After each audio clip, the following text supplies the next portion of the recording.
luxurious halls of a certain estate, a man introduced his son, Roel, to the girl Alice, who would now be his new sister. The white-haired, purple-eyed little girl made a graceful curtsy, as she had been taught, greeting her new relative with words. But she didn't hear any answer. The boy just stared at her angrily with his amber eyes. This look immediately frightened Alice. Tears came to her eyes and she hurried to hide behind the man, who noticed what was going on and scolded his son for his behavior. Then the new father put his hand on the girl's head and told her that Roel's mother had passed away early, and he had been too negligent in raising his son. He also justified his son's behavior by saying that he was too tired due to the huge number of tasks assigned to him. Alice looked up at him and assured him that she did not blame her parent for this. Then they started to leave from there. The man wanted to take the girl to her room, and his son remained standing in place, tightly clenching his hand into a fist. Looking at this picture, the guy mentally refuted the words that he was tired due to the abundance of things to do, but he did not say anything out loud.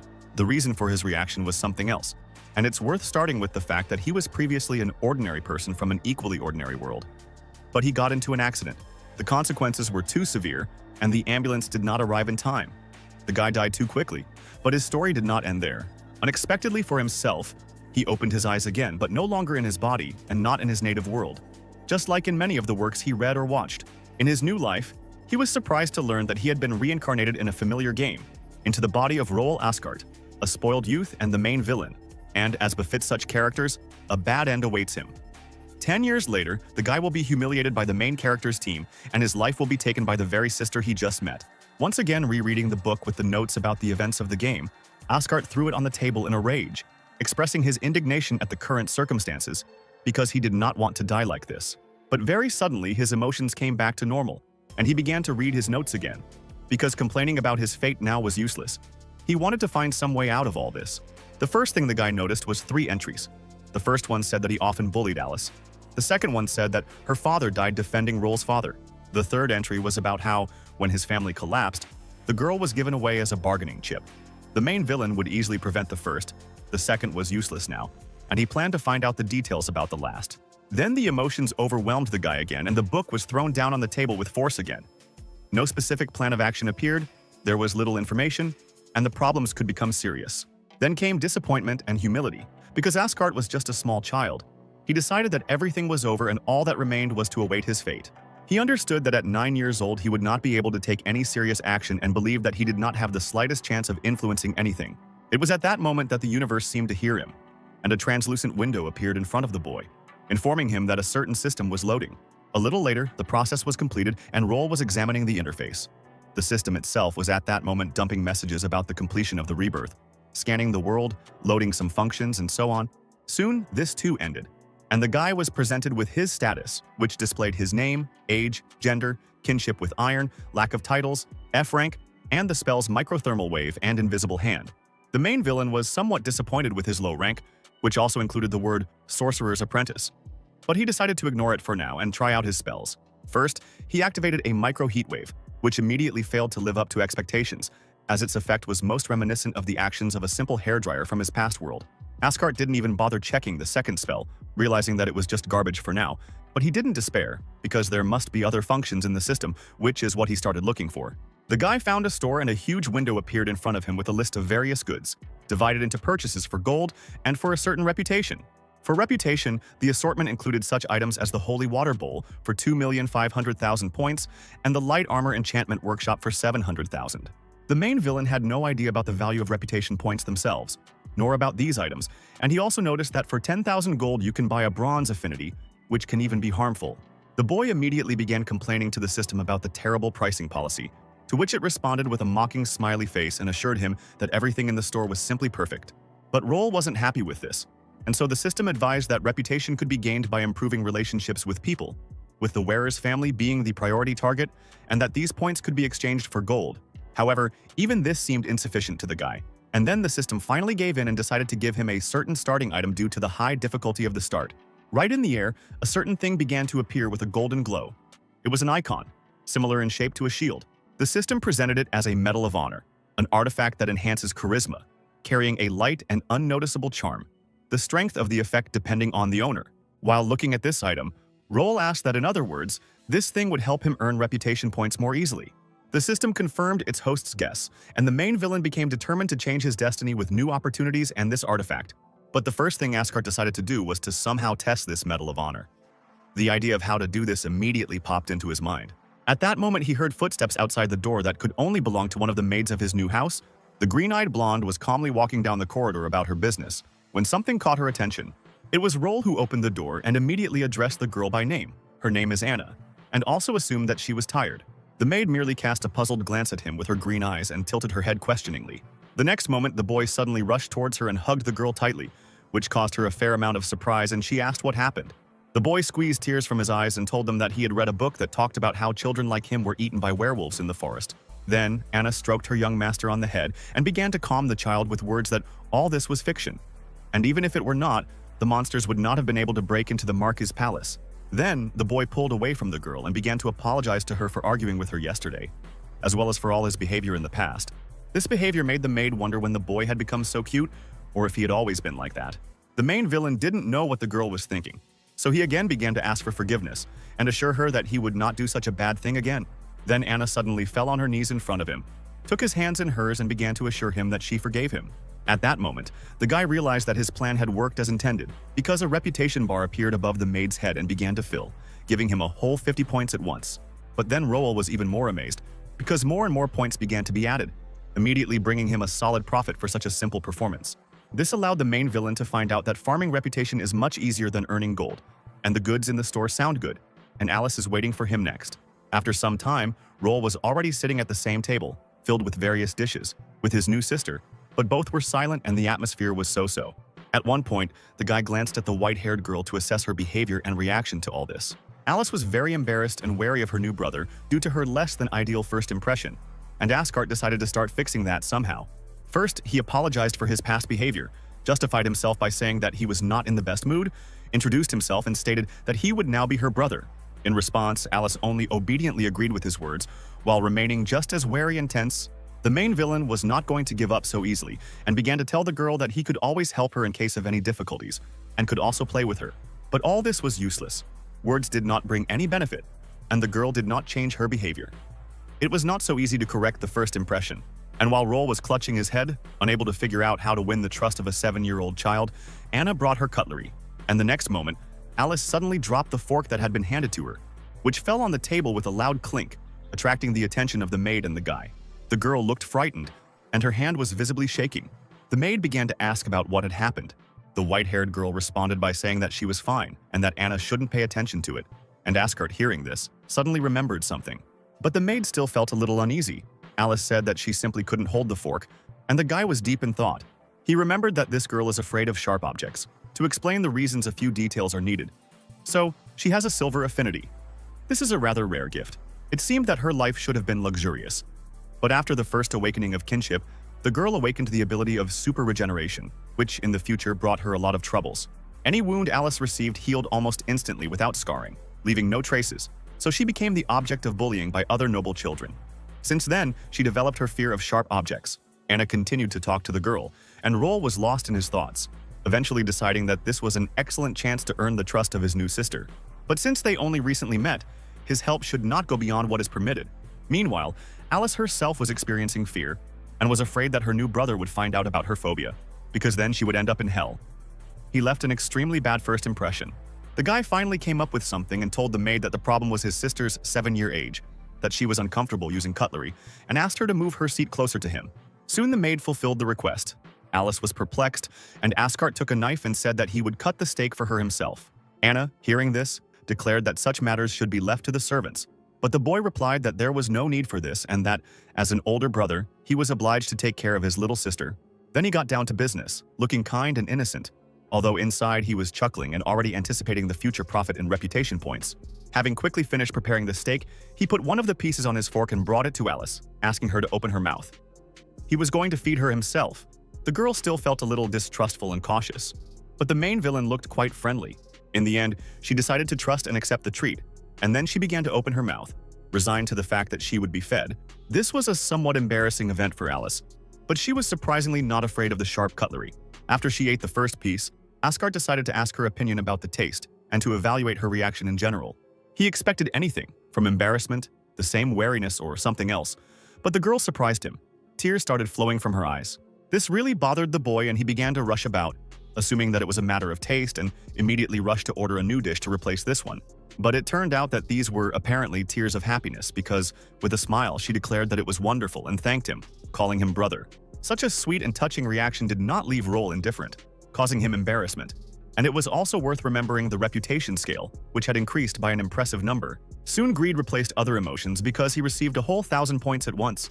The guy saw this as a real goldmine, and Asgard was going to gain more reputation. For this purpose, he turned to Anna and asked her to bring here his precious chocolate, milk candies, and in general all his sweets and goodies. The girl quickly understood where everything was heading, so she did not have the slightest doubt, and even began to happily carry out the order of her young master.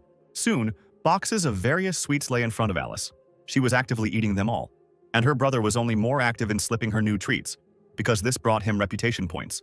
Anna watched this action with affection, noticing that the boy was not the same as usual today, and assumed that he had fallen in love with the little girl. The white-haired girl had truly lost all her wariness, fear, and tension. Now she was actively communicating with her new older brother. Some statement made her burst into loud, ringing laughter, and the maid continued to be touched by all their interactions. She admitted that young Mrs. Alice was indeed a beauty, and the affection between the children was indeed very sweet. Soon it was all over and Roll fell onto the bed in his room. He was happy with what had happened, because he hadn't had this much fun in a long time, and he also noticed the points he had received and the improvement of his relationship with the girl. The boy could also very well call Alice a cutie, starting to think that in the distant future he could take her as his wife. Following these thoughts, he decided to look for something in the store. But so far the selection was only junk, for example, an umbrella that screams when it rains. But browsing the contents was not useless, and the main villain found something. An army of skeletal pallbearers, which he could afford for only 2,500. After some time, Roll visited a place called the training field of the Asgard House, where he was going to test his new abilities. To do this, it's true, he had to wait a long time until everyone left. But in the end, he did wait, and now he could finally stop burning with curiosity. The boy called up the system window and announced his decision to buy an army of skeletal tomb bearers from the Reputation Point exchange shop. The system accepted the request, asking the user whether they were confident enough to spend 2,500 on the specified item before purchasing it. The main villain had no doubts and answered this in the affirmative. Then the exchange was completed, and it was necessary to choose the place where this army would appear. And Asgard had already chosen a place like the training field of his house, just when no one was there. So he ordered the skeletons to be summoned right here. Then a ball of blue energy formed in his hand, in which, apparently, this army was sealed. The guy threw it forward, and a huge tornado immediately formed in front of him, raising a strong wind in the surrounding area. This event immediately delighted the main villain. He was delighted with his new power and the prospects that were opening up in the future. Soon the riot of energy ceased and the dust raised by the tornado began to settle. Asgard eagerly awaited the final sight of his skeletons.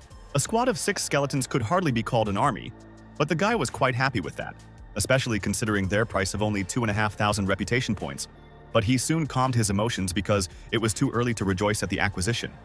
He still didn't know how strong these skeletons were, so the guy decided to try them out, albeit in a dubious and training fight, and ordered an attack on one of the dummies. The bones immediately became active, rising from their knees and staring at the target, their empty eye sockets glowing a bright red. Then they gathered around the coffin that had appeared with them and began to lift it up, which did not inspire confidence. But Roll still hoped for something good, assuming that it was just their unusual weapon. But he was already beginning to remember something and guess about something. Very soon he realized that he had seen something similar somewhere before, and his eyes opened wide when he realized everything for sure. The skeletons began to dance, carrying the coffin on their shoulders, and a painfully familiar song from a past life began to be heard from them. All this made Asgard make a strange face, because he realized that this was all apparently just a joke from the system and a reference to a popular meme with dancing African Americans. After some time, the guy somehow came to terms with this event and was now thinking about the situation. Lying on the grass under a tree and chewing the stem of some plant, he also remembered the description of this item in the store, which he had not paid much attention to before, namely the line about how, born to die, they bring joy to the living. Meanwhile, the skeletons themselves continued to dance. But Asgard was already so tired of this music that he ordered them to stop what they were doing. Despite the circumstances that came to light, the main villain wasn't all that upset, as the purchase only cost him 2,500 reputation points. His attention was also drawn to the coffin of these skeletons, because it itself looked quite good. Then the boy's face took on a sly and satisfied expression, and an idea came to him about how to use his new acquisition. After some time, he was already sitting in the living room and talking with his new father, who had just recently returned to the house after some business of his own. The man sat and asked his son what he needed, while already knowing deep down that he would most likely just ask for pocket money again. As usual, Roll stated that he had an interest in taxation and agriculture, and therefore asked to be employed as a tax inspector for a while. The boy's father first began to answer the expected question regarding pocket money. But when his son's words reached him, he was quite surprised and put out his cigar. He couldn't believe that this child, who only knew how to eat, drink, and have fun, was absolutely serious and suddenly wanted to study. The man knew that this kind of work with the peasants was not as easy as it seemed because they were very cunning. But he decided that Roll should experience it himself and understand the value of the money that their family earned. Finally, he slammed the table hard and loudly called for the servants, who were to immediately prepare all the necessary documents for his son to get a job as a tax inspector. Soon everything happened just like that. Just at that time, it was the day when the peasants from the surrounding villages had to pay the necessary taxes. Two of them noticed that Lame George himself was walking ahead, and they were not going to lag behind this person even a step. The old man in question was carrying a sack on his shoulder with what he was going to pay with.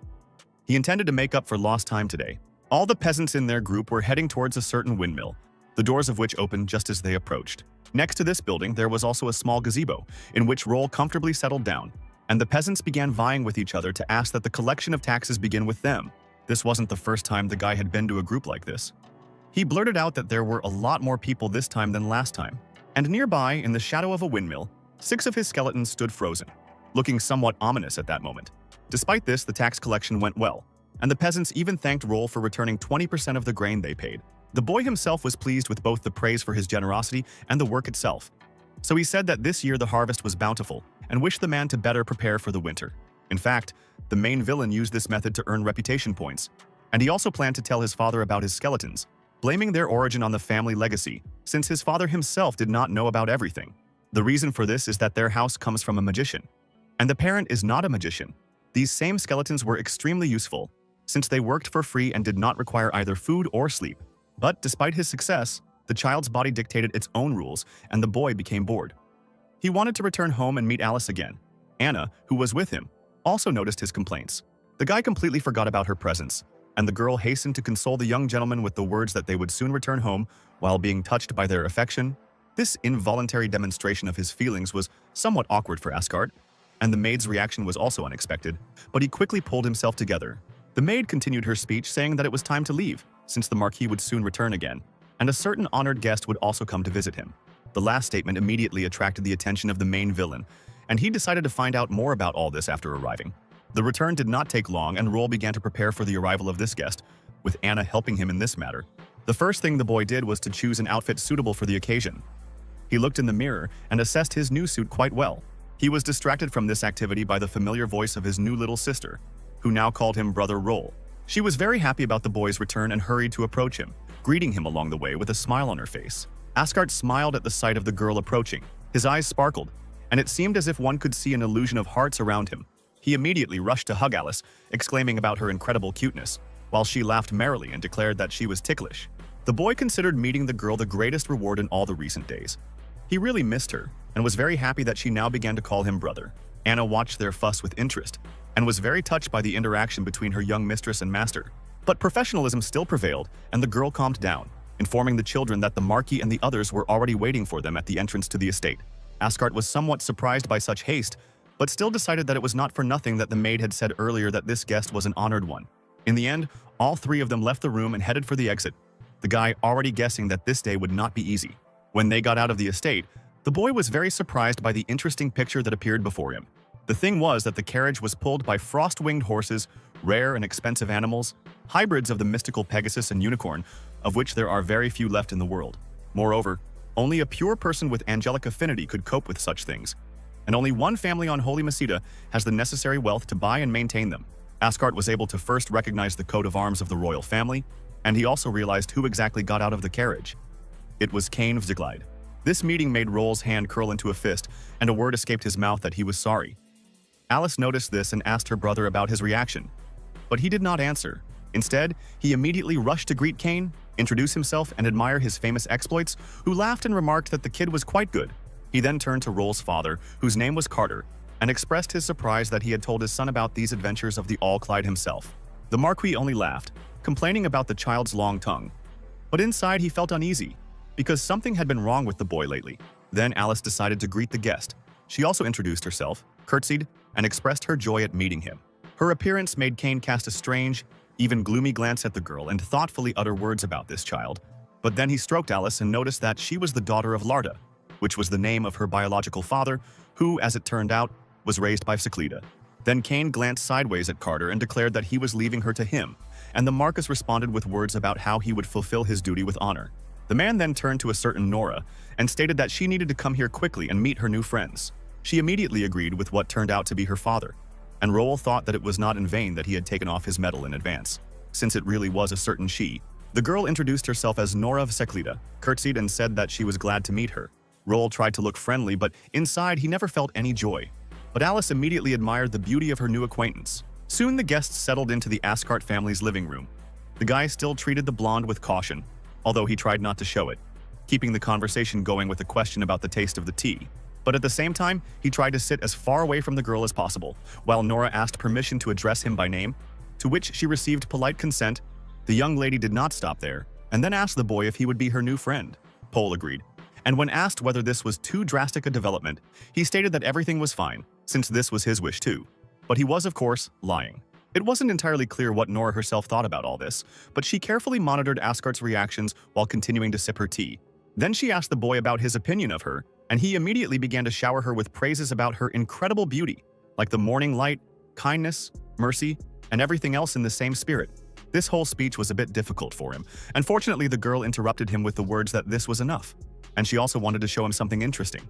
Then she continued her questioning. This time she took out her pendant and asked about its beauty.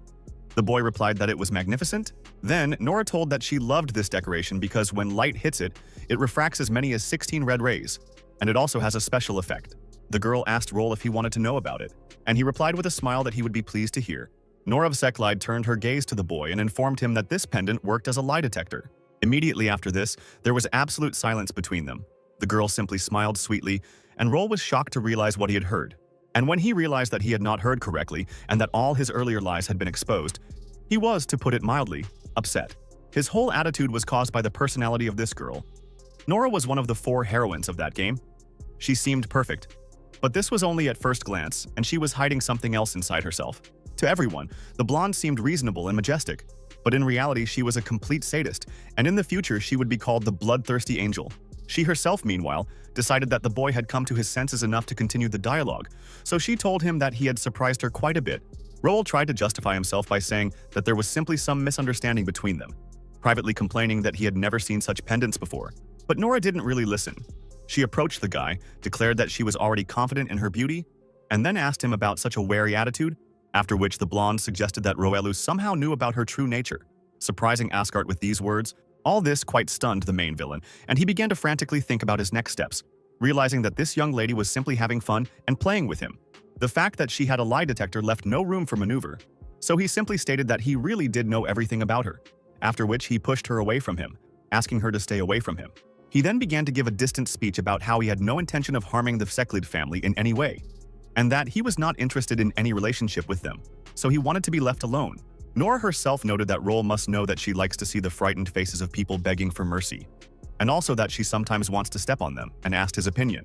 The main villain experienced strange feelings from this whole conversation and the topic of the conversation itself, mentally realizing that this was still just the tip of the iceberg. After all, in the future, all sorts of collars, chains, whips, and much more will be added to her hobbies, and her tricks will become much more perverted. But he himself responded by saying that such hobbies are not really anything special, especially among aristocrats, although he added that the main thing is to get the consent of the other party and not to disturb others. These words seemed to please Lady Allclyde, but an idea also occurred to her, which brought a sinister grin to her face. She suddenly stepped sharply and quite painfully on Roel's foot and declared that he seemed to agree to be that other side. Then, the young aristocrat leaned close to the boy and whispered in his ear that from now on he would belong to her. Such news, of course, could not please Asgard. He considered such a development of events undesirable and began to think of a way to avoid it. Then he asked the girl if she had any favorites among other nobles, and he also exclaimed that it was not necessary for him to be in this place. It was at this moment that Alice began to enter the living room, immediately apologizing to her guest for keeping her waiting. Roel and Nora immediately sat down on opposite sides of the sofa and pretended that nothing unusual had happened. The blonde assured the white-haired woman that everything was fine and invited her to have some tea too. Then, Alice asked Lady Allclyde about the topics of conversation with her half-brother, and she immediately began to tell stories, making something up. Meanwhile, Roel himself quietly sighed with relief, happy about his sister's timely return, since it would have been extremely difficult, if not impossible, to come to an agreement with this sadist. The girls continued their conversation, and at one point Alice asked about Nora's hobbies, causing her to laugh, while the boy spat out his tea. But the elders took their places on the inner balcony and Cain Vicleed turned his attention to what was happening below. There the children actively communicated with each other, looked quite cheerful, and the girls were even able to find some common interests. Roel, however, remained sitting on the sofa away from them, and Cain Vicleed watched this with a somewhat sullen expression. Carter Asgard asked what was going on and the reason for his guest's interest, but he was reluctant to answer. The Marquis himself also turned his attention to what was happening below, surprised that Princess Nora, who was not close to anyone, was communicating so joyfully. He suspected the influence of his son in this. Lady Vicleid took Roel's hand and, with a smile, suggested that they play together more often. He wasn't enthusiastic, but he couldn't refuse. Alice watched this first with surprise and then with sadness. No one noticed her worsened mood. Soon the guests left the Askartov estate and the family gathered at the table. Roel sighed with relief, because in the game Nora had put a lot of effort into killing him. But now she suddenly clung to him, although at first he just wanted to improve relations with the royal family. But in the end, it turned out something like this. Although it's not that important, the guy was just going to use the system and live a carefree life. Here he suddenly noticed that Alice was in a bad mood, and this was also facilitated by the reputation scale, which did not look very good. All this greatly worried the main villain. He was extremely surprised by such an event, and also doubted the system's functionality. This suspicion was also fueled by his father's reputation score, who was pleased that his son had managed to befriend the reclusive Princess Nora. But Roel quickly cast aside all doubts, realizing that the problem with Alice was real and the system was working. So he immediately asked the girl about what was going on. But the white-haired girl just remained silent, and then the boy approached her, asking a new question, this time about why she was silent and what was on her mind. In the end, Alice spoke quietly and hesitantly. She was interested in whether her brother really loved her. She clutched the fabric of her dress. A tear fell onto her hand, and the girl assumed that the guy liked Mrs. Nora better. Moisture appeared at the corners of her eyes, and words flowed about how the blonde was more beautiful and did not require his care, while Alice herself considered herself just a child who brought nothing but trouble. When the main villain understood everything, it even brought him relief and brought a smile to his face. And these words even made him laugh a little, because in fact he was trying his best to avoid Nora. The boy stated that the princess may be beautiful, sweet, and worthy, but it doesn't matter at all. Caring for his sister doesn't burden him at all. He considers her the best. Even these words shocked the little girl. But the boy continued with the words that she should not dwell on fears that will not come true, and that he will always be there for her. Alice believed her brother and was very happy about his statements. Her fears went away, her tears stopped flowing, and her mood rapidly improved. She hugged Roel and told him that she understood everything, and he hugged her back and suggested that they finally go and eat together. Anna, who was watching the children, supported her young master in not leaving Alice alone. But he guessed that for the maid, all this was like a TV series about love. Then Roel thought about the fact that, although at first he had started all this interaction with his sister for the sake of glasses, now he himself could not understand whether he said it from the bottom of his heart or not. Already in his bedroom, he continued to reflect on everything, starting with thoughts about this world, human relationships, emotions, and so on, ending with the meeting with Nora, which did not go so badly. He understood that the entire plot of that game was ultimately the result of a certain choice, so he had to just choose something else, completely ruining the entire future. This world was absolutely real. As were all the people in it and their emotions, the guy was going to change everything with his actions, and also become stronger. In the evening, Anna was doing her duties and making her rounds of the corridors, thanks to which she noticed the slightly open door to her young master's room. The girl looked inside and saw that Roel was already asleep, but he was dressed and, more importantly, he had not even covered himself with a blanket so he could get sick. Eventually, the maid decided to correct this oversight and carefully covered the boy with a smile on her face. She also couldn't resist stroking the child's hair. He seemed even sweeter and more beautiful to her when he was sleeping carefree. In the end, the maid even decided to stay here with him for some time. She was so charmed by this sweet boy. The very next day, in the morning, the main villain was sitting at the table and attentively reading some book. And at a certain point in time, he exclaimed something about how this could not be. It was written there about the levels of affinity, of which there were 4: iron, bronze, silver, and gold. They determined the transcendental abilities of the owner. Strength is determined by rank, and in all of this, there was one serious problem for Roel, namely that all of his characteristics were at a minimum, even though he came from a hereditary line of magicians. But what was most sad was that the guy couldn't find a single way to improve everything, except spending the already scarce system currency in the store. The system immediately responded to its carrier's thoughts out loud and informed him that his body was too weak to use boosters. He did not want to train to the point of exhaustion, especially in a child's body. He was then offered a solution to develop the basic body by purchasing and consuming potions with low debuffs.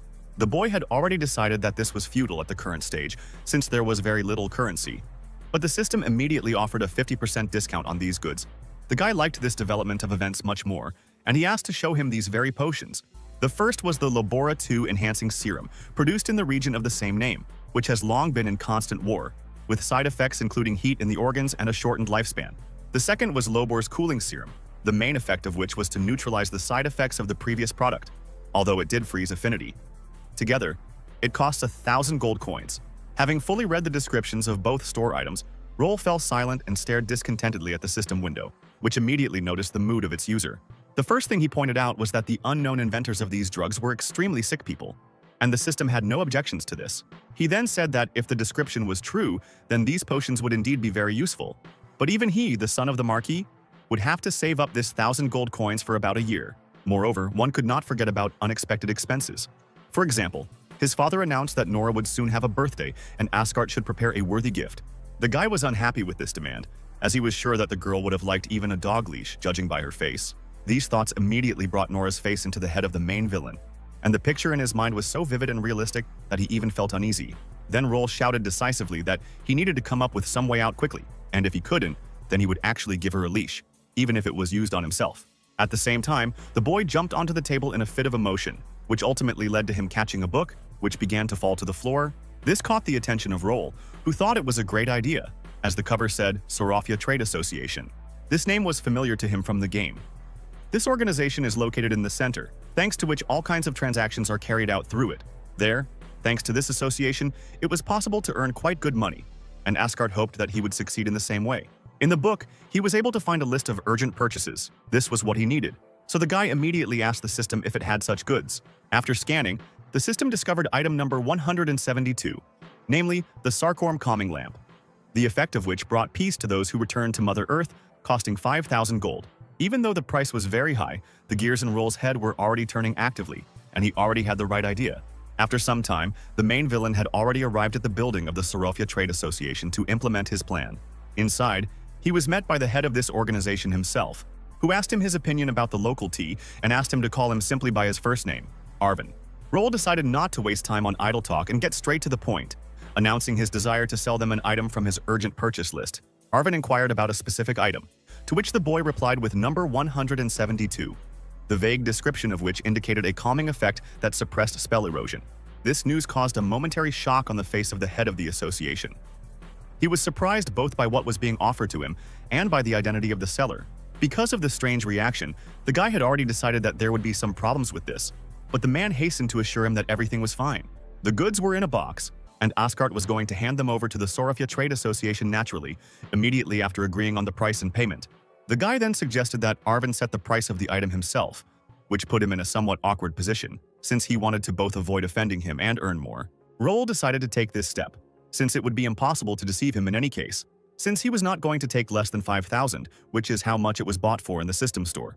The head of the association did not need much time to think, and he immediately offered the first price of 20,000 gold coins. This offer immediately pleased and interested the main villain.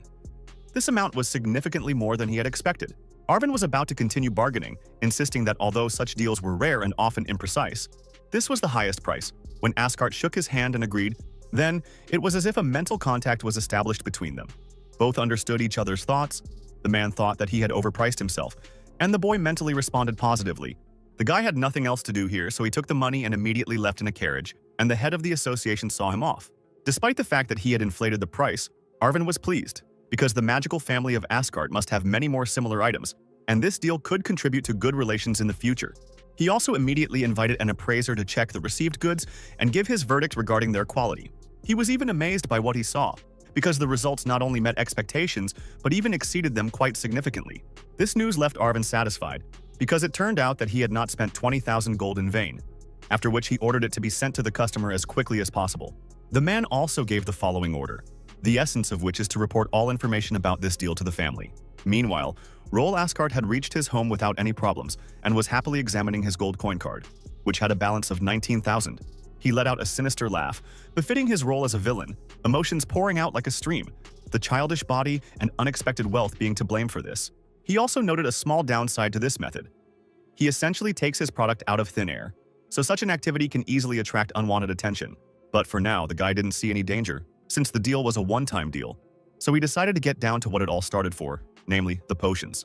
First, following the instructions in the store's literature, he began to stir the preparations until the color became brownish red. The system confirmed the correctness of its user's actions and informed him that everything was ready, and it was time to use the serum. Roel replied that this was good news, since he had already managed to take the drug without even expecting the system to give him advice regarding it. Despite this, there was still no reaction, and the boy also noticed that the taste of this mixture was quite good.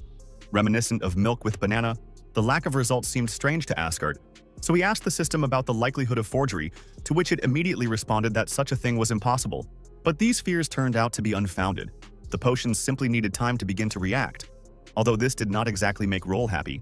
The reason for this was that the action of the serum began to be accompanied by very severe pain in the stomach, and the imperturbable system was only satisfied with this because it proved the absence of counterfeits in her store, her honesty, and the fact that the goods were fully functional. The drug's effect continued, the pain increased, a trickle of blood began to flow from the boy's mouth, and he himself lost consciousness and began to fall backwards. In the end, he simply fell to the floor with a dull thud. His eyes rolled back, the remains of the potion spilled, and the boy himself now looked like a corpse. Meanwhile, in a certain city called Rose, night fell, and the goods ordered through the Sorofia Trade Association were delivered and checked. A man experienced the effects of a magical item and was extremely pleased with it, as the anxiety in his soul disappeared. The effect of undeath began to fade, and there were no side effects. In the same room, a magician named Andrew was also sitting on a chair. The cured man immediately asked him what kind of lamp it was. The old sorcerer answered sullenly that he had never seen such things, but everything indicated that this was an ancient artifact, created before the Third Era, and it would be difficult to repeat something like this. This statement already reduced the man's satisfaction to a minimum, and he stated that he never thought that his life would depend on some lamp, then asked for information regarding the seller. The old man told that this item was sold by the House of Asgard from the Theocracy of St. Messeth, and the transaction was carried out by the 9-year-old son of the Marcus, who was the same age as their young miss. The man's face instantly reflected shock and bewilderment at the mention of this name. He clearly had something to do with it. The magician also noticed this and asked about their acquaintance, addressing him by the name of Bruce, who replied that he simply had some kind of connection with them. The man then walked over to the large window and began to gaze thoughtfully into the distance, asking the wizard his opinion on selling the family heirloom for 20,000 gold. He, after thinking for a moment, confidently declared that this was simply impossible and that no one would do such a thing. Bruce, however, remained silent, thinking in roughly the same vein, as if forgetting about Andrew's presence and immersing himself in his own thoughts. The man took a pocket watch out of his pocket and began to examine it, thinking that the Asgards remembered his promise. And this lamp, which would help save his life, was a reminder and a sign of goodwill. Then his thoughts became somewhat scattered and chaotic. The name, Charlotte, thoughts about fate, and much more popped into his head. Roel, meanwhile, was still experiencing the effects of the drug, alternately feeling hot and cold. He managed to open his eyes somehow, and the first thing he noticed was that he was in an unfamiliar place, as well as the weakness in his body. At the same time, the guy was lying on the cold floor, and in his head the thought question was beating about what was going on here. Having come to his senses a little, the boy immediately began to rise to his feet. Only after that he noticed that a chain was attached to his neck. At that very moment, Nora pulled on it and declared that it was his birthday present. Asgard was quite surprised by her presence, and the girl meanwhile continued to speak, informing him that he himself was also a bonus to this gift. Then she teased her new friend a little more and easily jumped off the chair with her bare feet, straight onto the cold floor. She came close to Roel and told him that she really enjoyed all of their interactions. After these words, the blonde began to slowly move her face closer to the guy, gradually opening her lips, and from the boy's mouth came words about offers to wait and so on. But words didn't help. The lips came closer and closer, threatening to merge into a kiss at any moment, which didn't suit the boy at all. He ended up shouting loudly, denying and forbidding such a development in the hope that it would somehow help. And his hopes were justified, because the next moment he opened his eyes wide, lying in bed, and not being in an unfamiliar room alone with the sadist Nora. The boy immediately recognized the ceiling of his own room and sighed with relief, because it all turned out to be just a bad dream. Then he rolled over onto his side, hoping to lie in bed a little longer. But unexpectedly he came into contact with Alice's gaze.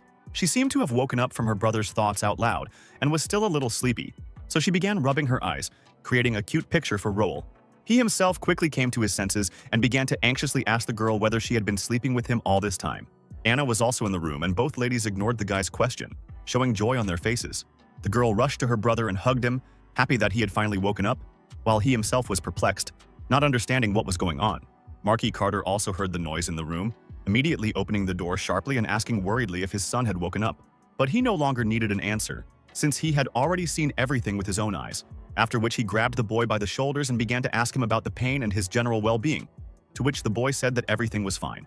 Then his father calmed down a little, immediately declaring that he felt the effect of some kind of spell in the flask that Roel drank and would find those vile poisoners who attempted to kill his child.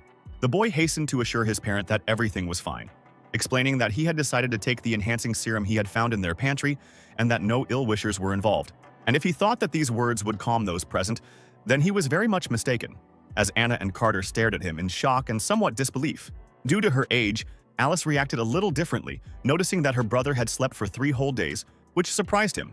The worried father also reacted to the news, lightly hitting his son on the top of the head and starting to lecture him about not taking unknown serums that had been lying around for an unknown amount of time. Roel admitted his mistake and apologized to the Marquise, internally complaining about the system that had not warned him about such consequences, which itself justified itself by saying that it had not been asked. Then Anna brought the young gentleman new clothes, as they needed to be changed after a serious illness, and her father began to lead Alice away from the room. It was only when the guy started to get out of bed that he noticed a strange sensation in his body, as if something had changed in him. A little later, he went back to his clan's training field to check what taking that serum had brought him. For this purpose, Roel also took with him a short sword, which would help him evaluate the changes on the wooden dummies. As a result, the guy made a swift dash and cut through several of them without much difficulty, immediately noticing completely different sensations than before. It became obvious to the main villain that the serum had worked perfectly. His lack of strength had become much less noticeable, although no abilities had yet manifested. Then the guy opened his status and noticed changes in the rank line. If it had previously been FE, now it was E. Everything else remained unchanged. Later, Asgard picked up his card and the amount on it no longer seemed so large because he still needed to invest a lot of money in his development, and also pick out a gift for Princess Nora. But the boy came to the conclusion that the latter could be done later, since there was still time before the girl's birthday, and pumping up would help avoid possible death in the future. 2 months passed in all sorts of affairs and worries. Winter came and the said holiday arrived. Guests began to arrive at the royal estate. The carriage of the Asgard family was quite good, although the horse harnessed to it could not compare with the animal with which the Cyclades had arrived earlier. But it was also not bad. Marquis Carter and his son Roel went outside, and the boy immediately noted the very noticeable luxury of the estate, which was noticeably richer than their house. The guy also keenly noticed his stepsister's unusual mood change and asked her how she was feeling. The girl admitted that she simply didn't like this birthday anymore. The boy expressed solidarity and encouraged her by saying that they would be there for each other and that everything would be fine overall. Soon, the family arrived at the banquet hall, where the other aristocrats from various families who had arrived were already chatting with each other and drinking wine or other drinks. It didn't take Roel long to notice the boredom that reigned here and to realize that this was more of a simple social reception than a real celebration of Nora's birthday. Words of pity involuntarily escaped him, addressed to the princess who, due to her royal origin, was forced to go through something similar every year. The boy didn't even notice that the silhouette of that very blonde was already approaching from behind him, having managed to overhear his statement, which she made known when she came close. Then the guy greeted Her Highness somewhat nervously, already regretting the words he had accidentally spoken, and surprised that the girl had approached so close and unnoticed. But he was nervous in vain, because Nora did not experience any negative emotions, and even informed the guest that she was glad of his arrival. A smile appeared on the girl's face, and she told Roel that he was the only one she was really waiting for here. Alice reacted immediately to these words. The reason for this could have been either some jealousy towards her brother or neglect of herself, although more likely the former. Her brother, meanwhile, looked around, easily noticing the situation that had developed around him, in which all the nearby aristocrats began to watch the princess's interaction with him and her sister. Then he decided with confusion that Nora had arranged something like this on purpose, and that he was seriously underestimating her. The next to enter into a dialogue with the blonde was the fair-haired girl, who politely curtsied and congratulated her on her birthday. She didn't stop there, saying that they had a fun conversation last time, but she also insistently asked him to stop making fun of her older brother. Roel felt a little embarrassed by Alice's defense, although he was more pleased with this behavior, and he also noted a more tense atmosphere. The girls actually stared intently into each other's eyes, and Nora began to feel interested in the fact that the blonde was keeping an eye on her brother. The surrounding guests continued to examine the spectacle before them, and Roel began to feel unsure and a little nervous. The reason for this was the atmosphere that had developed between the girls, and also the fact that he was unsure whether he should interfere in this or not. Then the gears in the boy's head began to actively work, analyzing Alice's unusual behavior and her reactions to those moments when he communicates with the princess. In the end, the guy decided that his little sister simply didn't like Nora either, as if they were really real relatives who understood each other. Then his gaze caught on his own father and Cain Allclyde, who were simply talking to each other, only looking at the children, not interfering in any way with the spectacle that was presented to the other aristocrats. The young lady's staring had ended and words had come into play. Nora said that she had not meant to offend anyone, but had simply said what she thought. Alice responded by saying that she and her brother had not waited for the princess's invitation for several months in vain and thanked her for her kindness, thereby taunting the blonde for the long absence of contact. This really managed to hurt Nora a little, but this reaction also allowed her to analyze everything and understand the reason for the white-haired girl's dissatisfaction. It was completely obvious to her that the girl was jealous of her older brother, which was of some interest. But Roll looked at them with bewilderment. The conversation continued.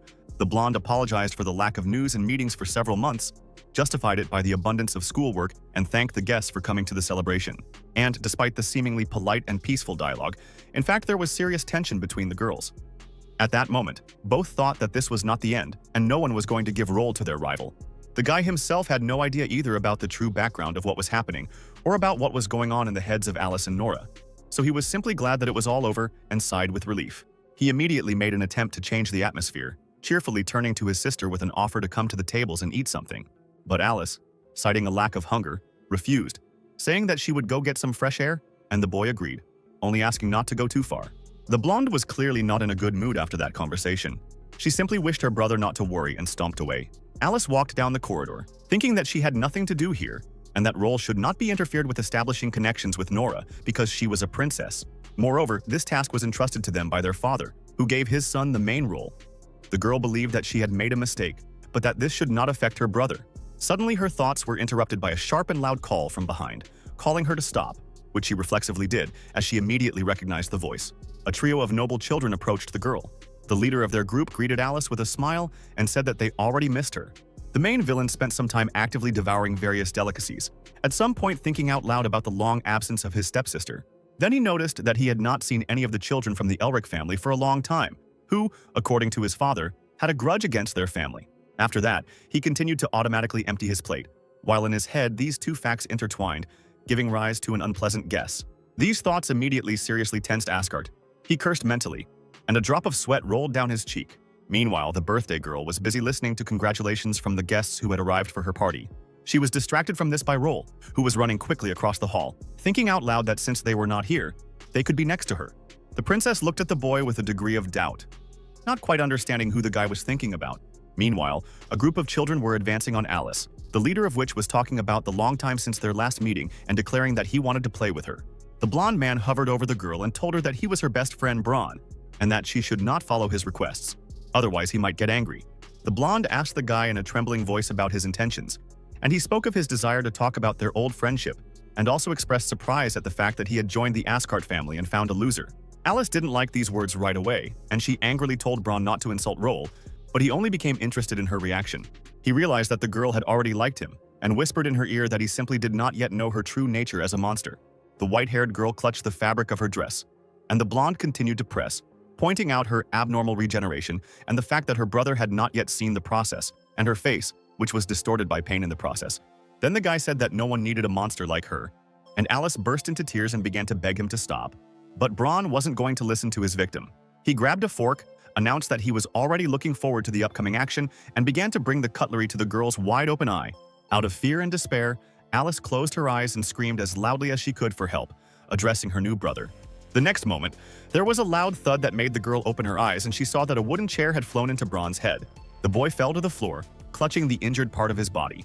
His friends rushed to him, and the blow was strong enough that the projectile itself broke the legs. The attack was carried out by none other than Roll, who immediately insulted Braun, feeling anger at what he was about to do to his sister. The girl, as soon as she saw her brother, immediately shouted his name and rushed to her protector. The relatives immediately hugged each other. The guy quickly apologized for his slight delay, and Alice assured him that everything was fine. Braun, meanwhile, quickly recovered from the chair hit and began accusing Roll of cowardice and weakness, since he attacked him from behind. The main villain immediately asked his sister to step aside, as the blonde man summoned green energy around his hands and declared that he would take Asgard's life today.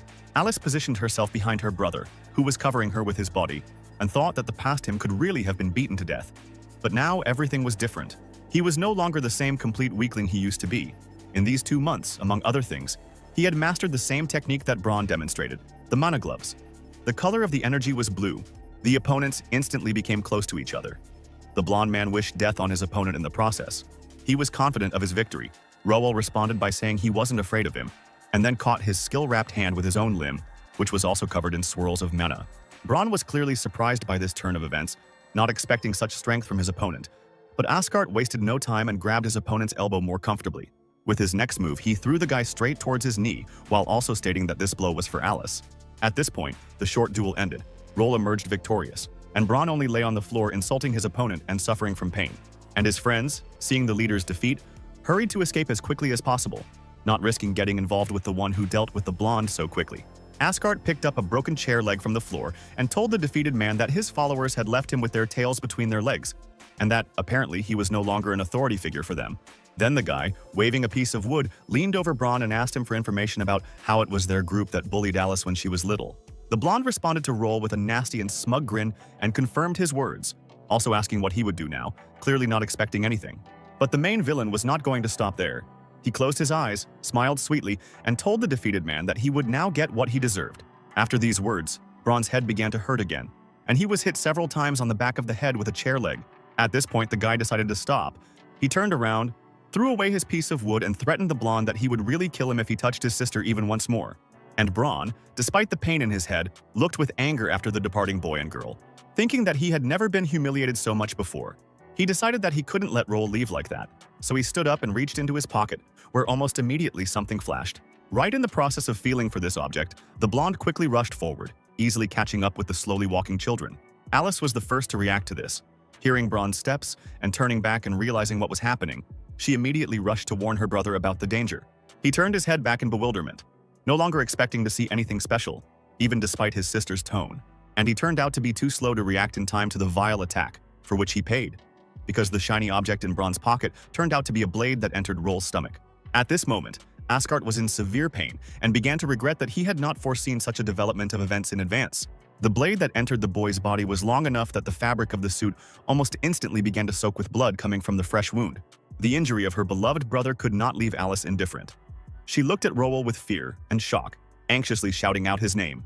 Braun, meanwhile, pulled his weapon out of his opponent's body and took a few steps back, which revealed the size of the blade, which was somehow stored in his pocket. It was clearly not without magic, and Asgard, even with indignation at such impudence, asked his opponent about his sanity, since he somehow thought of using a weapon at the princess's name day in the royal estate.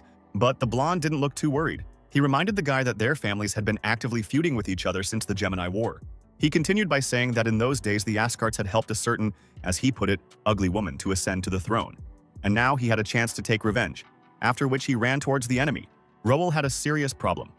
The enemy was armed, although a little beaten, but he himself had a stab wound on his stomach. Despite this, he, of course, was not going to surrender.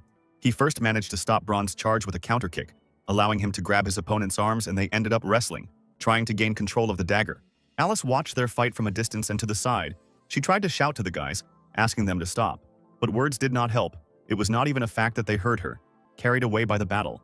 The girl quickly realized the futility of her actions and decided that she had to somehow help her brother, but there was no way, so she simply rushed around restlessly. Eventually, her gaze caught on the shiny metal of a fork lying nearby on the floor, which could have served as a poor quality weapon. But this was both an opportunity to help Roel and a serious problem. His phobia of sharp objects had not gone away. Despite her fear, the girl began to stretch out her trembling hand towards the cutlery, trying to overcome her weakness. This was not easy for the little blonde. Her childhood traumas did not leave her, but she tried her best for the sake of her new brother. Eventually, her efforts resulted in the fork being clenched in her fingers, but her hand began to tremble even more violently than before. At that moment, she realized that if she couldn't overcome her fear here and now, she would regret it for the rest of her life. The girl managed to gather her resolve, gripped her weapon tighter, and turned to the fighters, trying to protect Roel. As a result, Alice intervened in their fight, stabbing a fork straight into Braun's hand, causing him to drop his blade to the floor. Then the blonde jerked his hand, pulling the teeth out of his flesh, and stared angrily at the unexpected problem. With the back of his hand, he slapped the girl across the face, throwing the nuisance away and shouting at her to get lost. Roel was instantly enraged that Braun had once again raised a hand against his sister, so he took advantage of the changed situation and rushed at his opponent, insulting him in the process. Rage seemed to give him strength, and the guy delivered a crushing blow to the opponent's solar plexus. The latter had no time to react to the attack. The strength in Asgard's hand was enough for the blonde to even drag himself several meters across the floor. The boy then approached his newly defeated opponent and reminded him of his own words regarding what would happen if he attacked his sister again. As he finished his sentence, Roel grabbed Braun's head tightly and began to lift him up, causing a cry of pain to come from his mouth. Then, having grabbed the blonde more comfortably, He swung and began to quickly bring him closer to the window. Using the same mana glove skill, the main villain strengthened his hand and smashed the enemy's head through the glass, sending shards flying everywhere. As a result, Braun's face was badly cut. Some blood flowed, and his body was thrown to the floor. After finishing, Roll hoped that this was all, and also looked at his hands, but did not regret what he had done, because this guy was going to kill him, and also mocked his sister. Remembering Alice, the guy immediately turned to her. Even a blow from the back of the blonde's mana-enhanced palm was enough to reliably incapacitate her. The brother ran up to his sister, lifted her from the floor and examined her, glad that she was only unconscious. There was nothing serious with her. Asgard carefully changed her position to a more comfortable one and thanked the girl for saving him, although she could not hear it. Then the guy walked up to the large window, gazed at the night sky, the stars and the moon, and breathed a sigh of relief because all this was finally behind him. Meanwhile, Nora watched with interest and caution as a group of noble children went somewhere and decided to follow them. The crowd was rapidly approaching this secluded section of the corridors, uttering phrases about Brother Braun, about revenge for him, and so on. Roel began to carefully lower his sister back to the floor, mentally complaining that he was too ill for all this. The injuries were making themselves felt. The boy understood what state he was in, and that he couldn't properly defend himself or his sister. But he had to try, so he picked up a chair leg from the floor. The next moment, Asgard stood in front of the crowd with a piece of wood at the ready, intending to do everything to keep them from getting to Alice. The tense atmosphere was suddenly somewhat dispelled by the sound of someone's confident step, accompanied by the clicking of heels. The main villain did not expect to see Nora here, but she herself stood next to him and loudly addressed the assembled people, demanding that they stop. Then, she nudged the guy with her shoulder and declared that she liked the sight of him making a face in pain. But she didn't like that he was doing it not in front of her, alone, but in front of a crowd of other people. Asgard didn't even know what to feel about this. But no matter how strange it might sound, he was glad that the princess was there, and he told her about it. The blonde herself began to actively trample Roll's foot with her heel. He asked her to stop. She said that she liked it. The boy realized that she was incurable. Her Highness agreed that it was quite possible, but then she stopped laughing and became serious, turning her gaze to the crowd. Those who came apologized to the princess, saying that they did not want to offend her. But this was revenge for their friend, and such a matter concerns only them and Roll himself. Nora noticed that Braun really did have a lot of friends, but Asgard was pathetic in comparison, since she was the only one who intended to be friends with him. Then the guy tried to say that they weren't exactly friends, but he stopped mid-sentence when the blonde began to painfully trample on his leg again. The girl then stepped forward and said that Roll was cute when he snapped, and that he should shut up and rely on her now. The princess closed her eyes and declared that she would protect her friend just as they avenged theirs. And all this time she carried a fan with her, which she now raised to the level of her head. Nora straightened it out, covering half her face, smiled happily, her eyes seemed to shine, and she announced to the crowd that they should now simply enjoy her appearance. Behind her Highness's back, enormous energy wings spread out, thanks to which she would later receive her nickname. The angel then pointed her hand at the crowd, pointing her fan at them, and in the name of her house, the Allclade demanded their immediate departure. The sight of the blonde summoning her wings left no one present indifferent. Braun's friends, for example, began to feel fear from this event. Roll felt surprise and disbelief, because Nora was only 10 years old, and she could already materialize disordered and distorted mana into a concrete form, which is only achieved with the help of the original attribute. And in order to use this attribute, it was necessary to reach a certain 5th initial level, which showed the blonde's outstanding strength. Meanwhile, the situation froze. At one point, Nora was simply waiting for the first move from the crowd, and this was also her first fight against her peers. But the children were very afraid of the princess, and she tried to calm them down by saying that since they were guests, the blonde would not use all her strength. Roel understood their feelings perfectly. They were all at the 6th base level, and the difference between them was so great that all of Braun's friends, even if they attacked together, didn't have a single chance. At that moment, the guy realized that he had greatly underestimated the girl, and she herself noticed something out of the corner of her eye. And the next moment, Nora began to spread her angel wings, and also informed the boy that her performance was over. The boy realized that this was not just a coincidence and began to look around, guessing that someone had come here, thereby interrupting a possible fight, if the crowd, of course, had decided on it. The new characters were Roel and Nora's fathers, Marquis Carter Ascart and Cain Allclyde.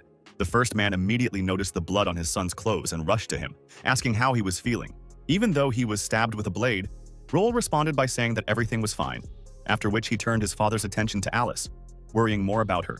Carter calmed down a little, and now, along with his anxiety, cold anger began to appear.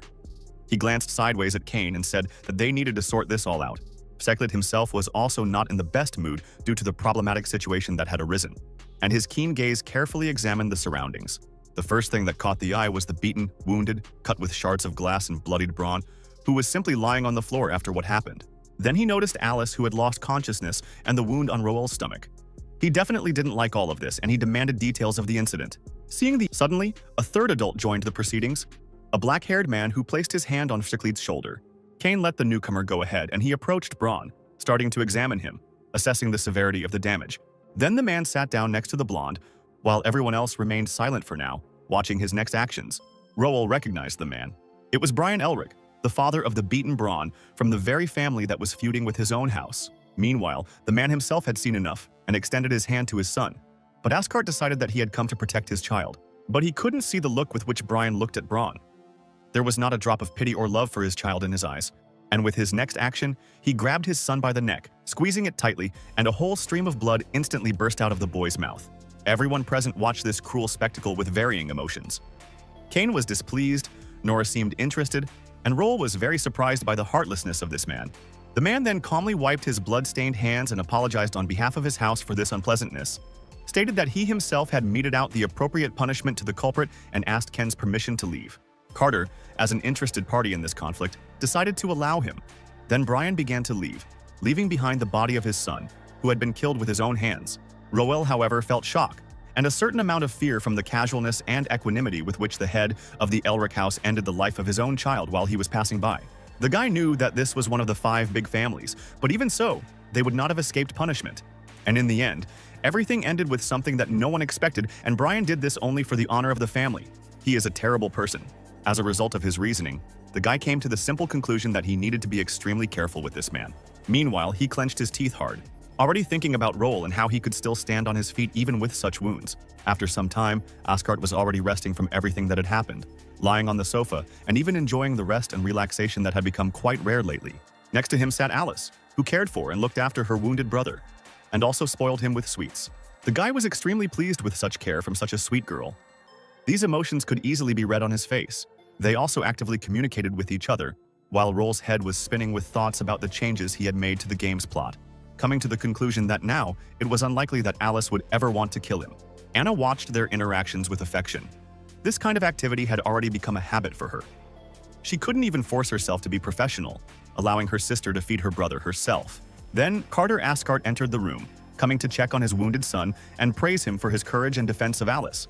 But at the same time, he also scolded him for his recklessness, because he could have immediately turned to his parent when he sensed trouble. After this, the father stroked his son's hair, and the latter reminded him of his request, which was to let him look at the records of the war that had come up in a conversation with the late Braun.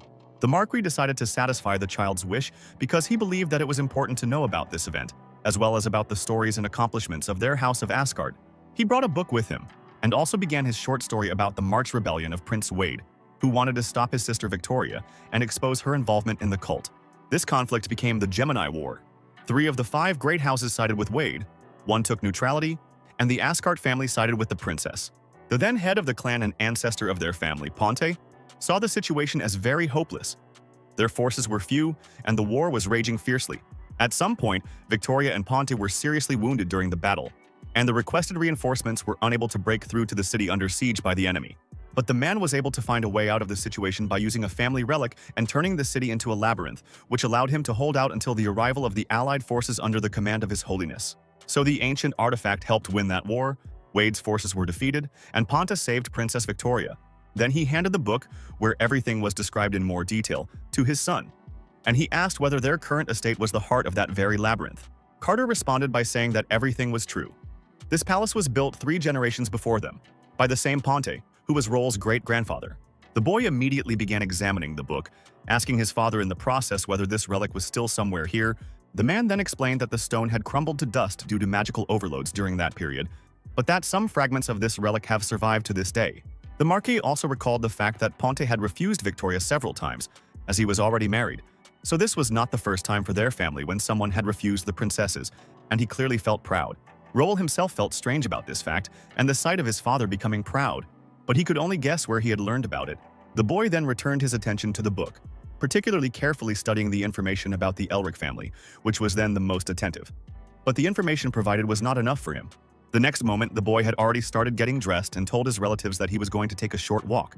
Carter tried to insist that Roel was not yet well and needed rest, but he simply said that he was feeling better and quickly left the room. While the man was mentally complaining about the wayward child, Alice hesitantly turned to him. It turned out that the girl had deliberately chosen the moment when her brother had left to talk to her father alone, and he had supported her, assuring her that she could always approach him about anything. These words greatly encouraged the blonde girl, but the topic of conversation still left her feeling unsure and embarrassed. So it took her a little time. At some point, she finally made up her mind, looked up with her big eyes at her adoptive parent, and declared that she wanted a brother. These words seemed to strike the Marquis as if he had been struck by a powerful lightning spell, and he stuttered as he asked the girl again what she had said. The girl's gaze became even more determined, and she began to repeat her request to her father. Carter looked at her tensely and listened to her words, not knowing what to do in this situation. And, fortunately, the child simply wanted to say that he wanted to protect his brother.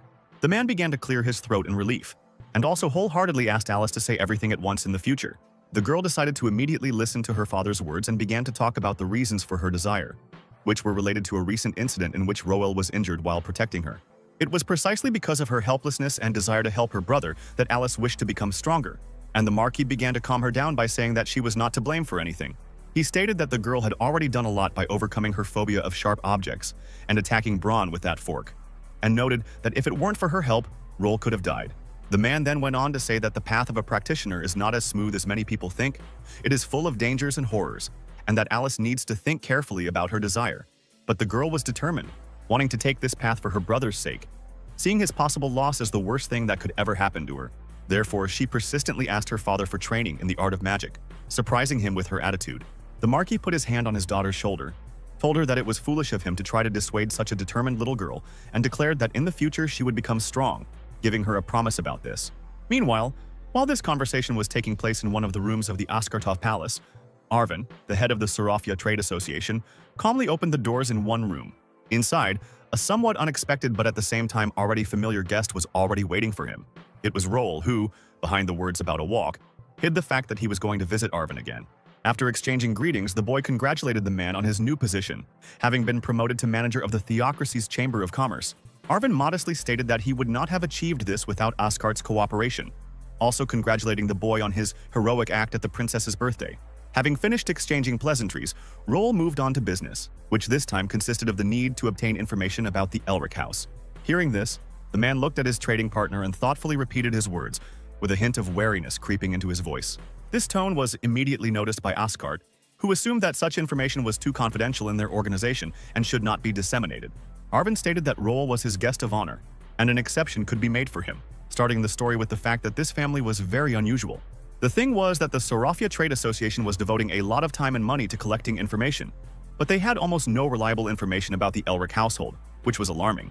This news did not please the main villain immediately. Such secrecy from his family's enemies was a problem. Arvin began to take out a certain book in which their intelligence was recorded in detail, and also began to tell about how after the War of the Twins, their family was exiled to guard the border. It lay between three countries, the Austin Empire, the knightly kingdom of Pendor, and the theocracy of St. Messeth, which posed a serious threat and was intended to weaken their home. But something went wrong, and decades later, this family once again gained strength, taking a leading position and becoming even more influential than the Asgards, while the association was unable to trace the origin of their money, and they were obliged to have a huge sum for such a rise and maintenance of practitioners. And the elusiveness of such information from their organization was extremely strange, as Roel noted. Arvin, having finished reading the book, slammed it shut and said that further information might be a bit unnecessary for the guy. And, although he himself might have already known about this, the man still warned the guest that the Elric's house could be very dangerous and that one must be extremely careful with them. At this point, their meeting ended and soon Roel returned back to his family's palace, immediately notifying his relatives and servants of his arrival. But, to Askart's surprise, the first thing he was greeted with, although it was a familiar voice, he did not expect to see its owner here. It was Noravjaklid, and Roel decided not to hold back his emotions and curiosity, asking her about the reason for her presence here. The princess responded by saying that she was simply worried about the boy's injuries. But now, seeing his activity, she understood that he had already recovered. As a result, the boy had to keep the girl company. She said that the servants would not disturb them as they were busy, but Asgard did not trust her and asked what Alice was doing. Nora ignored these words, approached Roel, and asked him if he would be glad to be alone with her. Then the guy hesitantly began to deliver a long speech about the one and only princess of their great theocracy, and that he only deserved her attention and honor. But in response to all this, he only received another very painful blow from a heel on his leg, which continued with stomping. He immediately asked her to stop this and not do it again. But the sadist smiled contentedly and refused to fulfill the request, saying that she felt more comfortable that way. Then Nora presented the guy with a wooden box, saying that she had come to visit not empty-handed, but with a gift. The guy accepted the gift and immediately opened it. What was inside immediately caused him great surprise. The thing was that the gift was a valuable relic, namely the Holy Blade of 12 Wings. But such things are not given so easily, so Roll asked for details. The princess admitted that she really cannot give this weapon directly for a number of reasons, so formally it was given to the Askarts. Then, after these explanations, she asked the boy to give her his hand. He did not understand why this was necessary, but decided to obey. This eventually led to the blonde grabbing his limb and quickly bringing it to her open mouth, stunning and even frightening Roll with her actions. And the next moment, the boy's finger was bitten by the blonde, causing a sharp, though not too strong pain. After this, she took out a small knife she had prepared earlier and cut her own hand, also causing a little bleeding and saying that this was a necessary procedure.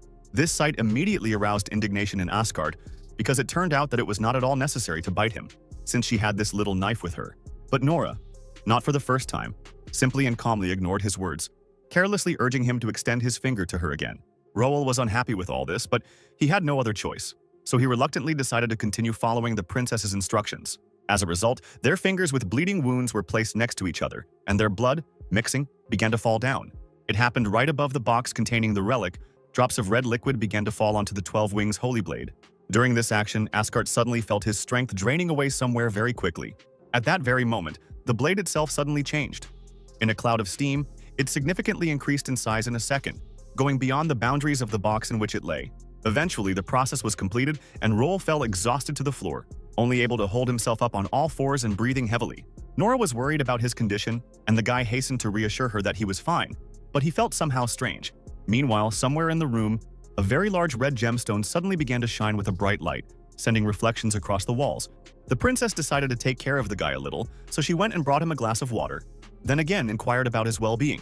He took the liquid, reassured her that everything was fine, and asked about the event that had just taken place. The blonde explained that it was a blade initiation ritual, but that meant nothing to the boy, so he asked for details.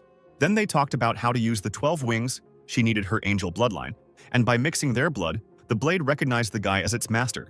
Now the relic has returned to its usual appearance, but is now always ready to grow and transform for use in battle by its new owner. Nora took it in her hands and also added an interesting fact that their blood also created a special ability that others could not use. And usually such a process takes a month. The girl then walked up to Roel and suddenly thrust the sword into his hand, declaring that it now belonged to him, ending her explanation. Now it was time to test the relic, which the princess announced to the guy, pointing her finger at him. The boy, having received his gift in his hands, began to carefully examine the blade in its sheath. And at that moment the thought occurred to him that this weapon was of a divine class. A smile crept across his face. He was extremely pleased with his new acquisition, because he had hit the jackpot. Nora watched his reaction with curiosity, and her mood was also lifted by Roel's joy at her gift. Then she took out a small dagger and said that she also had to thank the guy for his present. The girl showed the weapon to Asgard and, smiling happily, said that it wasn't very practical, but she liked the design. Then the main villain tried to make it look like it was all just an exchange of daggers, intending to settle on that interpretation of events. In response, he received an unexpected reaction from Lady Vaglyda. Her cheeks suddenly turned a little red. She hugged the dagger and asked if Roel knew what the exchange of daggers meant. The guy, however, had no idea what she was talking about, which he said, instantly ruining the atmosphere and causing the blonde to feel anger and irritation instead of her previous emotions. The next moment, the upset young lady decided to vent her feelings by hitting someone, so a very loud blow echoed throughout the room, leaving the guy sprawled on the floor with a huge bump on his head. Nora announced that she was leaving and advised him to ask someone about this topic, calling him an idiot in the end. Already on the way out of the room, the blonde recalled rumors that the Askartov family would be celebrating New Year's in the capital this year, and based on this, she asked the guy to prepare for attention from her grandfather. Roel himself, despite the powerful blow to his head, was quite all right and had already begun to turn the gears in it.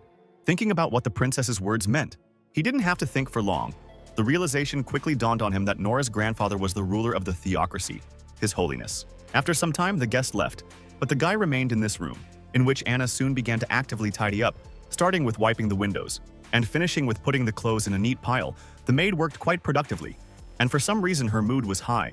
She even made some kind of melody in the process. The girl was about to go about her further business when Roel, sitting on the sofa with his gift, suddenly called out to her. He decided to follow Nora's advice and asked the maid what the exchange of daggers actually meant. This question immediately alerted Anna, but she didn't show that this topic somehow alarmed her and turned to her young master with a smile, clarifying that he meant such a tradition. Then her gaze suddenly caught on the box held in the boy's hand. and an answer immediately formed in her head as to why Roel had suddenly become interested in this. She approached the guy and told him that it was a tradition among knightly families, in which a man who courts a woman gives her a dagger as a symbol of recognition, and she gives him a gift in return if she agrees. At the same time, Anna created a somewhat ominous feeling in Asgard. She also inquired about the contents of the box, to which he lied, saying that it was a gift from Cain Ziklida. The maid pretended to believe him and began to leave, returning to her work, while Roel sighed in relief, also a little apprehensive because of the information he had heard. And while he was once again examining the 12 wings, in his head the maid mentally addressed Alice with the news that the cunning fox had gone on the offensive, and the young master had turned out to be a womanizer. Some more time passed and New Year's Eve arrived. The main villain dressed warmly and headed outside. When he came out into the city, the locals immediately noticed him, finding him a very sweet child. Someone even called him an angel. Someone else, hearing this, assumed that the child was the offspring of a royal family, since the blood of these creatures flows in their veins. Roel himself heard all these conversations perfectly well and felt as if he was not walking through the city streets, but walking along the red carpet at some event. Soon the boy arrived at his destination. The passage further was guarded by a guard, so the boy showed him his invitation to meet with His Holiness. The man confirmed the authenticity of the paper and allowed the visitor to proceed without any problems. Inside, Asgard immediately noticed the enormous luxury of the furnishings. Walking even further into the building, he stopped in front of a door that was truly enormous and wondered about the reasons for its size. Quickly putting that out of his mind, he began to enter, deciding that he had better be on guard, since His Holiness never appeared in the game. Before the main villain had even entered, his appearance was noticed by the owner of the room, who greeted him with the words that the guest had finally arrived.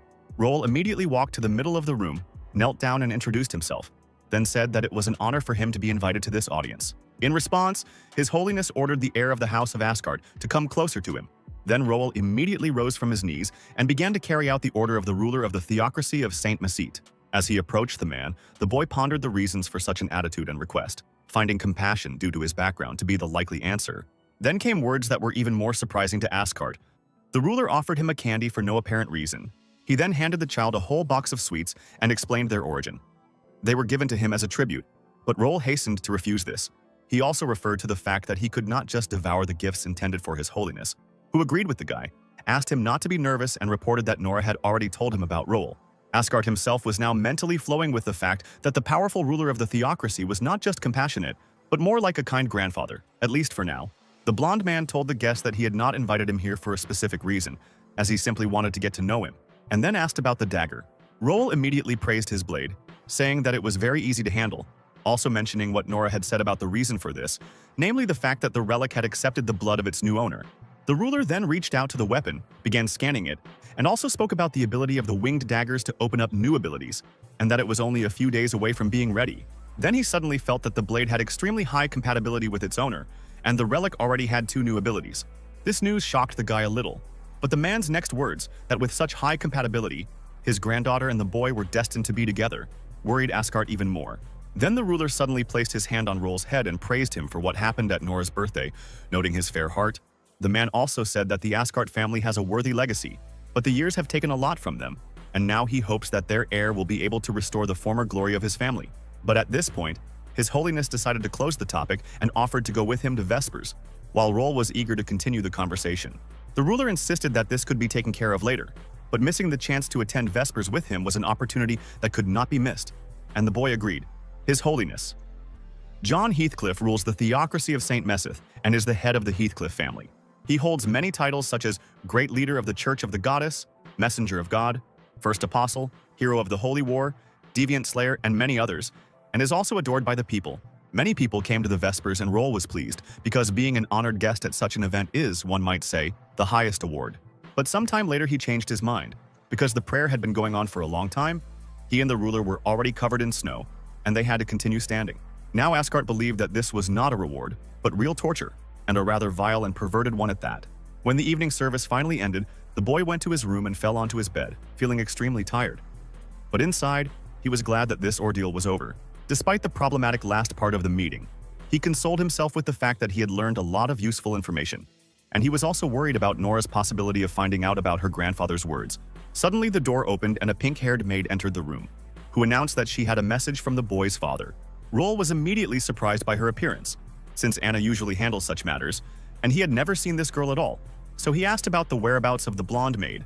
Then the pink-haired girl told him that His Highness had invited the great families to a great hunt.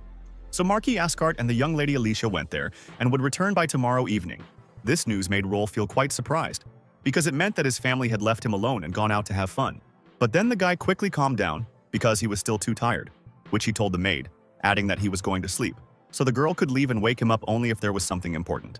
But in fact, before going to bed, the main villain decided to take a look into the system, and he regretted not staying overnight at the ruler's place since it was still so empty here without his family. The store was currently offering discounts for his recent achievements, totaling 40%, and he also had monetary compensation from House Elric, which allowed him to purchase the ability he had his eye on earlier. It's called. At the same time, he didn't even notice how the door to his room suddenly opened, and the pink-haired maid looked in, quietly whispering that it was time to begin. The main villain had already fallen asleep peacefully after the events of the previous day, and therefore did not suspect any trouble. Feeling someone's presence, Roll, still half asleep, decided that it was Anna who had come to wake him up, and asked her what time it was, while not feeling his best. In response, he heard the words that it was already 6 in the evening, but the voice clearly did not belong to the maid. So the guy opened his eyes to make sure of the person who had come here. Having unstuck them, Ascart saw Nora hanging over him, who at that moment licked her lips and giggled. This immediately caused the guy to feel surprised, confused, and shocked, and he asked her what she was doing there anyway. The blonde laughed at his expression and said that it was not in vain that she waited for the moment when Roel woke up. The main villain continued his questioning, and the girl told him that all the servants here had been replaced by her people, which allowed them to get here without anyone warning him and so on. However, the guy was not delighted with such a surprise, called such actions kidnapping, and asked the princess to let him go in honor of the new year. But Her Highness was not pleased with this reaction because she had specially arranged this to celebrate the holiday with him. And she had also brought sweets with her, which she asked the maid named Mia to bring. The servant hastened to carry out the mistress's order, and soon a box with sweets and other things was presented to the princess.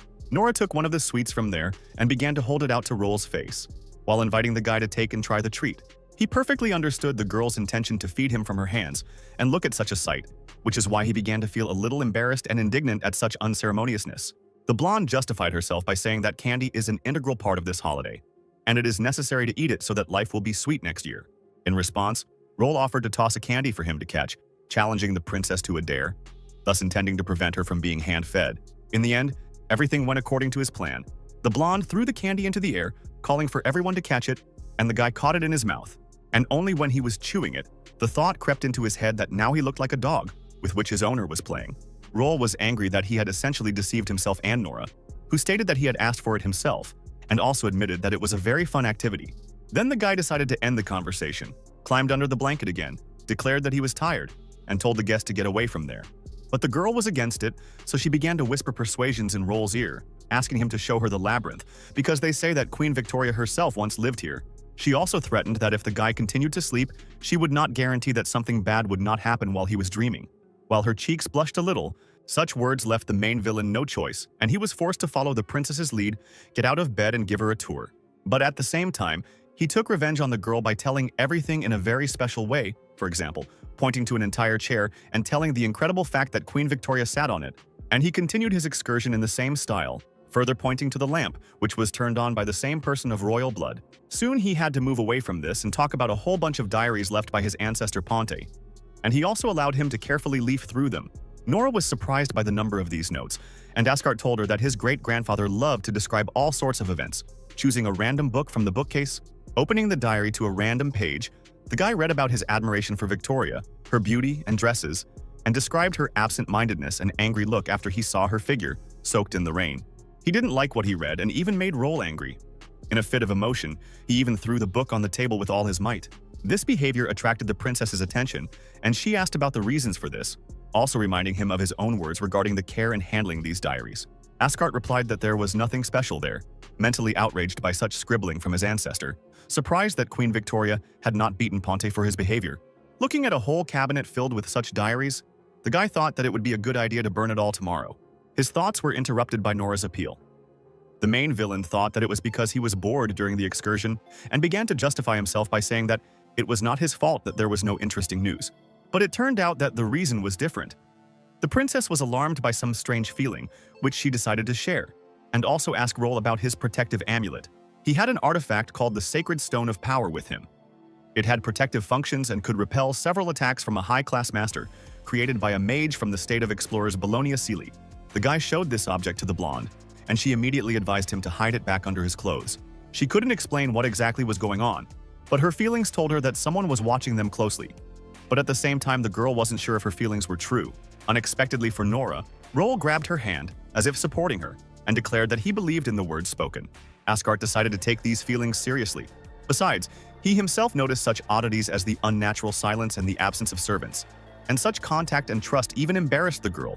Then he took off, dragging the princess along with him, explaining that it would be better to take refuge in a certain storage facility in the center of the labyrinth, and that it would be safest there.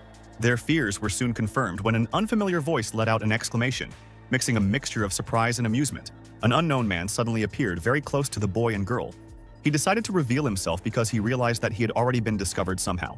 Meanwhile, in some castle and at another time during the day, a completely different event took place, namely the meeting of two certain persons.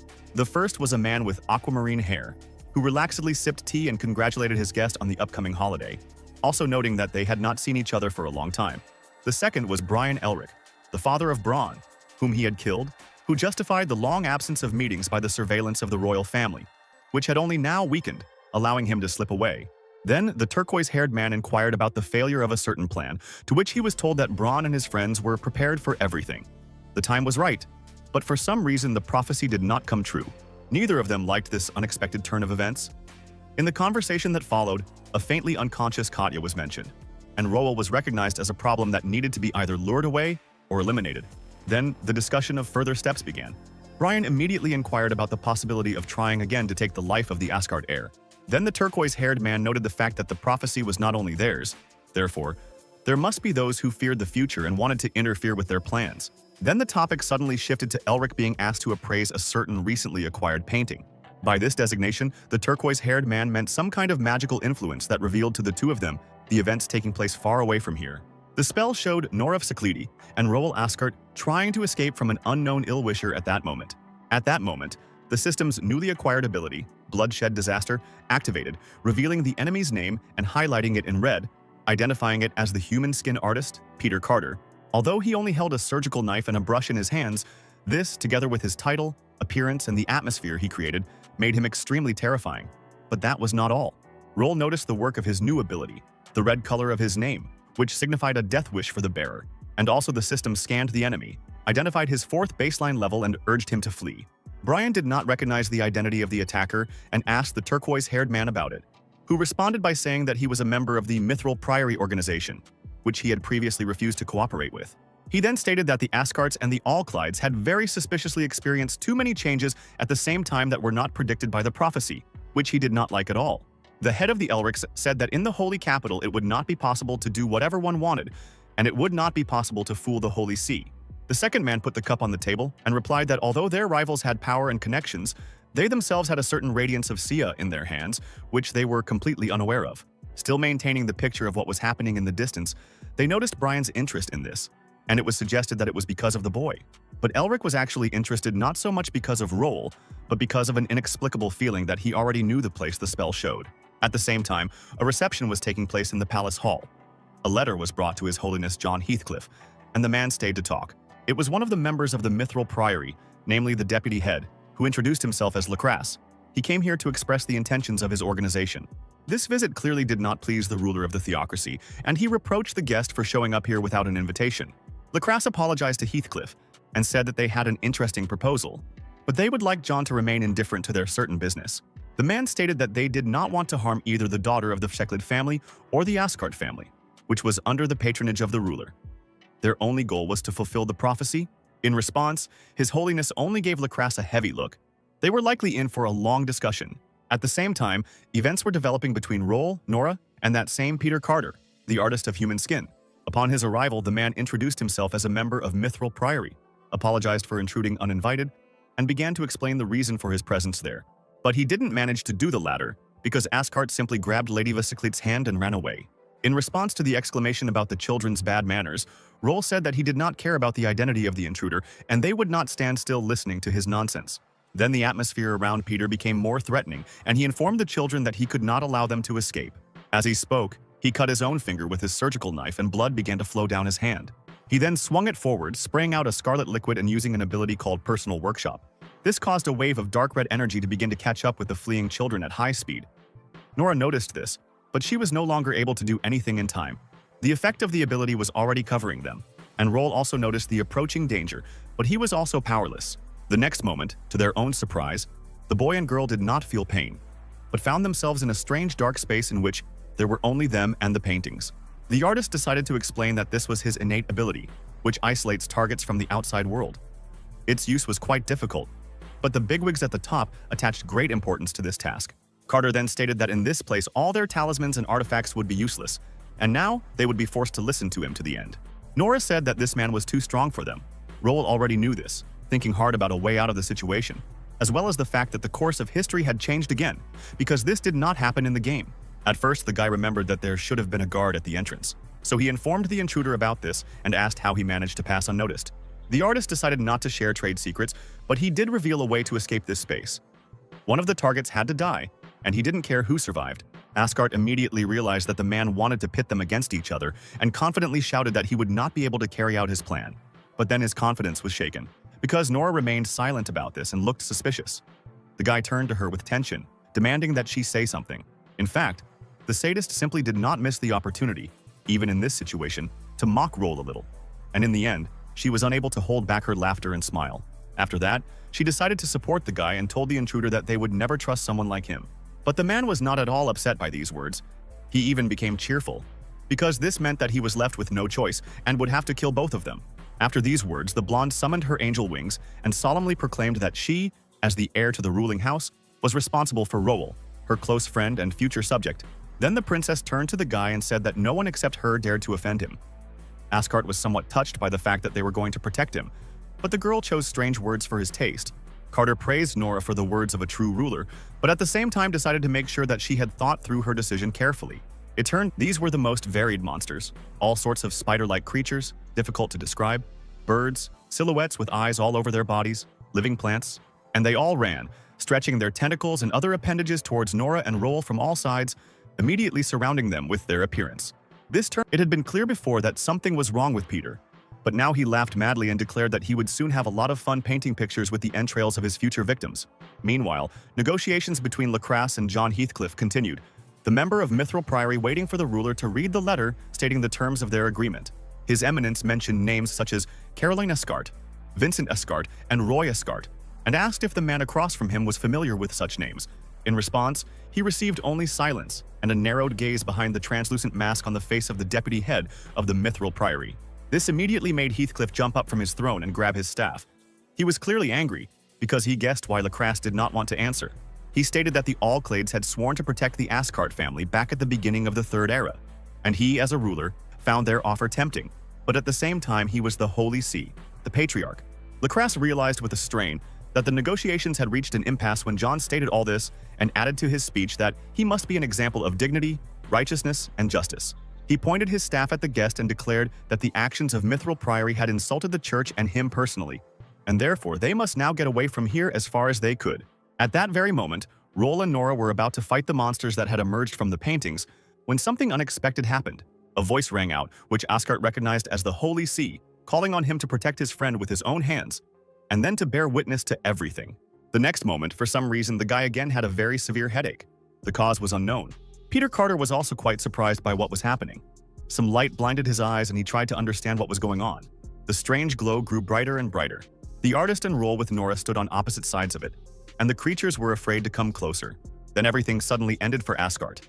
He came to his senses only when the princess was shaking him by the shoulders and trying to wake him up with screams. Some of the memories were still hazy, and the guy decided that it must be night now, so he was surprised by some light shining into his eyes. Then he finally remembered the recent events, which made him jump up from his seat with lightning speed and loudly ask where he was at all. And this curiosity was indeed appropriate, because from his current position there was a view of some city, castle, and other buildings. And if you look closely, you could see many wounded and dead soldiers, some debris and small fires outside. This entire picture was revealed to Asgard due to the fact that a significant part of the wall of this room was destroyed, which allowed him to easily observe what was happening in the city. Soon, the system made itself known. A window appeared in front of Roel, informing him about reactivation, rebooting, and updating data. When all these processes were completed, the guy was surprised by the number of changes in his status. His rank was now E+. He had the titles Emperor's Fist and Dame's Protector, as well as new spells. Then came an alarming warning that the host had shown signs of awakening ancestral bloodlines, which was currently extremely risky, with the process 17% complete. This event immediately surprised and alarmed the guy, but the system, in order to protect its user, recommended using its functions and canceling this process. Roel's emotions were also caused by the fact that he had never heard of the Asgard family's blood relationship. His father had never mentioned it, and there was nothing like that in the game. The main villain decided to inquire about the possibility of continuing the awakening. The system offered assistance, noting a 50% chance of success with Nora's blood, and that her support would cost 500,000 gold. The guy, of course, didn't have that much money, and risking his life with such a huge chance of death was unwise, so he was offered another way out. Borrow this amount from the system, and in exchange, as collateral, it will have to be disconnected for 10.5 years. However, it will continue to function. If the money is not repaid within 5 years, it will be disconnected. Various thoughts began to race through Roel's head. First of all, he imagined how he would have to get 500,000 within the specified time frame. Then he came to the conclusion that in a normal situation he wouldn't have signed up for this. But when the artist was chasing him and wanted to kill them, he didn't really have much of a choice, and he didn't want to hide behind Nora's back forever either. And it was far from a fact that she would be able to cope, so the choice was obvious. Roel obviously did not want to die, having accepted the system's offer. As soon as he pressed the button in the system window, a blinding glow appeared in front of the guy, and then notifications began pouring in.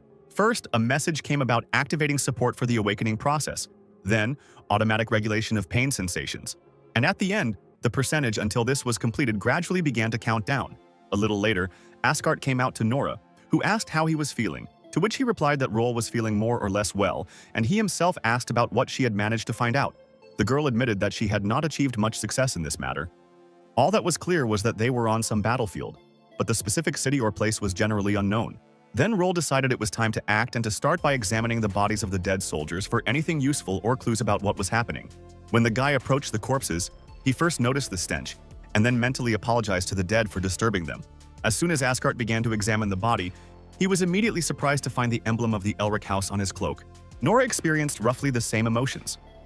It was completely unclear what soldiers of this kind were doing in this unknown place. Then the princess took a closer look at the corpse and noticed something strange, which she immediately told Roel about. The dead man was dressed in a Victorian-era uniform.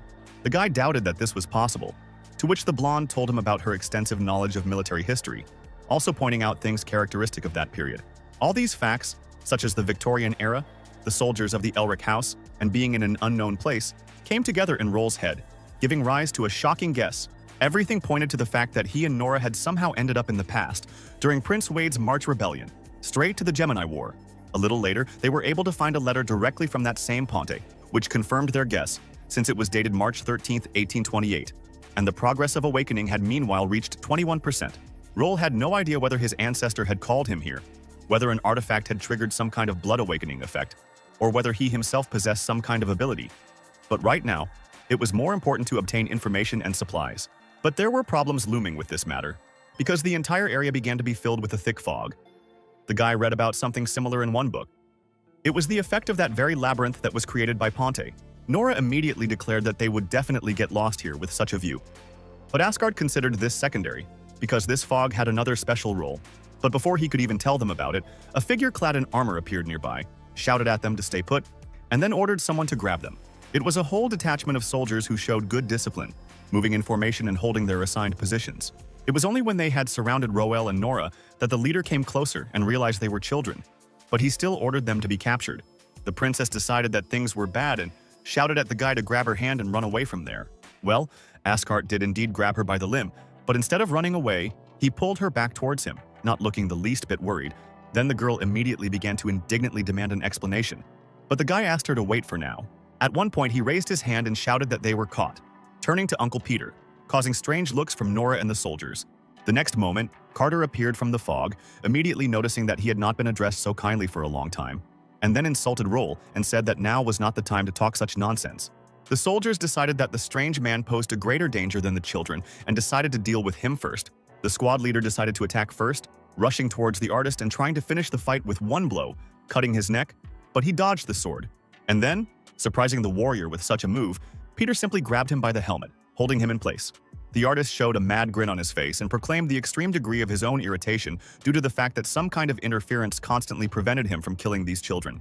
Now that the soldiers had distracted the enemy, Roel had already taken Nora by the hand and started running. while notifying her of the need to hurry because the fog would soon clear.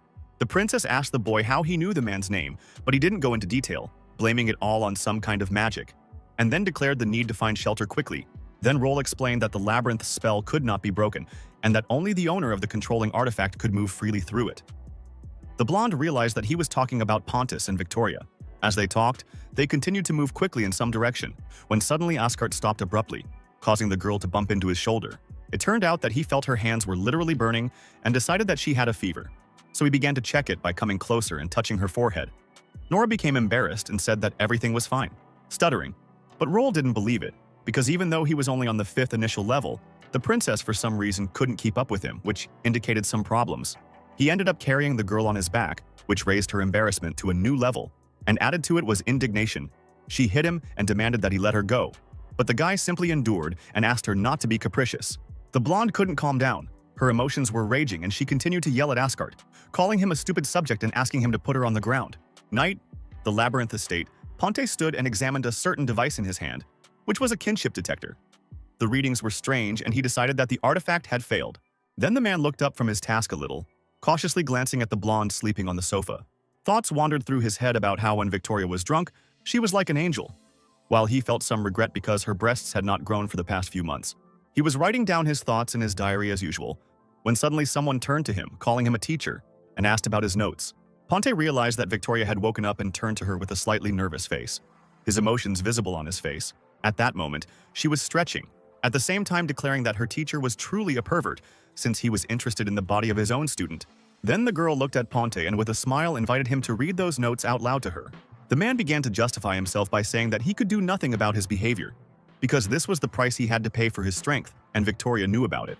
She admitted all this with a laugh, while making fun of his expression and regretting that she couldn't continue teasing him, because they still had things to do. Her teacher immediately showed her the kinship detector, asking her to check it for malfunctions, but Victoria stated that such things do not malfunction, and was surprised by the data it showed.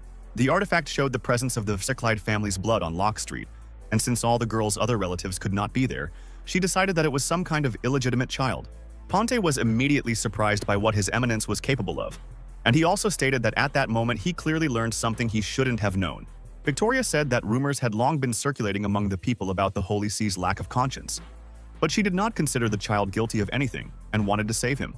Then Ponte immediately pointed out the risk of meeting Wade on such an outing. It was a huge risk, and the girl could be in danger. The blonde also understood all this, but the problem was that her brother also had a similar device, so it was necessary to act right now. Meanwhile, Roll and Nora still found refuge on Locke Street, namely a certain cathedral, in the windows of which the light was still burning. Asgard sat inside, discontented, thinking hard about the princess. She didn't have a simple cold. All the symptoms indicated an increase in the level of kinship, and here and now there was no way to help her. Finding her silver kinship was certainly good news, but in this situation, it was just another problem. The guy also couldn't understand how this girl could be so monstrous in terms of strength and talent. The system meanwhile showed a 60% progress of awakening, but also a certain countdown to the end of the witness state of 74 hours, and an average rating appeared. Then the guy didn't know what the last words meant, and the system responded with some vague and philosophical statement, and also advised him to constantly strive for self-improvement, which he simply brushed off. Then the main villain fell onto the bed, preparing to wait the 73 hours indicated on the counter, and also thought about what else could and should be done during this time. In the end, Roll decided to just forget about it. The future would show everything anyway, and he was already at his limit and needed to sleep and regain his strength. But he was not destined to rest peacefully. He found himself already on a strange land, among crosses and giant skulls. Everything seemed strange and the guy doubted whether it was a dream or something else. While he was wondering where he had ended up, a skeleton with a sword thrust into its chest suddenly began to rise in front of him. A red light flashed in the empty eye sockets of the undead, and a question about who was in front of him came out of his jaws. The size of the skeleton was simply enormous, and the next words showed that he didn't really care about Roll's identity. He only intended to ask him something first. The undead asked how the dead transferred their power, and Asgard was stunned by both the creature's appearance and its pressure. Seeing his difficulty, the giant skeleton allowed the man not to answer this question right away, so that he could think about it for a while first. But the guy still couldn't come to his senses, and the undead wasn't going to wait too long, so he told the guy that he could come back with his decision next time. The next moment, the main villain woke up in his bed and suddenly jumped up from it, still feeling fear from the unexpected meeting. It turned out that this was part of the awakening process, which was now frozen by 80%, and he also somehow managed to make a promise to the king to return him to the real world. He also received from him the ability of temporary invulnerability, which will last for 30 seconds and has only 3 uses, and Rowell also received a unique status called Grandar's Promise. All this was extremely unexpected and required careful consideration. But this was prevented by Nora, who woke up and called out to the guy in a weak voice. He immediately approached her, glad to see her awake, and asked if the girl was feeling better. She answered in the negative and also admitted that this was the first time she had been sick. The princess also rose from her bed and said that she felt like Rowell didn't hate her as much anymore. Asgard said that he never hated Nora. He was only a little afraid of her, but now he no longer has such feelings towards her. The blonde smiled weakly and contentedly in response, and also glanced to the side, also feeling a bit embarrassed. Then, the princess told the boy about the date of her baptism, June 15th, and that only the people closest to her knew this date, and if he suddenly incurred the wrath of her father or grandfather, he should tell them about it. And after that, the girl declared that Rowell should continue his journey tomorrow at dawn alone, because she would now be nothing but a burden, and only an ancestor could guide her awakening of kinship. Asgard apologized and said that they didn't have many options and suggested that she have a good rest, surprising the blonde with his words. He had previously purchased a special sleeping potion from the system's store for 800 reputation points. It was a candle that needed to be lit for it to work, which he did. In the original storyline of the chronicler's testimony, there were no deaths, and Nora herself said that she did not find herself in hopeless situations. It is obvious that all of this happened as a result of Rowell's actions. The change in Alice's fate brought with it an avalanche of other changes. The girl, of course, did not know about this, but Asgard felt guilty for having put her life in such danger. In the end, he decided to do everything himself to save Nora, and she would only have to rely on him. The guy just had the trump card needed for this. It was a new ability gained through the process of awakening his kinship, Grandar's Promise. It was certainly a great power, but it also portended great danger. The main villain's eyes burned with steely determination, and he confidently walked out of the cathedral straight into the street. The only threat Rowell knew was that same skin artist, Peter Carter, and he had to be dealt with, because there was no other way out. But first, preparation and planning, because although the enemy should have been somewhat exhausted by those nights, he was still at the 4th initial level. So dealing with him would not be easy, even with a trump card.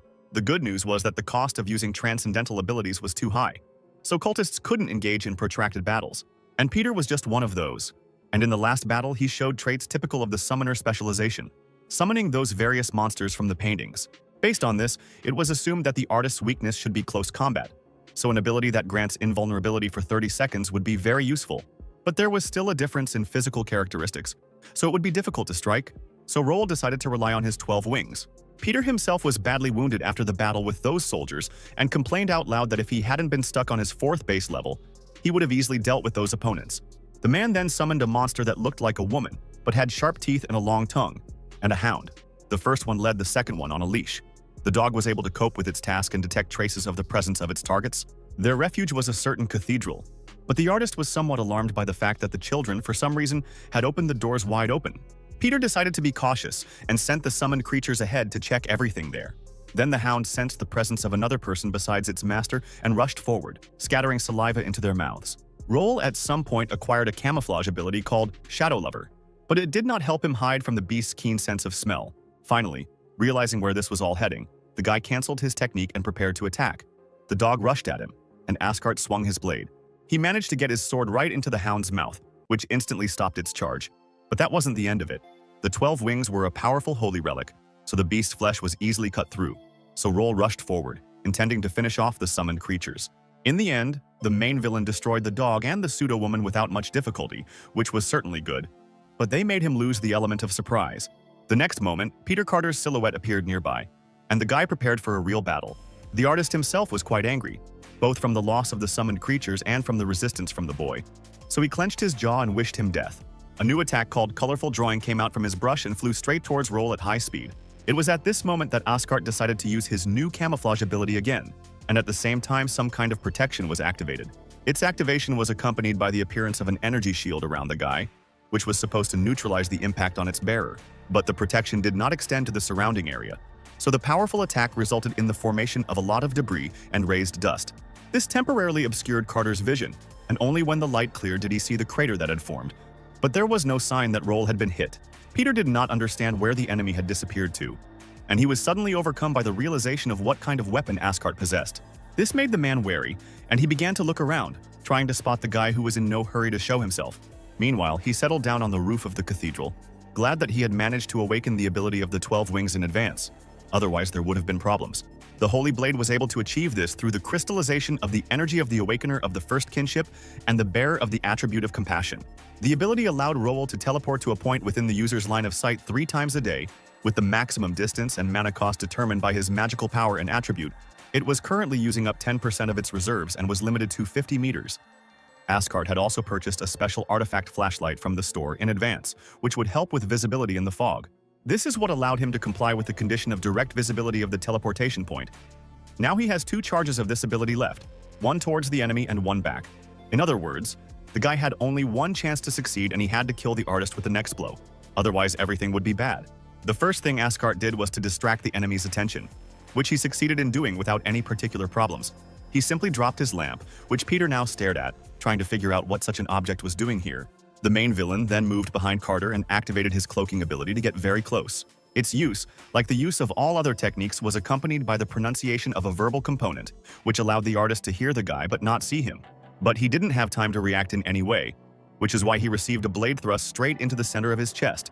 At that moment, the man suddenly decided to talk about how he hadn't expected anything like that and had underestimated the boy, while also recognizing him as a formidable and worthy opponent. Roel expressed his surprise and displeasure that after this attack, Peter still had the strength to continue talking nonsense.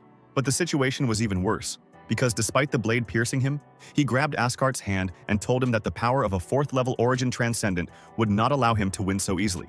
He also had an ace up his sleeve. It was an ability called Dive. Part of his body on his chest turned into a painting. Carter laughed madly and said that now the guy will not survive. The artist then summoned a new creature, a vicious and clawed likeness of a nun named the Smiling Mother, and commanded it to kill Roel. The creature attacked instantly, but for some reason unknown to Peter, it had no effect. The main villain's face took on a confident and somewhat anticipatory expression, and he declared that Carter's order could not be carried out. The thing is, he activated his Grandar's Promise ability and became invulnerable, and the 30-second countdown began. The artist understood the effect of this technique, and also realized that the guy had made a deal with some powerful entity for this purpose, and wanted to say that one day the same fate would befall him as he did. But Roel already had a rough idea of what he wanted to say, so he wasn't going to continue the conversation, although he thanked his opponent for this warning. The system continued to count down the seconds. Almost half of the time had already passed. Carter could not cause any harm to Asgard, which he took advantage of and gained power for the final attack. Having finished with this, the boy said goodbye to the artist and cut him in half with a wide swing of the 12 wings. The battle was over. Roel had won. The evaluation parameter in the system had changed its status to high, and he himself felt very tired. He also noticed that it was already getting light, and came to the conclusion that he needed to return as soon as possible. He voiced his thoughts out loud out of a strange habit, and they were heard by an unknown man who crept up and inquired about Asgard's destination. The appearance of a new character caught the main villain off guard. He turned around, looked at him, and decided to act. The guy decided to start right away with an attack with his blade, skipping possible negotiations and so on, intending to finish with this immediately. But the man was able to easily block the blow from the holy relic, and he did it with just one finger, albeit covered in the steel of a plated gauntlet. Asgard's reaction and his immediate actions were caused by the fact that he recognized this man. Now the guy was stunned and frightened by the fact that he appeared here and right now. It was none other than Prince Wade, the leader of one of the sides in the Gemini war conflict, and the brother of the still Princess Victoria. Not only was Asgard tired after the battle with the artist, but this man was already at the 3rd initial level, and there was no way to deal with him now. The prince himself, continuing to hold the blade, noticed how the boy defeated a rather strong opponent, noticed from his clothes that he was from the aristocracy, and felt curious about all this. Part of this was also because he hadn't heard any news of a noble being given a holy blade, much less an activated one, or a child. Meanwhile, Nora supports Princess Victoria, and will never agree to join the prince. It is simply unacceptable for her, so we urgently need to figure out how to save her. Meanwhile, Wade was silently and coldly examining Asgard, while he was tensely turning the gears in his head. And it was at this moment, apparently, that some process began that was connected with the awakening of blood kinship, causing severe pain. It was extremely inopportune when he and Nora were in danger, and now it does not allow Roel to think normally or start to act somehow. Suddenly, during the process, some initially blurry images began to appear in Asgard's head, which soon became quite clear and sound was added. In these visions, he saw at least 2 small children, a boy and a girl, playing somewhere in the middle of sunny and bright green hills near a mill, calling out to a certain Queen Mary. She was a blonde woman who was blindfolded at the time and playing a game with them, trying to catch them and tickle them. Soon one of the children did fall into her hands. He had the same color hair as her, and he lost, being captured. Therefore, the queen could already remove the blindfold, and upon seeing the child, she immediately recognized that it was Wade. She began to gently pat her son on the cheek, and he expressed some bewilderment at the fact that his mother had come here again. The woman explained that she plays with these children because they are as cute as her Wade and Victoria. She also added in a sad voice that they were constantly busy with their studies or something else and they had no time for their mother. Then Marie turned to her son and said that he was different from all these children in that he was the future heir of the holy theocracy. But these boys and girls, for various reasons, were left without parents, and Wade must work hard to become a worthy and fair ruler, since he is an angelic child and a messenger of Sia. She also asked him to never forget that all people are truly equal, regardless of their status. At the same time, somewhere nearby, a piece of tile began to fall from the roof of a building, and everything would have been fine. But there was another moment. Right under the place where he was supposed to fall, a little girl was passing with a bucket. The danger was noticed by a young nun, but it was too late. This did not go unnoticed by Wade and his mother. It seemed as if no one would have time to intervene and help the child. But Queen Marie suddenly used some kind of magic, which was accompanied by the appearance of black energy with a red border in the air. This made it possible to save the girl from a falling piece of roof tile, which was broken into two pieces and kept from falling further downwards. The young nun, who had observed the whole situation from beginning to end, covered her mouth with her hands in surprise when she discovered what kind of attribute had been used. The soldiers present tensed up and gripped their weapons tighter, and Wade was also surprised by what had happened. But Queen Mary didn't pay much attention to this, approached the rescued girl and asked if she was hurt, but ultimately, this good deed led to the woman's imprisonment, since her attribute did not belong to any of the three main ones, which meant the status of a heretic in the theocracy of Saint Masida. The prince began to study even more diligently, mentally asking his mother to wait for the moment when he would become the Holy See and change everything. While he was once again thinking about this and continued to write and read something, one of the maids burst into the room. She immediately rushed to the prince and began to actively whisper something in his ear. The news immediately surprised and alarmed the boy. Soon he took off and rushed off somewhere, but at the entrance to another area he was stopped, because the plague was raging further on. Then the man on guard declared that although Queen Marie was His Highness's mother, she was nonetheless a heretic. Later, their mother died, and all the other people seemed to be happy about it, repeating that she was a heretic and nothing more, and her children came to the cemetery. The young Princess Victoria was deeply grieved, falling on her knees on the wet grass, and even the rain could not hide the enormous amount of tears she was shedding. Much the same could be said about Wade, but he stood on his feet, clenching his fists tightly and also feeling angry that all the people somehow failed to show their attribute of compassion.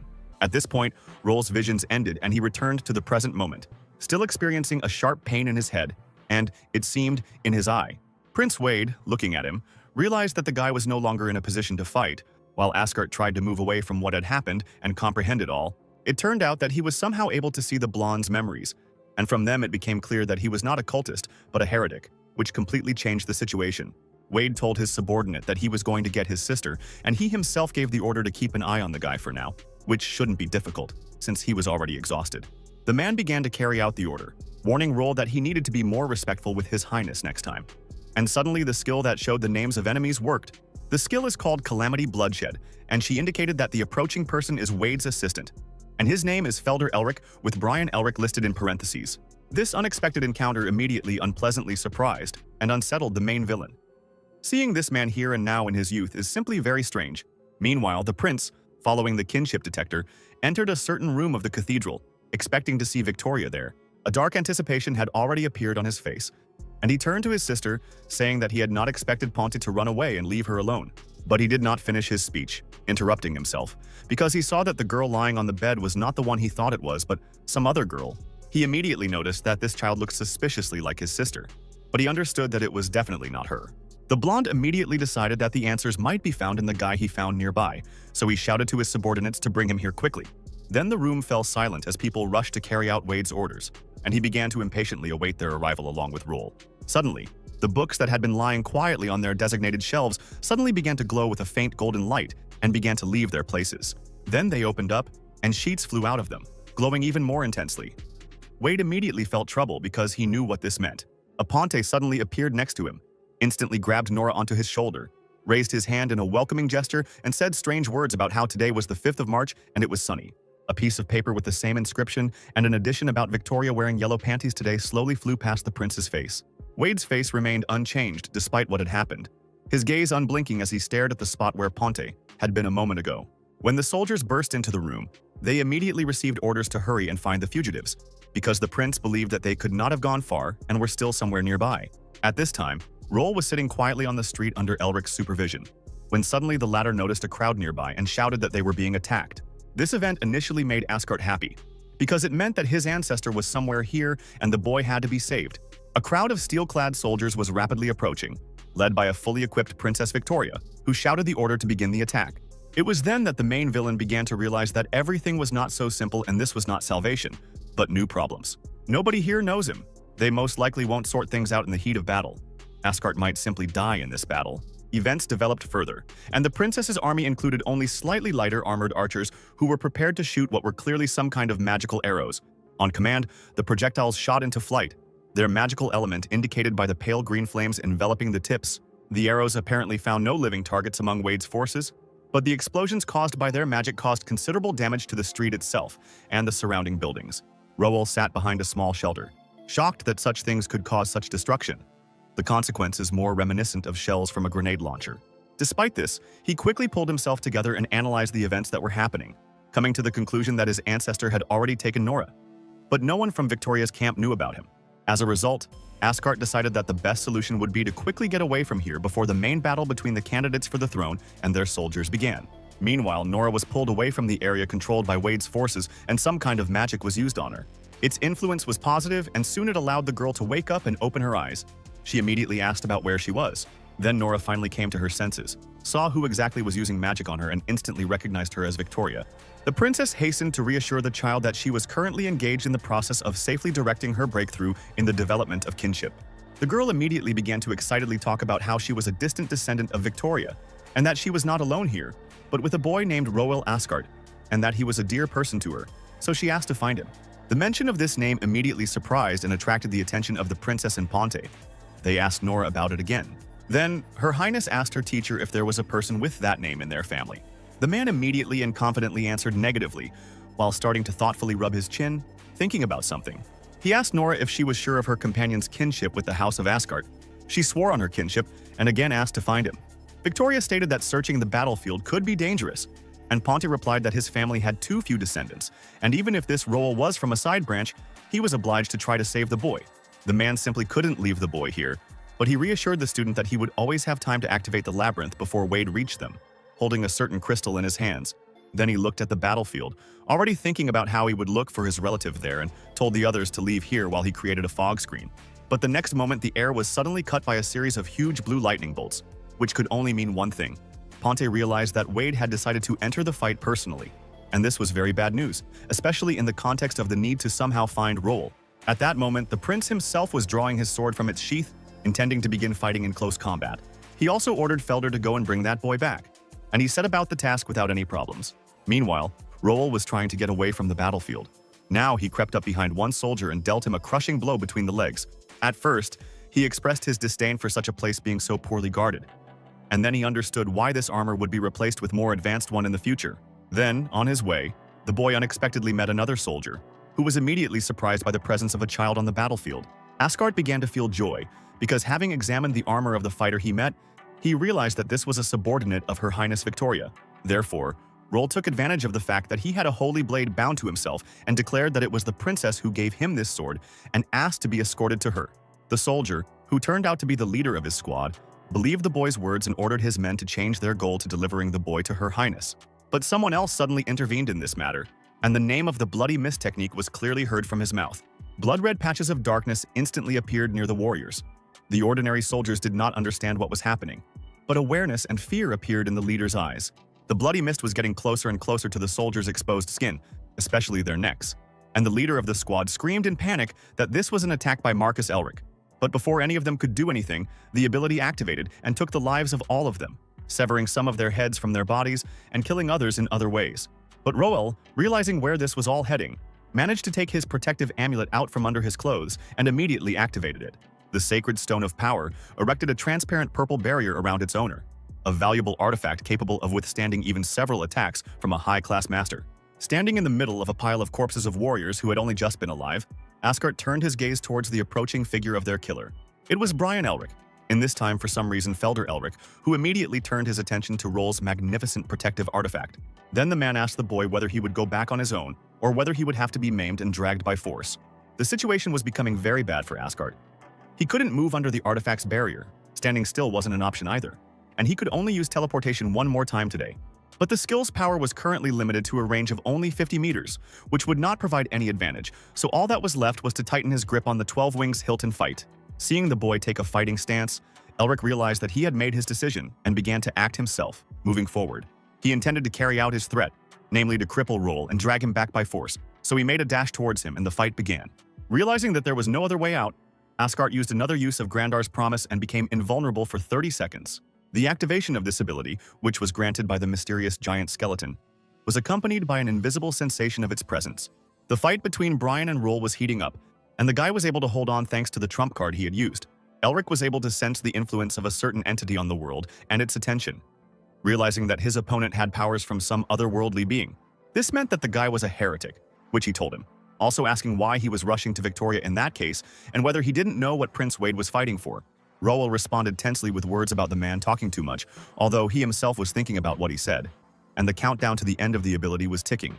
Asgard understood that this war was much deeper than just revenge for his mother or the fight for the throne. He learned a lot from Wade's memories, which he saw then. Then his thoughts filled his head. Queen Marie then died because of illness, nobility, because she was different, from a different region, a different race, nation, faith, and her actions with status did not affect anything. And the prince wants to fix all this. The main goal of the war is to defeat discrimination.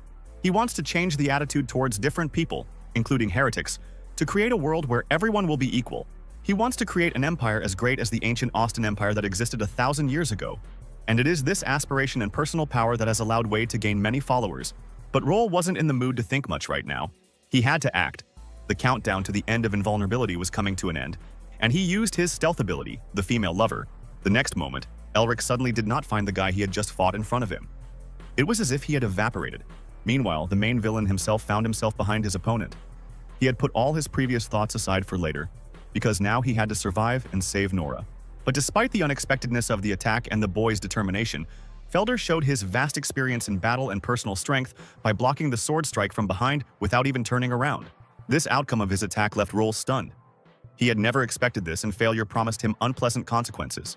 The man turned back and stated that it was weak, and he also somehow guessed that the effect of invulnerability had ended.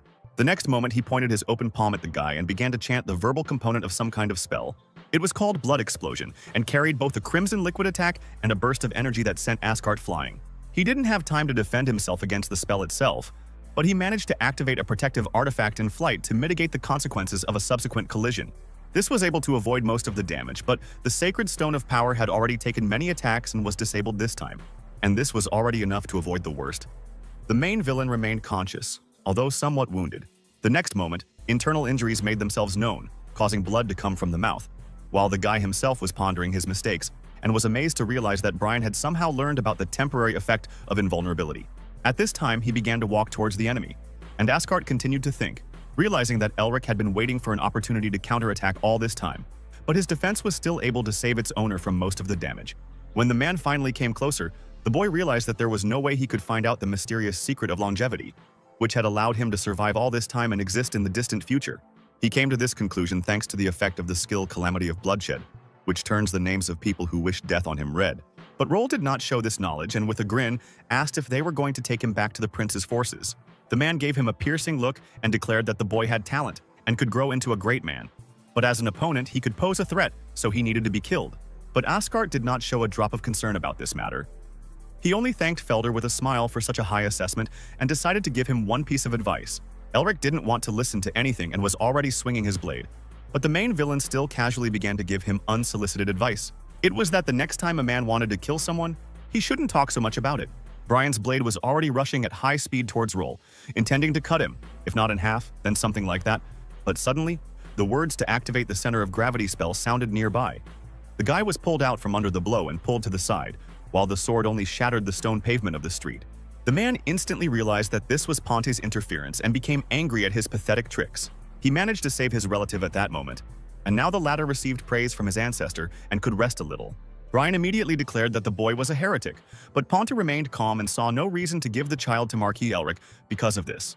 He then said that he had been busy lately and apologized for not being able to stay longer. Taking a book out from under his clothes, the man opened it with one hand. The sheets actively fell from it, glowing golden. Then short words of farewell were heard. Paper flew around the area, and Ponte disappeared along with Roel, while Felder could do nothing and only cursed in annoyance. Soon they found themselves among the forces of Princess Victoria. She greeted her teacher with a joyful cry, and Nora greeted the boy with an equally joyful cry. With tears in the corners of her eyes, the girl rushed to hug the guy, expressing happiness that he was safe. And he immediately rushed to be more comfortable with her because he was in pain. The blonde immediately pulled away and began to fearfully ask for forgiveness and wave her hands, justifying herself by saying that she didn't want this. Meanwhile, the battle continued, but was already coming to an end. Ponte ordered not to spare supplies and to fire a final volley at the enemy positions, and then begin a retreat. Then he glanced at the children and decided that he needed to go back as quickly as possible and cure the boy. Soon Roel passed out or received treatment and fell asleep. It doesn't really matter because this time too, simple sleep will not await him. But something else. Asgard again found himself in a strange place. This time he appeared not on a plane, but in the air among sharp rocks. He was moving in some kind of golden energy ball. Soon the guy landed on the ground right in front of the same giant skeleton sitting on a throne-like structure, and the vehicle dissipated. This time, the main villain was already expecting something like this and was calm, unlike the last time, when the encounter with the undead stunned and frightened him. The giant stated that the guy was the first one who returned to him so quickly, because others before him had incredibly treasured the ability they had received. But he had spent 2 of his 3 charges in one day. Well, Asgard casually replied that this skill was given to him precisely for use, so at the critical moment he played his trump card. The creature propped up his chin with his bony hand and confirmed the man's words, because his power should not gather dust in the darkness. Then the gaze of his empty eye sockets turned to the giant sword stuck in the ground, and the undead gave a long speech about great warriors, their bravery, the fear of their enemies, and how this fear gave them power. After that, the conversation turned to activating his gift. He didn't rate the second time as so-so, since his enemy survived and now knows about it, which will make his opponents more cautious. But the first time was used to protect that angel. Roel responded to the skeleton's interest by killing Peter and ending the madman's atrocities. And he protected Nora because he wanted to, even though she has flaws, but that doesn't matter. The boy then asked the following questions, but the giant, as if smiling, although the lack of skin and muscles in fact did not allow it, stated that he simply liked this girl. Asgard began to complain about this, dissatisfied with the conclusions the skeleton had come to, but he said that it was obvious, not paying much attention to the little man's babble. Then the entity stated that it didn't matter, and that the next time they met, when the guy used the last charge of the ability, he would begin to demand an answer to the question asked earlier. After this, words were said that it was already quite late, and it was time for the boy to go back. Roel was covered by a giant skeletal hand, one bone of which was as big as he was. The purpose of this action was still unknown. But the next moment, a sudden feeling of intense drowsiness came over him, and his eyes began to close on their own. Soon, just like the first time, he woke up on the bed and suddenly jumped up from it. Again, crystal clear in his mind, everything that had happened to him in this dream, if you can call it that. Nora was nearby and immediately noticed Roel's awakening and rushed to hug him, glad that he had finally woken up. The guy reassured her that he was fine and that the long sleep was caused by the awakening of his kinship. And he also apologized for dragging her into this. The blonde said that this awakening also most likely happened because of her grandfather.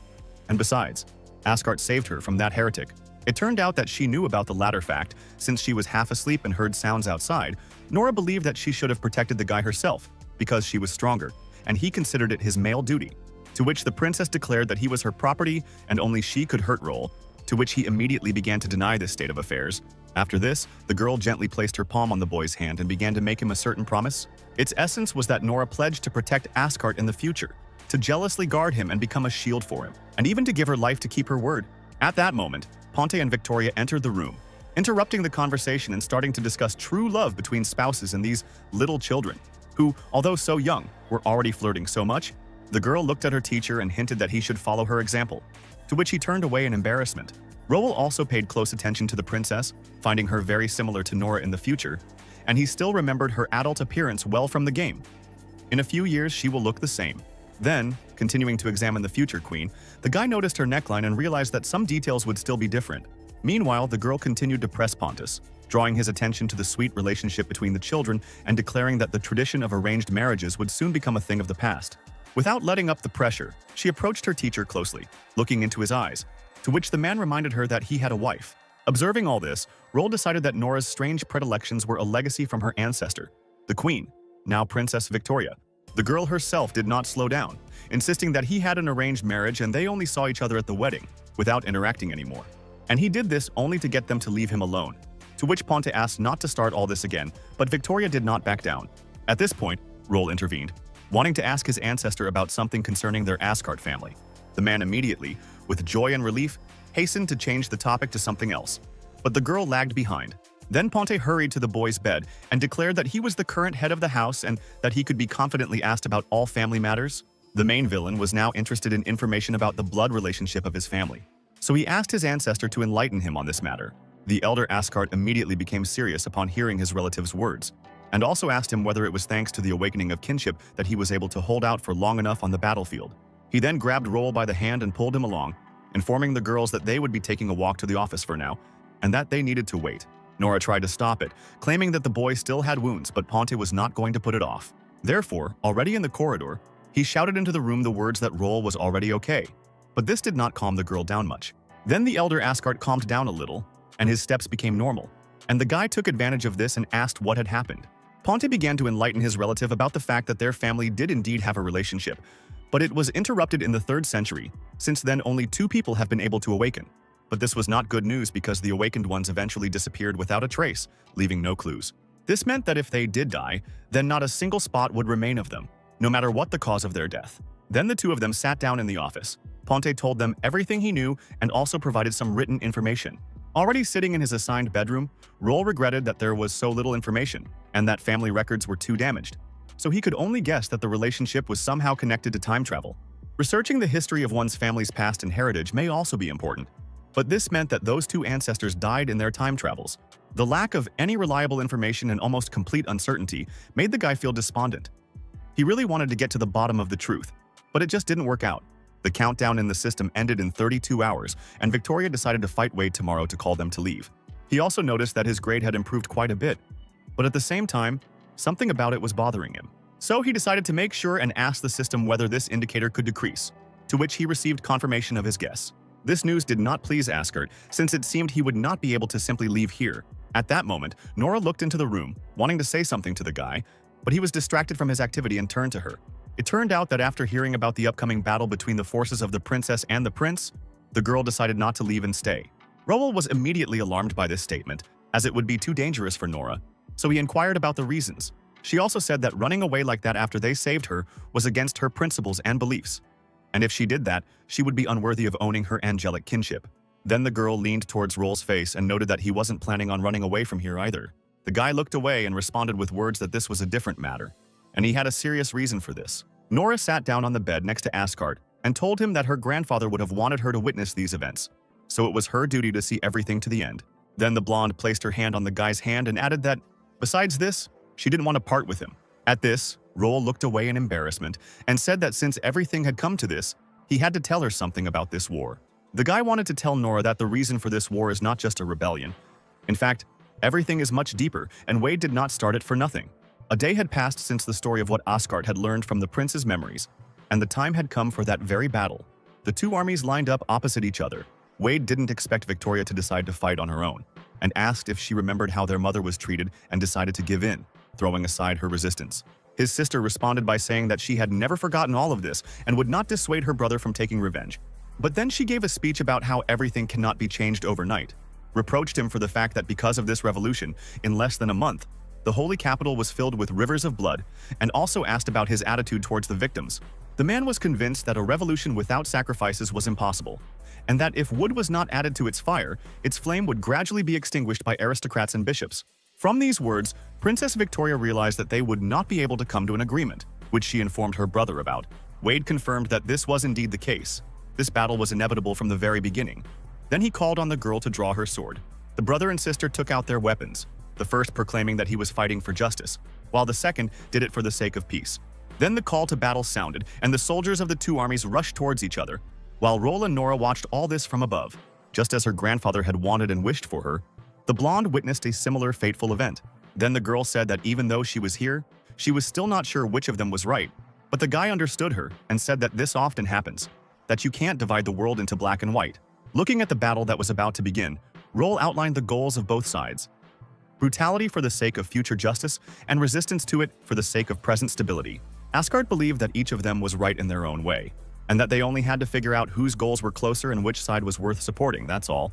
And Nora completely agreed with this. Meanwhile, on the battlefield, Victoria and Ponte fought back to back, discussing the situation along the way, namely that since their forces did not have a numerical advantage, the battle could not be prolonged, and Asgard the Elder had something to use to create another advantage. namely a family relic that allowed him to activate the labyrinth. This was accompanied by the appearance of thick fog in the area, as always, which allowed us to hold out until this moment earlier. Wade expressed his contempt for the fact that Ponte had once again decided to pull his pathetic trick. At that very moment, the man just mentioned appeared before him with his sister, holding the hilt of one sword. The prince's eyes widened in surprise, for this was no ordinary weapon, but one of the holy blades. Meanwhile, a vortex of energy, reminiscent of yellow lightning discharges, swirled faster and faster around the sword. The charge attack promised to be especially powerful.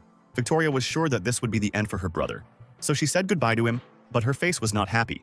Then, from the end of the holy blade, a huge bolt of energy erupted, heading towards Wade at high speed.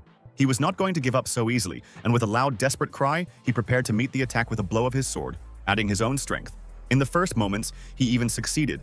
The magical energy was cut by his blade and spread out to the sides, but then it began to spin, which ultimately led to the fact that behind the riot of mana, it was no longer possible to make out the silhouette of the prince, nor what was happening to him. The holy sword attack was so massive that its charge swept across the entire street in a huge wave, hitting the buildings on the sides and causing massive destruction. This move required Ponte and Victoria to spend almost all of their reserves, and now they were at their limit, hoping that this was the end of it. But as the dust and debris began to clear, the silhouette of Wade appeared behind him, leaning on his sword. The man was a bit battered. Blocking this attack took a lot of his strength, and he was forced to kneel down to avoid falling to the ground. All these events did not go unnoticed by the soldiers of both sides, so the battle froze for a while Victoria's fighters uncertainly wondered whether they had won. Felder Elric approached his leader, Wade, to hear any further orders or plans from the prince. But at that moment, he looked devastated. His eyes seemed to have gone dark, and from his mouth came a question about whether it was all over. But he was asking more of himself, somewhat rhetorically and without belief, so he soon closed his eyes. To immerse himself in memories, to recall happy times and his mother's words about him becoming a worthy monarch of the theocracy of Saint Maceda, in his mind, he asked whether he had lived up to her expectations. And before his mind's eye there floated the period when she was in prison, still alive. The next picture was of the cemetery on that rainy day when only his mother's children, himself and Victoria, came to her funeral. These memories filled Wade with determination. He did not agree with the fact that people were divided into nobles and commoners, into faithful and unfaithful, divided by right and wrong attributes. Since they hated heretics, he became one, rejected his attribute of mercy, and chose wrath, since it cannot be extinguished in the heart of man. With a loud cry, the prince turned to his mother and asked her to see his glory, while a beam of red energy shot high into the sky. After a few moments, it lost its brightness, acquired a certain blackness, and also began to dissipate, but managed to swirl a small vortex among the clouds. As the energy began to fade, it became possible to see Wade, who had changed somewhat in appearance, specifically his hands, which had acquired impressive claws and turned blue. Victoria and Ponte watched everything that was happening with surprised faces, realizing that something incredible had happened, and the prince had broken through. Pieces of new red-black energy continued to swirl around him, and the overall sense of danger from him increased exponentially. Roll and Nora continued to watch from above, and the latter realized that Wade had broken through to the second original level through sheer willpower, which was the reason why he had not been defeated in this battle. Asgard noted that their actions did not have much of an impact on the course of history. Events did not change too much. Then he turned to the blonde and declared that it was here and now that they should make their choice. The prince, meanwhile, decided to continue the confrontation with renewed vigor, so he began to pull his sword out of the stone covering. After this, he looked at his opponents and declared his goal, justice without compromise. The next moment, Wade swung his blade, sending forward an energy slash of his new energy. He rushed forward in a very wide wave, straight towards Victoria and Ponte, who had spent too much on their previous attack. None of them expected or anticipated such an incredible turn of events, so there were no plans in case of failure, just as it was not expected that Wade would be able to fight at all after something like this. But the elder Asgard acted decisively, pulling himself together. He first of all pulled his student closer to him, to then use the same relic responsible for activating the labyrinth and summon a shield that protected them both. But the energy slash of the prince, who had broken through to a new level of strength, was too strong, and even the family treasure began to fail to cope. When Ponte realized how bad things were, he had no choice but to save himself and the princess by teleporting. Nothing could stop Wade's blow anymore, and she flew on, cutting through all the buildings in her path that had already been damaged by the previous large-scale attack. The culprit of this destruction watched over them, as if with eyes burning red, also examining the surroundings for the presence of his sister and Asgard. The blonde realized that they had made a jump and thus escaped his attack, which was somewhat unpleasant. Meanwhile, Ponte and Victoria landed near the battlefield, the man continuing to hold the girl. Roll's ancestor then showed that this move had not been easy for him, spitting out a stream of blood from his mouth. The princess immediately became concerned about her teacher's condition and informed him that he could no longer use magic. He himself began to urge his student to run, since they had not teleported very far. But the next moment the man saw that it was most likely too late for this, and they were found almost immediately. The building they were hiding behind was cut right down the middle, and stone chips from the house itself and the street pavement began to fly in all directions. Ponte immediately pulled Victoria closer to him, staring darkly into the newly formed passage. When the dust and debris no longer posed any threat, the princess opened her eyes, immediately tensing up and unpleasantly surprised by what she saw. Wade was already standing nearby. For some reason, the energy manifestations around him had lost their red color, remaining completely black. The sword was also surrounded by this power. The prince was preparing to stain his blade with the blood of his sister and the head of the Ascart family. Seeing how bad their situation was, Ponte said that it seemed like it was time for the teacher and student to say goodbye. Wade was determined to end it all, and he told his sister about it. He launched a magical attack from his hand, releasing a kind of snow-white energy, reminiscent of lightning, towards Victoria and Ponte. The princess and Ascart no longer had any trump cards, artifacts, or relics, and their reserves were already depleted. There was no longer any way to defend themselves or somehow save themselves. All that was left for them to do was hug each other one last time and close their eyes in anticipation of the inevitable. But then Nora suddenly appeared, jumping right in front of the couple and ending up in the path of the prince's attack. The girl activated her protective artifact, and a translucent golden barrier appeared around the three of them, blocking Wade's magical attack. The child's appearance surprised Ponte and Victoria, and the latter couldn't help but ask what Nora was doing there. Ascart Sr. inquired about the location and occupation of his relative Roel. Meanwhile, he was busy sneaking up on Wade from behind, and as if on purpose, at the very moment Ponte asked, the camouflage malfunctioned and he was discovered. But it didn't matter anymore. The main villain remained calm and determined, and words flew out of his mouth about how this time the prince would not be able to dodge. He again played his trump card and spent the last charge of Grandar's promise, becoming invulnerable for 30 seconds. But this time, the guy instantly found himself in front of that skeleton. The giant reminded him that this time Roel must answer the question asked during their first meeting about how the dead transfer their power. Ascart said that he had two answers to this. The first concerning all undead in general. The second specifically concerning this skeleton. The backbone expressed his interest in this turn of events and decided to hear both options from Roel, telling him to start talking. Before he began to answer, the boy said that after seeing the events of this era, the giant should already know what he would say. Then Ascart began to speak to the point, explaining that the dead transmit their power through spirit, will, and aspirations, which is achieved in various ways through writing books, research and discoveries, and through heirs. And when all this is in its fullness, it turns from ordinary pages into culture.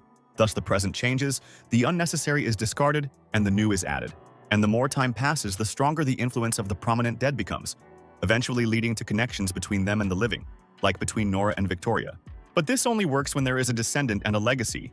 But the giant skeleton has none of that. The undead was dissatisfied with the way the question was put, so he looked intently with his empty eye sockets at Roel and told him to watch his language. But the guy wasn't scared. Moreover, he stated that based on the reaction, he was right in his conclusions, and he had a reason for being fearless. He simply believed that the giant would not kill him, otherwise he would not have helped so much, which was indirectly confirmed by his subsequent silence. Then the skeleton laughed and said that the baby had plenty of courage, adding that he liked it. He then stated that the answer was accepted, and also said that over the years he had seen many people who could not say a word against him, but the smug boy could. Roel himself would have preferred to be called at least self-confident. But the undead ignored his statement and said that he had one more question. He asked the man what he thought of them, and Ascart responded nonchalantly that they were friends. Due to the lack of a face, it was impossible to understand what the giant was feeling. But one could say with certainty that he was pleased with what he heard. Then, the giant rose to his feet, stretched out to his full height, and asked Roel, as a friend, to bring victory. Then the events were transferred back to the ordinary world, where not a second had passed, and the prince began to express surprise at meeting Roel again. But he was more interested in the aura emanating from the guy, which indicated the favor of the ancient deity, something he did not expect to see here. Wade asked if this was the trump card he was going to use to win, but Ascart remained silent. Then the blonde began to talk about how sorry he was, because for the ancient gods, people like him were just toys, which it was a pity to even pay attention to. With his last words, he swung his blade sharply, sending a magical attack towards his enemy. But this did not bring any result. The magic only splashed powerlessly against the invisible barrier, without causing any damage to Roel. The only thing this led to was the rise of a dust cloud, which hid the guy's silhouette, although white lightning began to break through it. This phenomenon attracted Wade's attention, and he began to carefully examine what was happening without taking any new action. Soon, Ascart became visible, clutching a snow-white lightning bolt in his hand, and a tattoo appeared on the left side of his face. He decided to respond to the prince's words that the gods were not interested in all this by saying that his new patron was on his side. Roll's next move was to either gather the opponent's energy back and send it back to him, or create a similar attack. Either way, a magical strike was fired at Wade. He managed to dodge it, although he did so only at the last moment and the magic flew right past his head. A role was played by both the speed of the projectile and the surprise of the attack itself. Moreover, the prince suddenly noticed that although he had managed to escape the attack, it had still scratched him, grazing the edge of his cheek. Then the main villain turned to the giant skeleton, whose name was still Grandar, like the ability he had granted. The deity responded immediately, appearing in a fiery flash as the silhouette of the upper part of its massive body behind Roll. This time his appearance was not a projection of presence or anything of the sort. No, now God appeared in the material world personally, at least partially. The appearance of this figure allowed Wade to understand that the boy had not just the favor of an ancient deity, but a full-fledged contract with an entity of this caliber. At that moment, Asgard informed Grandar that Nora needed to be taken from here at any cost, and asked his patron if it was possible to do this. To this, the giant responded that he could do it, but now, with his strength, one blow would be enough for the guy to defeat the enemy. Roll nevertheless asked again whether this was really the case, to which he received confident confirmation. Then the boy decided to follow Grandar's advice and informed him of this, beginning to concentrate mana in his fist. At this moment, they were mimicking each other's actions.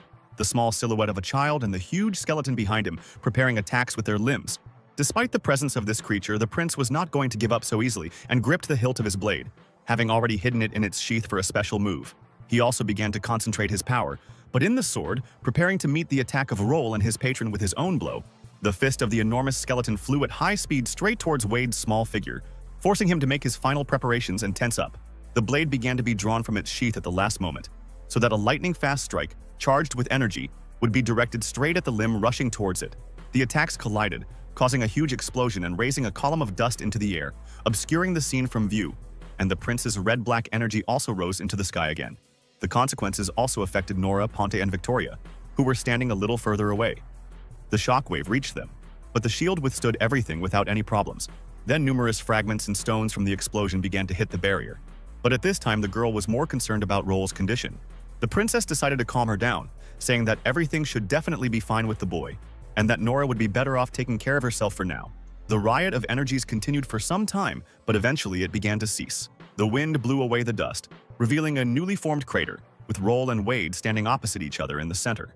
The latter's hand was visibly shaking, and his blade was broken almost at the guard.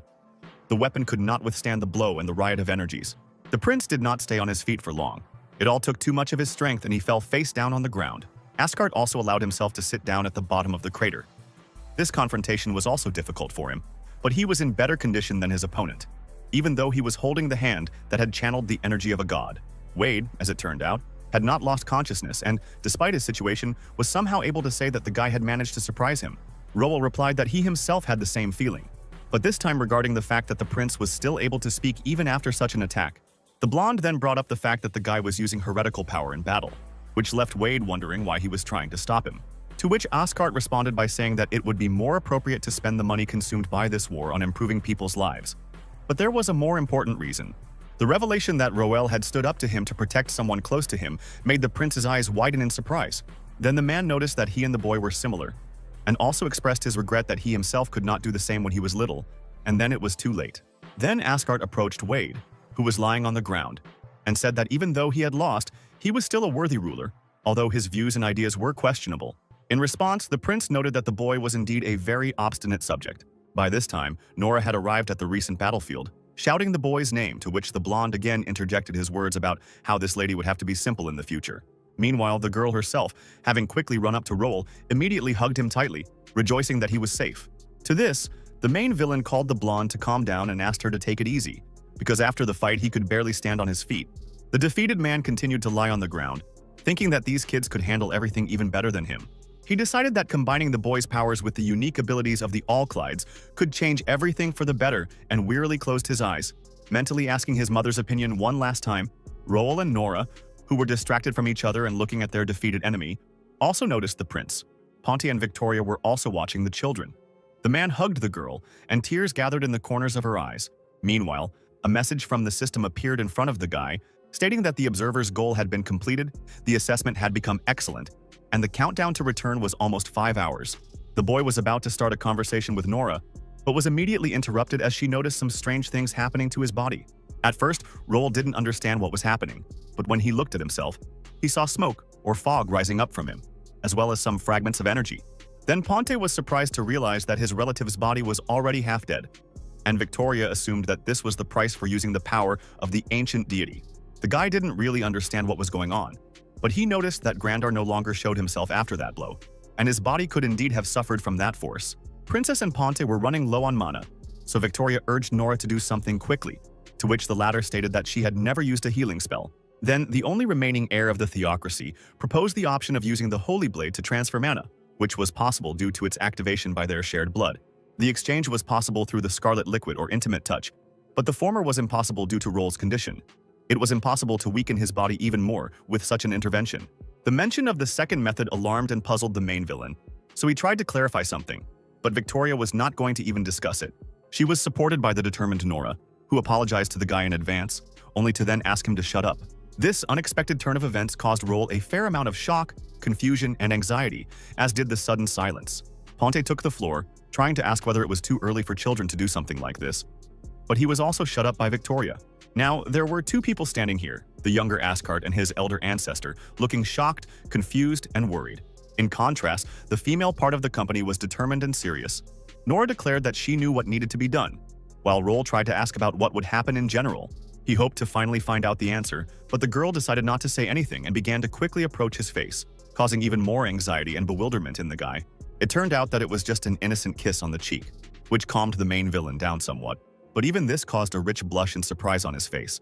And in the current time period, Marquis Asgard and his adopted daughter Alice sat by the fire and simply looked around the area. Sister Rowella was dressed in a new outfit and was also in a somewhat gloomy reverie, looking at the horizon. The adoptive father turned to her and asked the girl if she still thought about her brother, fully understanding her worries and sharing them. Alice responded by saying that she couldn't even imagine that Her Highness would invade the estate like that, and also adding that she was probably torturing Roel right now.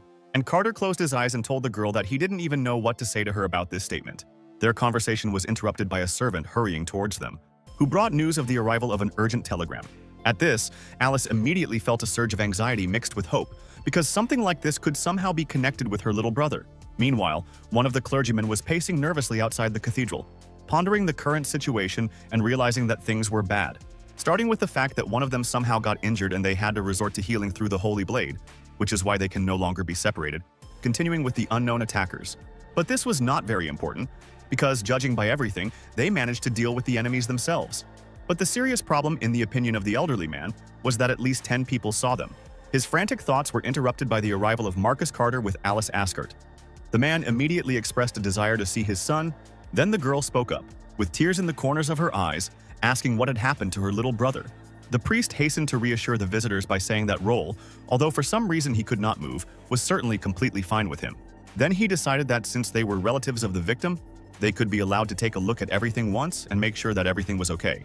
Opening the door, the elderly man called on the father and daughter to look and make sure of everything, which surprised them that their relative was not alone there. But what was happening in the room immediately caused different reactions on the faces of all three. The priest was stunned, the Marquis was somewhat surprised and embarrassed. Alice also blushed, but was also indignant. The thing was that they were presented with the unexpected sight of a kiss between Roel and Nora, this time on the lips. Later, Asgard reads a book of fairy tales brought to him. The first one began with the fact that in one kingdom there lived two children in love with each other, heirs of high houses, but already engaged to others. But one day they could no longer contain their feelings, swore their love and ran away from home when their relatives were away. And this opportunity was taken advantage of by evil cultists, who, thanks to the carelessness of the guards, were able to attack the children. Although the young people won the fierce battle, the young man was seriously wounded, and to help him, the innocent girl gave her first kiss with healing power. But this was seen by the rescuers sent to help, thanks to which their families learned about the incident. In the finale, the lovers' secret affair was revealed. They were placed under house arrest and severely punished. Roel didn't like this ending to the story, and he threw the book on the table, starting to complain about the pictures and words the author had chosen, and the fact that at the end the story had completely lost touch with reality. Anna said that this work is passed down from aristocrat to aristocrat, and that there are 6 more parts, but the guy didn't want to hear anything about it. He banged his head hard on the table and began to complain about how quickly rumors about what had happened had spread everywhere. Even his little sister was upset about all this and asked him questions like how he didn't need her anymore, that she wasn't good enough, and so on.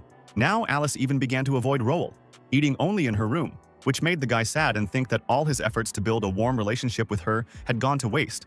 Hearing the young gentleman's lamentations, Anna hastened to calm him down with the words that the girl was simply jealous and would calm down in a few days. But Asgard did not believe her, because he thought that his sister was still just a child, and it was too early for her to think about something like that and experience such feelings. Then he began to think about what the problem really was, and the maid mentally noted that the problem was in the boy himself. Having abandoned this matter for now, the main villain inquired about the fact of his father's absence from the estate, and the maid replied that he had been summoned to the palace. This news became another reason for Asgard's sadness, since the Marquis was most likely called there because of the incident with Nora, which added even more hassle. A week had already passed since their return, and since the history of the world had not changed in any way, it was concluded that they had previously only traveled to a short copy of that time period, as if in some kind of game. This entire adventure led to the awakening of a bronze-ranked Kingmaker's bloodline, connected to space-time and bringing comfort to the dead, new abilities, and a huge debt. Roel irritably asked the system where it would put such a huge sum as $500,000, whether it would one day destroy the economy of the surrounding lands, and whether it would suck out all the gold reserves of the world in the future, to which he received the answer that everything would return back underground and be mined again, which eased the guy's anxiety, but also showed some senselessness of it all. Then Asgard calmed down, because he considered this not such a big price for his strengthening, because strength is the most important thing. And in the future, awakening the bloodline will pay for all the costs. So far, using affinity, as well as the new acquired ability, was impossible due to the need for the crown attribute. The skill, by the way, was called Wade's Gift, received for repose in the afterlife, and it was a global army buff spell, Howl of Crimson Lightning. It significantly strengthened the troops of the allied forces, depending on the predisposition of each, but put them into a berserk state, with a side effect that had a chance of inflicting fatigue at the end. But this was still somewhat useless. So Roel, deciding that enough time had passed, asked the system about new elixirs or discounted items, to which he was offered a new serum at a 90% discount, costing 1,000 gold pieces, which would facilitate a breakthrough to the next level of strength, the side effect of which was a serious illness. The boy considered the consequences not too severe, was glad that his father was not at the estate, who might again notice that he was drinking suspicious potions, and bought the elixir. Meanwhile, Marquis Carter arrived for an audience at the request of the ruler of the Theocracy of St. Messeth, John Heathcliff. The aristocrat took a kneeling position before His Eminence, and the latter immediately began by saying that the further conversation would be about the incident connected with their children. The head of the Asgard clan immediately expressed his regret that Princess Nora had been injured in the attempt on his son's life, and apologized for her being drawn into it. Heathcliff responded by saying that such a situation could not have been foreseen, but that they now needed to work together and prepare appropriate countermeasures. The Marquis hastened to agree with John's proposal, and decided that since everything was heading towards a joint discussion, he could raise his head from the floor and get up from his knees. Looking ahead, Carter was surprised that His Holiness had decided not to wait for the servant while sitting on the throne, but had approached him. The ruler, as it turned out, was in a good-natured mood, which he showed with a kind smile on his face, and told his vassal that he first needed to take care of the children. In the dark of the palace throne room, Lord John Heathcliff offered to make his granddaughter, Nora Allclyde, Roel's protector. This proposal first made the head of the Asgard clan breathe a sigh of relief. Then he spoke the words of the Holy See out loud.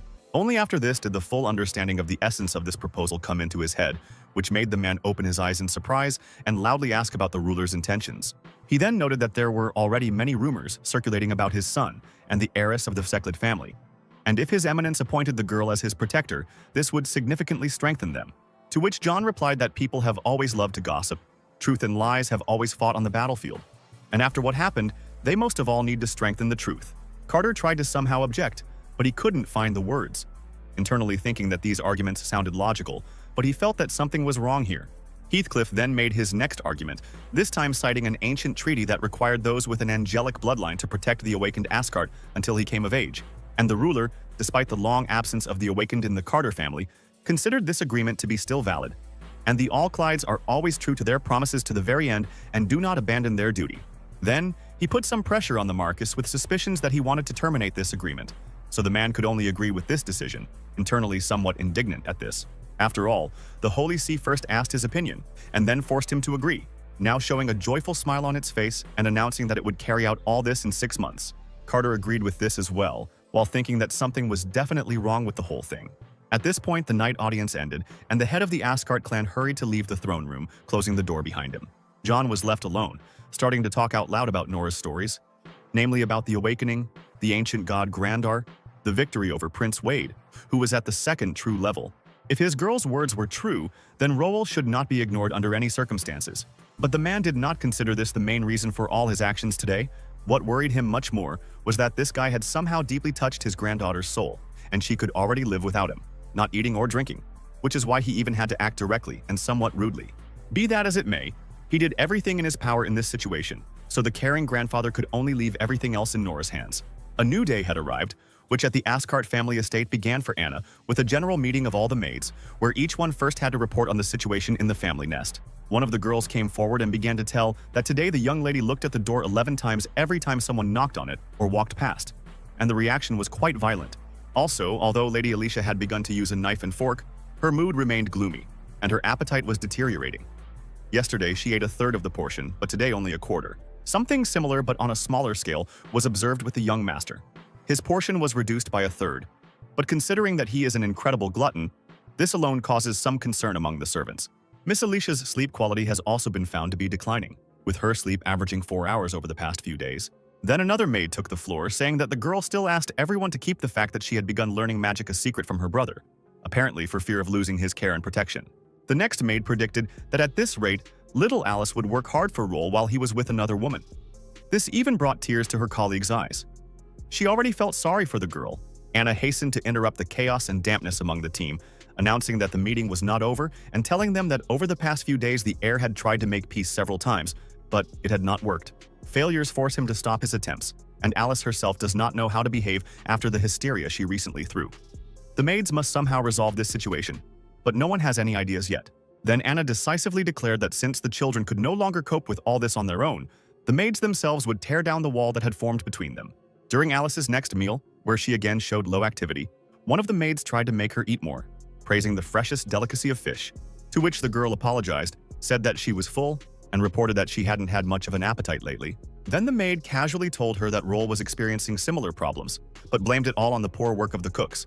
But this already got Alice's attention. Then the girl, as if in secret, told him that the boy was eating less than half of his normal amount when he needed to recover as quickly as possible, which seriously worried his sister. Then the maids continued their game, telling him that the young master had been feeling depressed lately and that if things continued like this, he might even become depressed. This news even brought tears to the girl's eyes, and she began to blame her brother's poor health on the fact that she had been refusing to see him for several days. Then she decided that today she would sit down with him at the common dining table and eat together with Roel. Everything was going according to the insidious conspiracy of the estate's maids, and while Alice sullenly lowered her gaze to the floor, the girls, unnoticed by her, smiled at each other and showed a thumbs up. But that was not all. The maid hastened to remind him of what had happened between them earlier and said that it was somehow wrong to forgive the young master so easily. The maids advised her not to see him for a few more months and declared their support for the young lady, as well as their help in preventing an accidental meeting between them, which already worried Alice and made her think about what she should do with all this. Not even suspecting that all this was in fact some kind of cunning plan of the servants to reconcile them. It was time to move on to the next stage, and one of the maids gave the thumbs up again. With this gesture, she conveyed a signal of success to her colleague, who was watching everything closely, hiding behind the door and looking through the crack between them. To then, the next moment, feigning concern on his face, burst into the room and shout that the young heir was unwell, immediately causing concern in the young lady. By a funny coincidence, it was precisely this time that Roel chose to drink a store-bought serum, the consequence of which is a serious illness. The consequences became apparent very quickly, without making him wait long. Even though the guy had hoped for the enhanced immunity that people with various superpowers have, the system immediately reported that this was a forced negative effect that would not be affected by good health, which Asgard had already realized and was now suffering, regretting that he had not simply been knocked out like last time. But the boy wasn't upset by his condition, as he could already feel his mana reserves growing. For the sake of strength, he was willing to endure even more, and the elixir's progress was 35%. Soon Anna unexpectedly ran into his room. Roel was delighted by her appearance and quickly tried to ask her for something, but he was immediately interrupted by the girl, who apologized for her tactlessness and asked him if the young gentleman would like to make peace with his sister. Asgard immediately agreed, then complained about his failures in this matter, since Alice did not give him a chance, after which he expressed hope that Anna had come up with a way. Then the girl happily confirmed the boy's guess, saying that they would be given a chance for reconciliation, but Roel would have to pretend to be ill. Coincidentally, he was already like that, but his condition did not allow him to be happy about it, only to mentally ask an ironic question about whether it was not already obvious that he was not feeling well. Then, a worried Alice, with drops of tears in her eyes, literally flew into the room at high speed, shouting her brother's name. She jumped onto the sick man's bed, hugged him, and began to apologize, believing that his illness was her fault and promising that she would not do that again. The guy was at first surprised by his sister's unexpected outburst, but then he realized what was going on and gave Anna a thumbs up, silently thanking her and thinking that she was a real genius. Then Roll began to apologize to the girl, and he himself responded, admitting his guilt in their quarrel, neglecting Alice, and expressing his regrets, remorse, and so on. Alice immediately forgave her brother completely, and also said that she could forgive him anything if he recovered. Then, wiping away the tears that were streaming down her face with her hands, she admitted that she hadn't really been too angry at the guy, and began talking about her guilt again, and also began asking Roll not to die. In response, the boy began to speak somewhat embarrassedly about how, in reality, everything was not so bad and that he was not going to say goodbye to life. Then he stroked his sister's hair and asked her to express her feelings differently next time. Otherwise, he had already thought that she hated him. Alice replied that she would never feel such emotions towards her brother, and, wiping away her tears, declared that the next time she was offended by him, she would simply start crying. Then Roll again began to take the blame for the entire situation, also promising that he would try not to offend the girl in any way again.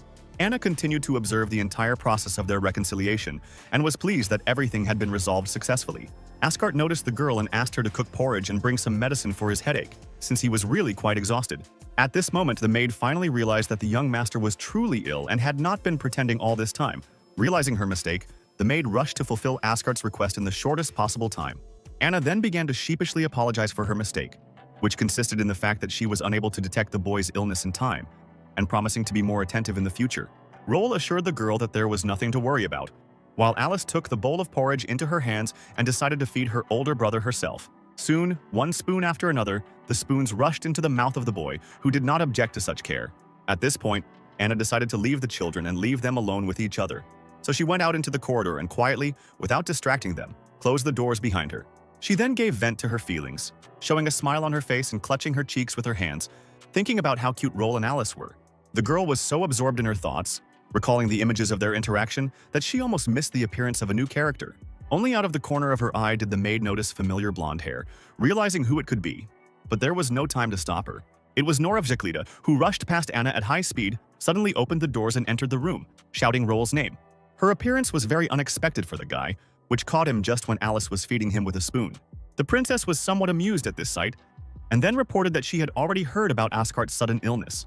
It didn't take long for the tension to build between the girls, as it had before, again over Roll's attention, and a bowl of porridge stood between them. At the same time, there was a deafening silence in the room, which was quietly broken by the guy, hesitantly suggesting that they continue eating the food, which could have gotten cold. Nora replied that she didn't want to, Alice that she wasn't hungry, and the main villain mentally turned to them with a request to still take care of the sick man, because he really wanted to eat. The blonde approached Rowell's sister with a proposal to leave the task of feeding her brother to the maids, so as not to cause unnecessary misunderstandings. Alice pointed out Asgard's weakened state, and also referred to the fact that he himself had once fed her as well. And then, the white-haired girl's lips curled into a weak smile, and the girl said that he did this every day. The blonde cast a displeased glance at Roll, demanding an explanation, to which he, sweating nervously, said that his sister needed his care. After this, Nora decided to close this topic and raise a new one, this time regarding which room during the journey to the past they hugged in, because since then everything has changed a lot. And without waiting for an answer, she looked at Alice with superiority, assuming that this was the very room. Now it was the white-haired girl's turn to cast a dissatisfied and questioning glance at her brother, demanding an explanation. The guy couldn't find any excuses for this, even though he tried. He couldn't squeeze out anything coherent. Then the main villain mentally became outraged that he still did not understand what was going on at all, and would really like it to be explained to him. Nora took the floor again, calling his father Uncle Carter, and told about her meeting with him, as well as about the fact that he asked her to convey some news to his son. Asgard suggested that it was somehow directly related to him, which the girl immediately confirmed with her affirmative answer. The princess then rose to her feet and solemnly announced her appointment as protector of the heir of the Asgard family, adding that the agreement was secured by an ancient vow. Then, surprising the guy even more, she said that she had made changes to the contract and now he was considered a member of the royal family, and that attempts to harm him would be considered disobedience to the crown. After this news, tension arose between the girls again, and Nora told Alice that she should have realized that role belonged to her. The white-haired woman clutched the fabric of her dress and said that Her Highness was now using such methods. She grimly confirmed that the princess could indeed take advantage of her position as her brother's protector, but the girl wasn't going to give up so easily, so she declared that she hadn't lost. And Nora was a busy person and would hardly be able to spend much time accompanying Roel. Alice then pointed to herself and said that she could always be there for her brother and keep him safe. She also made a jab at Nora, the meaning of which was that she only realized she had organized this protection after the fact, when she should have done something similar for her beloved from the very beginning. This made the blonde fall silent for a moment. Then both girls turned their gaze to Roel and demanded to decide which of them was right. The guy decided to cowardly avoid answering, not interfering in the women's showdown, and pretended that he was going to sleep. After some time, the serum's effect wore off and Roel moved to the 5th initial level, also receiving the crown attribute he needed. And in his dream, he again appeared in that lifeless wasteland. The boy greeted Grandar, and the giant skeleton was pleased with Asgard's visit, realizing that he had become stronger. The undead man lowered his huge hand to the ground, silently offering to jump on it, which the main villain did, in the process asking why they met in the first place. He then went into more detail, pointing out that his kinship was somehow connected to historical events and so on. So he was interested in the unclear connection with the long-dead Grandar. The skeleton threw Roel onto his shoulder and told him about what he had become after his death. Much of his life had already been forgotten, and he himself no longer remembered anything. To this, Asgard quietly joked that he had no doubt about it, since the giant's skull was completely empty. The story then went on to say that God had met other people here, penetrating into this world of eternal twilight. They were all dressed in different clothes, and it was unclear to him whether the visitors were from different countries or eras. It was difficult for the giant to estimate time in this place, and these same people possessed a strength similar to Roel. Among them, there was also a woman whom he estimated to be quite strong. Asgard was surprised that even Grandar acknowledged her power, which meant that she must have been some outstanding general of her time. The guy was interested in why the undead did not choose this woman and make a contract with her, to which the answer was that she did not even listen to the skeleton's question. The unknown guest immediately declared that there was already some ancient vow between her and Grandar. Its meaning is that the skeleton can turn to certain people for help, and they can return to the world with its support. But for this, some kind of catalyst is needed, and she had a ring from Grandar's previous life, but Roel had nothing like that, so the undead doesn't know how he managed to get here. The woman also stated that the giant should come to her aid in case of serious danger, while she looked worried. But Grandar saw no reason to help her because she was not his follower. The latter immediately attracted Asgard's attention. The skeleton explained that, just like humans who have 3 compatible attributes, giants have a special attribute of strength, and those who develop in the same way founded their own cult. Transcendence, with the help of special rituals, could offer their prayers and sacrifices to the beings at the source. This is the goal of most cults. From time to time, someone's voices even reach Grandar. This indicated that there may still be people in the world who use the power of the giant race, the attribute of strength. This aroused some interest on Roel's part, and upon further questioning it became clear that the undead could even have subjugated them to his will, but did not do so, as they were just a bunch of pathetic weaklings. This conversation about strength reminded the guy that he was now at the 5th initial level, and he was interested in how many hits he could now make with Grandar. But the boy's hopes were not justified, because it turned out that now he would be able to simply talk to his patron without entering this place, that's all. This news caused a certain amount of despondency in Asgard, and Grandar also fell silent. Realizing that he had somewhat upset his contractor, the giant suggested that the guy leave already, but the situation there was quite complicated, so he wanted to stay here a little longer and suggested passing the time by playing Jenga, puzzling the skeleton. Meanwhile, in distant lands called the Land of Chaos, in Tunson, near Mount Kelon, events of their own were taking place. There was a fight going on here between people whose appearance indicated that they were some kind of savages. One of them had red skin. The unusual man emerged victorious from this battle, and was now cursing at the damn cultists who wanted to steal the scales of the snake god without paying anything. Suddenly, the red-skinned man noticed a new unusual event. Something suddenly began to quickly fall on him from the sky. It was a short old man who, having fallen from the sky onto a man who, it turned out, bore the name Rodney, and addressed him with the words that he had already managed to deal with the invaders in the village. The red-skinned man responded by reproaching the elder that he could have landed more softly, but he said that at their level it didn't matter. The old man thought all this didn't matter. There was more significant news, because the cultists were no longer a problem since their deity had awakened. Rodney just sighed and ignored this news, asking the elder, whose name is Wise, about other interesting events. Then, the red-skinned man received a punch to the back of the head, and the old man began to shout that the effects of his transcendental ability had already passed, and that he was now in his right mind, and that other residents had also received the vision. This already attracted more attention from Rodney, and he asked to tell him more details. Then the wise man told how the villagers had gathered together and discovered that they had all seen the same picture, in which a little boy was sitting on the shoulder of a huge skeleton. This meant nothing to the redskin, and he asked him to continue the story, to which the old man adjusted his glasses and said something incredible. The thing was that the visions continued with a scene of a little boy and a giant skeleton, apparently playing something. Mutter did not know what Jenga was, Rodney was surprised and perplexed by this continuation of the mystical story about the awakening of some deity. Following this, the emotions changed to joy. Laughter burst out of the red-skinned man. He saw the situation in which God was playing with the boy very funny. Having calmed down somehow, the man praised Mudra for his sense of humor. But the elder was indignant and said that he was completely serious. Rodney threw this nonsense out of his head and moved on to more important matters. Namely, the fact that he had managed to obtain information indicating danger. The thing was that the Martha Traders Association had already set its sights on them, and their goal was to obtain the snake god's comb. This was very bad news, and the elder stated this, adding that this could lead to the loss of the idol's protection, which would put the village in danger. If the situation develops in this way, all that remains for the residents is to take refuge from the enemy in the mountains. Then, the two walked away, and on the way, Rodney asked if the old man had gone nuts, to which he again replied that the effects of his ability had already passed. Meanwhile, already returning back to the theocracy of Saint Masita in the city of Rosa to Osier Street, where certain events also took place. Along the road, harnessed by snow-white horses, a rich carriage was traveling, from which, upon arrival at its destination, a certain girl got out. Passers-by immediately recognized this person because it was the young miss of the Sorofia house, Charlotte Sorofia. People began to whisper that this family, as they say, concentrated all the money in the world, and the girl herself was accompanied by a servant. The guest was already awaited at her destination, and the servants opened the doors for her with the utmost respect. Although her appearance on the city street was fleeting and Charlotte had already disappeared inside the building, the passers-by who caught her there continued to discuss this person's visit for a long time. The lady of the house, Sorofia, met the local boss inside, who began to scatter words that were typical for such cases. This visit was clearly quite nervous for him, as evidenced by the pouring sweat that the man hastily wiped from his face, while simultaneously talking about what an honor it was for him to meet this girl. But, to his surprise, all the efforts of the plump man were ignored. Charlotte and the maid did not even deign to glance at him, silently passing by. Lady Sorofia sat down on the sofa, and her servant stood next to her.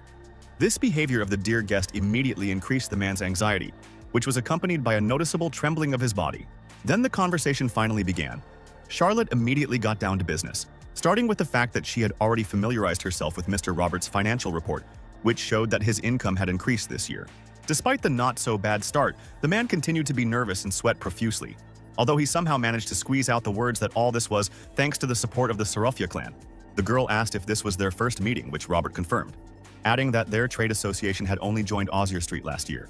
Charlotte then rose abruptly from the sofa and announced that the man's license to operate in this place would be immediately revoked. Robert was then instantly grabbed by the servant's hands and dragged out of the building while he tried to find out the reason for such a decision. The lady of the house, Sorofia, decided to explain that the whole problem was his excessive passion for gambling, which was why he no longer smelled of profit. No longer paying attention to Robert being dragged away, the girl turned to her maid with a question about how the development of the Land of Chaos was progressing. She replied that the Martha Trade Association had good news, the gist of which was that a small settlement had been found that possessed a certain artifact called the Scale of the Serpent God. Charlotte considered this very good news and ordered that they be told that the Sorofis were ready to pay any amount. She then took a sip of tea and declared that if all this went well, she would finally have the opportunity to replace her father. Meanwhile, at the Ascart family estate, at that very moment, Norov Seklide was drinking exactly the same drink. Roll finished his time with the giant skeleton Grandar and finally began to wake up. When he opened, the guy began to indignantly ask about his strange situation. But Her Highness ignored this and calmly noted that he had broken through to the 5th true level. Rising from her chair but continuing to advance on Ascart, the girl stated that despite this, she herself had already developed her kinship to the silver quality, so he was still a step lower. The main villain himself only once again recalled the blonde's sadistic inclinations, also gloomily demanding that she finally remove her foot from him. The girl decided to agree, while doing it as if she was doing him a favor, adding that she was going to discuss some important matters with him anyway. Soon they settled in one of the offices, where Roll told about his successes regarding the fact that he managed to somehow conduct an investigation indicating that Brian and Felder Elric are one and the same person. Her Highness did not expect to hear such news, and images of these men immediately appeared in her head. She could not believe that that valiant knight and that snake were in fact one and the same person. But the facts spoke their word, and Asgard then began to discuss how this was possible, suggesting resurrection by the forces of cultists. This conclusion was based on historical records indicating Felder's suicide, and Nora decided to ask her family to pay attention to it. Then the girl began to share her successes, starting with the fact that after her return, she had managed to dig through many sources and learn something secret. Roel asked not to keep him in suspense, but the blonde told him that she was actually a descendant of Wade, not Victoria. In true history, in the current timeline, the prince was defeated in the Gemini War and was imprisoned. William, Victoria's husband, was in fact a servant in disguise. The spectacle of this wedding was staged by the Queen for the sake of the Marquis of Ponte. Time passed and the ruler died, and a couple of years later the head of the Ascart clan mysteriously disappeared. That being said, they were both powerful transcendents, so there is a high probability that they may actually still be alive. After some time, the discussion was completed and the princess began to drive back. Roll watched her from the window.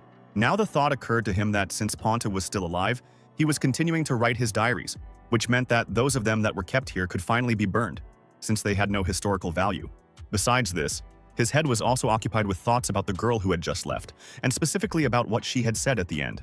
Nora then decided to reveal the secret that after returning from time travel, she had her first kiss in her life with him. He cleared his throat and decided to put it out of his mind for now, concentrating on what methods he should use to develop further. First of all, it was necessary to understand the power of his new origin attribute, and this could only be done through strengthening the body. The boy didn't know what the crown attribute could mean, and decided to first try to find the answer in the family books. The randomly pulled out work told the story of Vincent and Roy Ascart, both of whom were surrounded by the attention of powerful women. They had some fights with their partners and the guys somehow disappeared after leaving home. These stories made Roel wary, but in the end, he more or less calmed down, deciding that this was not like his life after all, since he did not have such a formidable bride. The boy then continued his research, discovering that the holdings of the House of Ascart were little explored, making it no wonder that the family was in decline. The mountains in the south of the ancestral lands bordered the trading union of Rose, and establishing routes through them became the main villain's new goal. Some time passed. On this day, another day of Nora in the Theocracy Palace began. Now she was taking a bath. Having finished washing herself, the girl came out of the water and the numerous maids present in the room began to help her dry herself. The number of maids was indeed somewhat excessive, and when the princess moved on to her next task, they lined up in 2 rows before her. In their hands, the girls held some trays on which were placed items of clothing and jewelry of their young mistress. The servants began to help the girl put on all these things, preparing for the upcoming day, which would still be noticeably different from the usual. The maids worked quickly and soon Nora was almost ready. Only a few elements remained, for example, the shoes. And lastly, Her Highness's head was given a golden tiara, adorned with precious stones. At this point, the image of the heiress was complete, and one of the maids could no longer contain herself and tenderly declared that the mistress looked like an angel who had descended from heaven. At that moment, Nora herself was looking at herself in the mirror, satisfied with the result, and also hoping that Roel's reaction at today's ceremony would be just as positive. After some time, the guests gathered in the hall of Saint Sacher, and then Ascart the Younger came out, with his father and sister walking on either side of him. The arriving aristocrats began to whisper among themselves, discussing the fact that in all of history, this guy was the youngest of those who had participated in such a ceremony. The guests also thought that he and Her Highness were a perfect match, but Roel himself felt strange, realizing that he had greatly underestimated the scale of this event. Be that as it may, the Ascart family in full force approached John Heathcliff and Nora Alclyde, who were waiting for them. Before the ascension, Marquis Carter and Alice left the boy, and he ascended to the princess alone. Seeing the girl up close, he examined her new outfit and preparations for the ceremony, which even made his cheeks blush slightly. Nora herself was able to notice his reaction and was pleased with the effect produced, which was reflected on her face in the form of slightly narrowed eyes and a small smile.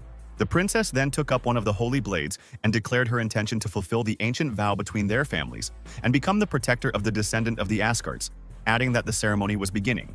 She raised the weapon above her head, and at that moment Roel began, in accordance with tradition, to kneel before her. But before he could do this, quiet words came from Her Highness's lips that this should not be done. The guy stopped and looked up at her face, silently asking for an explanation of what this meant. Then Nora said that she didn't like it when people close to her kneeled before her in front of everyone. These words confused Roel a little. He did not expect such words from her, especially remembering her special hobbies, but something like this touched his heart. Then, already at the same level, they took hold of the hilt of the holy sword and began to utter oaths, according to which the girl would become his protector. And he accepted this. Then the children confirmed their intentions, and a yellowish golden energy began to slowly spread from the blade. After this, a coil of mana burst forth in a huge stream, striking high into the air in a fan shape, and also swirling a vortex of air around them. Then the magic continued to manifest itself in a more focused manner, forming angelic wings on the princess's back. The same new energy limbs began to appear in the air of the Ascart family, which indicated some kind of energy exchange between him and Nora. Then the energy wings disappeared from both of them. But the children rose up, being in a magical sphere, and Her Highness called upon quite material manifestations of her kinship. After the ceremony, their bloodlines became intertwined. Both gained new powers and abilities. The boy could now use some angelic abilities, but that's not all. Once every 7 days, they could communicate with each other. Once every 70, they could transmit a spell to their partner, and once every 700 they could project an avatar with all their abilities. The girl was already looking forward to being followed. Be that as it may, the ceremony ended, and immediately afterwards, influential men of the capital began to approach Asgard and introduce themselves, and in the process, he began to gain affection points, albeit only a little. The same picture could be seen very close by, at Nora's, but noble ladies approached her and congratulated her on what had happened. Suddenly, one of the women was surprised to notice Alice Asgard approaching their group, which attracted her attention. The girls moved closer to each other, and the aristocrats began to whisper about the adopted daughter of the Marcus Carter and what their interaction with the princess meant. The white-haired woman curtsied to the blonde, then greeted her, and Nora herself asked with displeasure what she wanted. But Alice, with a smile, assured Her Highness that there was no need to worry, because she appreciated all these measures to protect her brother and did not intend to complicate the life of the crowned person. The princess didn't expect to hear such words, so she coughed and silently continued to look at Roel's sister, because she still remembered their last meeting and the tension between them. Then Alice explained that she was not against Nora's protection, at least until she herself became strong enough. The princess thought about this, realizing that when they first met, this girl was completely powerless, and now she was already at the 5th primordial level, having made a similar journey in just 2 months. The blonde said that since Alice had intentions of replacing her, she should try and see how big the difference was between them. Roel continued to communicate with the aristocrats who had arrived for the ceremony, when he suddenly noticed his father, who was going out into the street. Seeing this, the guy hastened to say goodbye to the nobles, apologized to them, and hurried to the door. The boy quickly followed Carter outside and began looking for him, intending to find out something from the man. It didn't take him long to find the Marcus, and the boy asked him why he left the party. Then, the head of the clan, Asgard, looked at his son and declared that he would not return home with the children. The main villain, upon hearing these words, immediately asked for a more detailed explanation of what it all meant. The father reassured his son, saying that work was to blame for everything, because after the banquet, a military council would be convened, because of which he would not be able to return home. The news about the emergency meeting interested Roel, and he asked about what had happened, to which Carta put his finger to his lips, calling for everyone to be quieter. The Marquis whispered in his son's ear that the reason for this was the discovery of traces of several deviants moving in the vicinity of the Tark fortress. Time passed, the holiday ended, night fell, and Roel returned home, where he waited for his father to return in the same room with Alice and Anna. They had already spent a long time doing this. 9 hours had passed since their return, which showed the seriousness of the situation since the council was taking so long to end. Anna decided that it was already too late, so it was time for Miss Alice and Mr. Roel to go to bed. But the white-haired girl did not agree with this and stated that she was going to wait for the return of her noble father. At that moment, as if hearing the mention of his identity, the door to the room was opened by Marquis Carter himself. Then the man immediately noticed the presence of children in the room and asked them why they were not yet asleep. But, without waiting for an answer, the head of the Asgard clan turned to the boy and girl and said that it didn't matter, because he had something to talk to them about. Hearing this, Anna understood everything without further explanation, bowed to the aristocrat, and silently left the room, closing the door behind her. After this, the Marquis approached the children and declared that he was a bad father, since he spent very little time with them. And he continued by saying that for any military man, defending his home and his country is a matter of primary importance. The aristocrat announced that the coming war could drag on for several years, and then gave his heir the order that from that day on, he would be the trusted ruler of the estate. The very next day, the servants and troops of the House of Asgard began to prepare for war, as did the head of the family, and carriages for his children were also loaded. In one of the rooms of the capital's family estate, Roel and Nora sat down to talk. The latter was interested in the imminent departure of her friend and his relatives. The boy replied that his father would go to the front, and he himself, as the trusted ruler of the estate, was obliged to return to his domain as soon as possible. The girl in response stood up, grabbed the boy by the jabot, and pulled him towards her, demanding that he promise to write her letters every week. At that moment, Anna and Alice appeared in the doorway, the latter declaring that something like that would distract her brother from his new responsibilities. And besides, it had nothing to do with protecting him. Her Highness had to let go of the main villain's frill and turn to the new characters. Then, Nora asked the white-haired girl with a smile whether she thought she had the right to be responsible for Roel. Tension arose between the girls again, which Asgard decided to dispel by saying that he understood everything and that he would write to the princess, adding to Alice that it was time to go. Soon they were already in their carriage. Nora was seeing them off, and the guy asked his sister to calm down. The princess pointed to the soldiers standing nearby and said that they were the royal personal guard, which was a gift for the boy before his departure. The heir of the Asgard family considered this a little too expensive, but he did not refuse it, thanking the girl. Then the guy took his leave, asked Nora to take care of herself and everything else, and then climbed into the carriage. All the preparations were completed. Farewells were said. The passengers took their seats and the horses dragged their burden along the road, Roel looked out the window, watching the receding silhouettes of Nora and her maid, thinking about how much had happened in just 3 months of staying in the capital. Despite the many problems and difficulties, Roel only smiled, remembering everything he had experienced, because he had gained a lot here. He was also pleased by the fact that he would no longer have to witness scenes of quarrels between Alice and Nora. After some time, the journey ended and the carriage stopped at the Asgard family's lands. The soldiers were already there too. The young man, appointed by his own father as the ruler of the estate, finally came out into the street to look around and stretch his legs after the journey. Dirk, captain of the Askartoff Guard, hastened to greet his new superior and express his respects. And the soldier standing nearby was surprised that a boy of such an age had taken up his position. The fighter kept his thoughts to himself, but the guy had already come up with his first task in his new post. He had found information in the system about the inventions of a certain Milton, which allowed him to create durable bricks from wood. The store had a 50% discount on this item, and the building material also took root, making it ideal for Roel's plans to build routes through the southern mountains and beyond. Therefore, the goods were immediately purchased, and he gave the soldiers orders to cut down the trees nearby. The fighters were only too happy to contribute to the well-being of their native lands and to engage in road construction, as evidenced by the enthusiastic cries and the relationship points that had accumulated in Roel's account. Then the guy left the warriors to carry out the order, took Dirk with him, and went with him to inspect the nearest settlement, which was not in the best condition. There was some kind of garbage lying around everywhere, food scraps, animal or fish bones, just piles of dirt and other things that did not bring Asgard any joyful emotions. On the way, he asked his companion about the results of the survey of the population's standard of living, and the man replied that people living near landfills do not have the best health. Roel continued his work to improve the lands of his family, having discovered in the store knowledge about the Axer furnaces, developed by the dwarves, whose temperature could help with all this trash. After some time, the burning of various wastes was organized outside the city, which quickly affected the health of the population, while he attributed all his innovations to relics from the family warehouse. Dirk was quite impressed with these results. Even though his occupation was war, the guy was not going to stop there and announced that he wanted to see what else could be improved. Many settlements, including this one, changed greatly. Order now reigned on the streets, dirt roads had a normal surface, and garbage was burned in furnaces. The inhabitants of the surrounding lands could not help but notice all these positive changes, so the heir of the Asgards became very beloved to them, which they demonstrated in their relations. Roel remained satisfied with his work, realizing that his 3 Axes project had proven very effective, and also promising himself that he would do everything to ensure the prosperity of his house's affairs. Meanwhile, some events were also taking place to the south of the main villain's fiefdom, in the Trade Confederation of the Rose, in the city of the same name. Its leader summoned his daughter and heir, Charlotte Sorofia, who immediately reported that the Curse of the Lands of Chaos was about to activate, and therefore asked to quickly find out the reason for what was happening. Bruce, that was the man's name, cleared his throat and came a little further afield, asking the girl about her opinion regarding the Asgard house. Charlotte replied that she knew about their northern neighbors, noted the high potential of their lands, but at the same time did not have the highest opinion of the managerial qualities of that ruler.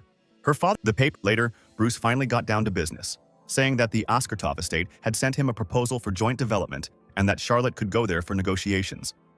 He stood up and walked over to his child, telling her that Charlotte needed to know something else about Roel Asgard. Bruce's subsequent words greatly surprised the girl, because the heir of the northern neighbors turned out to be, among other things, her fiancé. 3 more years have passed. In addition to the 2 Roel spent on developing the lands of his family, the action takes place in the capital, another celebration of the princess's birthday. But the birthday girl herself was not to be seen in the banquet hall, just as the corridors of the palace of the Holy City were deserted. There was a sign on one of the doors to the room stating that it was occupied and its inhabitants should not be disturbed. But from inside, Roel's somewhat panicked voice could be heard, dissuading Nora from certain actions. During this time, the girl turned into a young woman, and the boy became a man. The princess declared that she had not seen him for 3 years and could no longer restrain herself, writing him. Then the blonde bit Asgard's lips with a passionate kiss, which made him even more embarrassed and surprised. But Roel still resisted, trying to calm her highness with words about how many guests had arrived here, and they couldn't be left alone during her name day. The girl, although she heard his words, brushed them off, because she was now much more interested in something else, and not those aristocrats. But their mention reminded the girl of how, at the banquet, Roel was surrounded by the daughters of the Duke of Lucerne, and now she demanded answers regarding what they wanted. The guy, realizing that details might be unnecessary here, replied that they were simply interested in the secret of the success of the Askartoff fiefdom, to which he told them about the support of one particular giant. Lost in his thoughts and story, he didn't even notice how Nora began to unbutton his shirt, and when he realized that they were already undressing him, he became quite nervous. Taking the very satisfied and persistent girl by the shoulders, Roel tried to resort to the help of his patron Grandar, shouting his name. But the blonde was prepared for something like this, and God could not help his contractor in this situation, which dashed Asgard's hopes. Then the girl pressed her whole body against the guy and asked him to be a good boy and not resist. But, fortunately for Roel, and unfortunately for Nora, they were interrupted at the most interesting point. Alice's voice was heard in the room, feigning humility and urging the princess not to mock her brother. She was also no longer that little baby, but already a young girl, and the main villain was very happy about her appearance, which was just in time. The white-haired girl herself, as it turned out, brought the news that her father had returned and would soon arrive here, in the capital of the theocracy. After some time, the long-awaited meeting between Carter and his son took place, while the girls lagged behind a little. The princess reproached her rival friend for the fact that her innocent appearance would soon cease to hide her true motives, to which Alice pretended not to understand anything and denied it. Then the girls snorted in unison and turned away from each other, adopting dissatisfied body positions. Their emotions also reflected on their faces. Carter, meanwhile, turned his son over, examining him from all sides and saying words about how he had matured, adding that the Asgard line was felt in him. Roel was quite surprised by his father's arrival, as he was supposed to be at the front for a long time, so he expressed hope that the man had already completed his tasks. Nora knew more, but remained silent. The thing was that over the last 2 years, the enemy side of the deviants had only become more active and the end of the war was still far away, which meant that the Marcus had gone away for some special purpose. At the same time, this must have somehow concerned his heir, since he had come here. Carter, before saying anything, cleared his throat somewhat embarrassedly. And then the father stunned his son. And not only him, with the words that the guy had a fiancée named Charlotte Sorofia. A little later, Nora looks at a certain document, according to which a marriage contract had already been concluded between that girl and Roel, which she did not want to believe. Alice was also nearby, who found out about this only today, as was her friend rival. The blonde was clearly worried about the fact that this particular person turned out to be the bride. This caught the attention of the blonde, who had never seen Charlotte before, so she asked the princess about her opinion regarding this girl and whether the rumors about her were true. To which Her Highness, with some hesitation, shared that upon meeting Lady Sorofia in person, her heart began to beat faster. At these words, Alice turned away from Nora, interpreting this as her being into girls, to which the latter became indignant and began to deny such conclusions. She then explained that Charlotte had magical abilities similar to charm, but much stronger, which could be related to her kinship, and Roel could be affected by this since the princess also felt something. As a result, the girls formed an alliance against their new rival and began looking for a way to break off the engagement, realizing that Asgard Jr. would not be able to break the agreement unilaterally. The lady's solution was seen in the fact that Charlotte had never seen her fiancé before, which meant there was a chance to convince her that the guy was unworthy of her. At the end, Alice and Nora shook hands, and the blonde agreed to play the role of the villain this time for the sake of her brother. He himself at this time was sitting on a chair, nervously clutching his head, realizing that after many more or less calm years, a new storyline had begun. The guy also gloomily recalled the violent reaction to the news of the engagement from Nora and Alice.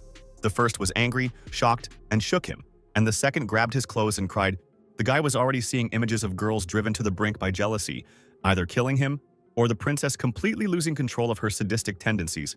The fantasy turned out to be so realistic and detailed that it caused a very real fear, manifested in a large tremor of the body. Then, Roel recalled the game's plot, according to which Charlotte herself was against marriage, which could open the possibility of joining forces, and as a bonus, one could get affection points. Later, there was a train back to the Askartov estate, where the main villain tried to relax by reading books from the family library, with Alice keeping him company. His sister offered him a work called Secrets of the Sea People, to which the boy explained that the information in it was a complete fake, a horror story, and a fable. At this, the blonde quickly flipped through the book, noticing what was written there, surprised that all of this was useless writing. Suddenly, then, Alice put her arm around Roel's shoulder and, smiling, showed him the letter closer, inviting him to see what it was. The main villain began to open the envelope to read the find. The white-haired girl also watched this with curiosity. She was also curious. It turned out to be a message to some ruler from some queen, and the words were outdated, and it was impossible to indicate exactly what was meant, although one could guess. After examining the writing more closely, Roel realized that this dialect was used in the Austin Empire about 300 years ago, and this ancient script was exactly what he needed to break through the 5th level peak. Alice became curious to know what these words meant, and Asgard assumed that the imperial family of that time was expecting a child, but did not want to explain this to his sister. Sharply turning the envelope over, the guy changed the subject to the fact that the rose emblem depicted on it was very similar to the one used by the Sorofia family. This could be found out from Charlotte. The mention of her brother's fiancé immediately caused Alice to look displeased, which showed on her face. She immediately declared that she had enough reading for today, and it was time to sleep. At this, Roel stood up, stroked his sister's head, and declared that she was too old to sleep in the same room with him. after which he asked her to go to her room. Alice smiled happily and readily agreed with the guy's words, but at the same time she had completely different thoughts in her head. She was already at the 4th base level and had the attribute of perfection, which allowed her to overcome the resistance of her less powerful brother and put him to sleep with the lullaby spell. The plan worked as planned. The girl laid Rowell on the bed and changed into sleepwear. Then Alice herself climbed into bed with her brother, covered herself with a blanket and began to prepare for rest. But before that, she had one more thing to do. First, she spent a few minutes admiring Rowell's sleeping face and wishing him sweet dreams. Then the white-haired girl kissed the guy, who was struck by her spell, on the corner of his lips. The next day, in the south of the Ascart family's patrimony, the Diamond Riviera motorcade, belonging to the Sorafia house, moves along the road. The heiress of the family was riding in the main carriage, not far from which 4 lines of soldiers were marching. Charlotte was consumed by the thought that all the girls of the Sorafi family were doomed to an unhappy marriage. But she did not want such a fate for herself. Then she remembered the words of her father, who noticed that after a whole 100 years, heirs were born to their houses in the same year, which he considered an omen of fate. But the girl decided not to rush to conclusions because the groom might not be too bad, since he manages his land so well. She also relied on her servant Grace, who should get information about the guy. The maid Charlotte was thinking about, who, by the way, had the surname Caden, had just left ahead of the cortege and had already arrived at the Ascart family estate. At the door, she was met by Roll's personal maid, Anna, who, it turned out, had the last name Eldor. Grace introduced herself and said that it was an honor for her to pay this visit, mentally adding a plus to the impressions. Both girls demonstrated high professionalism and knowledge of etiquette. Then, the maid of the Ascart family began to lead the guests through the halls of the estate. Both the reception and the interior decoration were fully in line with Grace's expectations of such a distinguished noble house, which made her add another plus. During the conversation, Caden was surprised to learn that Roll Ascart had still not woken up, although it was long past time, to which Anna referred to the fact that he had stayed up late reading. Such diligence in her studies left only a good impression on Grace, and Eldor suggested that she wait until she woke up her young master. But when they came to Roll's room, Charlotte's maid was surprised to see a picture of a young girl appearing from behind the door. It was Alice. Anna became nervous but tried to explain the situation, saying that this was the younger sister of the Askartov heir, with whom he was on very good terms, and that this time they had been sitting up late in the evening reading books. Alice, who had just recently woken up, looked at the maids who had come here with a degree of bewilderment and curiosity, trying to figure out what was going on. Caden looked at her sternly, considering such behavior for a brother and sister to be complete nonsense, adding one more minus to the impression of this visit. Anna tried to divert attention and smooth things over by inviting her guests to visit the kitchen and decide on today's menu. But on the way, they encountered another surprise, or to be more specific, first they saw a bright glow, and then angelic wings. It was Nora who activated her kinship, dressed very provocatively, and also took with her a collar and a whip, deliberately creating a very interesting impression. She was pleased with the effect produced, but the performance was not over yet, and the girl, with a smile, asked Anna about Roll's location. Grace was again dissatisfied, and Anna was nervous, but she greeted the blonde, said that she was glad to see Her Highness, and replied that Ascart was tired yesterday and was still sleeping. Then the princess lashed out with her whip and declared that she would go to him right away because she couldn't wait to have fun with him today. Outwardly, Grace remained more or less calm, but inside she was extremely surprised that the heir to the theocracy of Saint Maceda, in addition to her position as Roll's protector, was doing something like this. And as if the girl's friend who spoke immediately asked her to be quieter since they had a guest in their estate, but it was already too late. But inside her there was a real storm of indignation, discontent, and determination not to allow her beloved mistress to settle in such a place under any circumstances. Soon, the visit to the Askartov estate ended, and Caden headed back to the cortege, which, upon her arrival, had just stopped for the people and horses to rest. In the Sorafia completely trusted her personal servant, so she simply accepted her words and was now somewhat gloomy. Resolute, she then began to think about the situation, starting with the fact that this marriage was essentially just a beneficial cooperation agreement for two families. After some time, the Diamond Riviera motorcade arrived at the Ascart family home, and Roll himself came out to meet his, albeit unwanted, bride. Elite guards stood on either side of them, and the first meeting between the heirs of the two families began with bows to each other and mutual introductions. Then the main villain invited Charlotte to go into the estate, pointing to the door, and the girl thanked him. When he first met Sorokina, the guy immediately noticed her truly noble aura and decided to first win her favor before proposing to collaborate in breaking off the engagement. The girl herself was thinking at that moment that for some reason she felt a strong aroma of luck from this estate. While for Roll, for some reason, everything was the opposite. At the door, they were met by the maids bowing, and Ascart assumed that Charlotte was tired from the journey and invited her to rest and have some tea with him. The girl did not refuse, replying that she would consider it an honor. Then everything was quickly prepared and the guy, as expected, courted the lady, moving a chair closer. The estate's maids immediately began to fuss over the table, providing cups of aromatic drinks and other things. Then, they both began to look for a topic of conversation. Charlotte was looking for an advantage, was interested in fashion and musical art, but none of this was suitable. This was not suitable. The silence dragged on. Roll's interests lay in the search for knowledge, military affairs, and the management of the estate. As a result, the conversation never began. They simply drank tea in silence, the main villain already feeling a little uncomfortable, wondering where to even begin. Then an idea finally popped into his head. He remembered that letter and the interesting emblem, and decided to start the conversation by asking about it. The envelope with the ancient message was right there with him, in the inside pocket of his jacket, where Roll began to rummage around to find it. His movements allowed Charlotte to see the mark of a kiss on Askart's neck, a real hickey left by an unknown person. But she remained silent, continuing to drink tea, but not for long. She put down her cup and, noticing the unceremoniousness of her next statement, declared that their engagement was a mistake. Roll didn't have time to pull out the letter and froze, surprised to see that they hadn't had time to get to know each other better. While deep down he understood that he himself wasn't against something like that, but he wanted to earn relationship points from her first.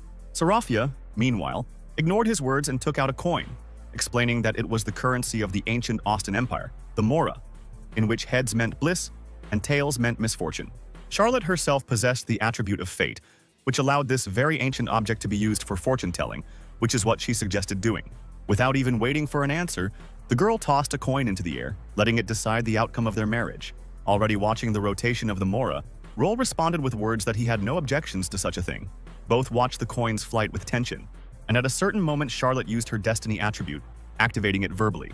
At that very second, the Mora instantly fell down, as if it had become many times heavier. The result of the fortune-telling was about to be known. The coin began to hit its edges against the wooden surface of the table, bouncing off and delaying the result. Finally, the tense anticipation of the fortune-telling result ended, and the eagle came up, which signifies bliss. Charlotte, however, had expected a completely different outcome. And this event made her jump up from her chair and loudly ask how this could have happened. She was so moved by the fact that the girl possessed the attribute of fate, and her fortune-telling was usually spot on, but now she came to the conclusion that something was wrong. So she tried again. The coin of the ancient Austin Empire once again took off into high flight, which was once again observed by Roel and his bride. But in the end, the result of the fortune-telling was again the same. The plague again showed an eagle, foreshadowing the so-called bliss. Then Sarafia threw the ancient plague a third time, and then a fourth and a fifth, but the result remained unchanged. Roel watched all this with a strange look, but the girl was already much more nervous. Her plan had failed miserably, but she still frantically continued to toss the Mora, hoping for a different result, repeating the same actions. But this fortune-telling was already interrupted by Roel, who caught the coin in flight right under the gaze of the worried bride. It was as if she was no longer there, just with her mouth open and staring into space, while the guy, uncertainly watching her reaction, suggested that they stop all this. Then the girl suddenly turned her head to the side, hearing, and now seeing, how the servants watching this performance were barely able to contain their laughter and were quietly whispering. Realizing the shameful situation she had found herself in, Charlotte covered her face and let out a long cry of denial and shame. Then, finding herself in the same position, the girl quickly informed her fiancé that she was not feeling well and said goodbye, which she did while running, hastily leaving the hall. Roel, in some shock and confusion, tried to stop the girl, but she did not want to listen to him, and soon there was a loud slam of the door. While he froze in place, realizing that Sarafia had simply up and run away from their first meeting, which was already a bit too much, the maids stopped holding back and loud laughter began to sound from them. Roel came. A little later, one of the maids went to Charlotte's guest room and knocked on the door, then asked her to come out and informed her that no one was laughing at her here. Sarafia left this request unanswered, simply lying silently on the bed, her face buried in the pillow. Her personal maid, Grace, was also in the room, and the girl asked her opinion regarding the fortune-telling and its results. Kaden replied that although its meaning was quite clear, many factors that could influence the outcome should also be taken into account, such as weather influences, the relationship of the participants, their attributes, and so on. Charlotte agreed with this, but added that this marriage was a very risky business, and she could not play with it. Later, the boy and the girl met again at the table. This time it was time for lunch and they had to share food. Roel looked at his bride with displeasure, mentally indignant that she had the courage to come here after that escape in the morning in which she left him looking like a fool.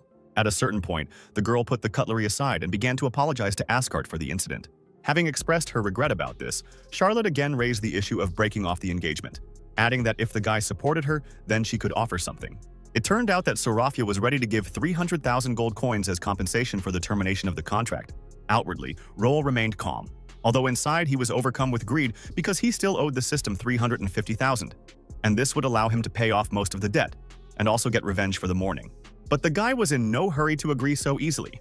He began to inflate his value, starting with the fact that Charlotte values his centuries-old family extremely low and insults him with such a proposal.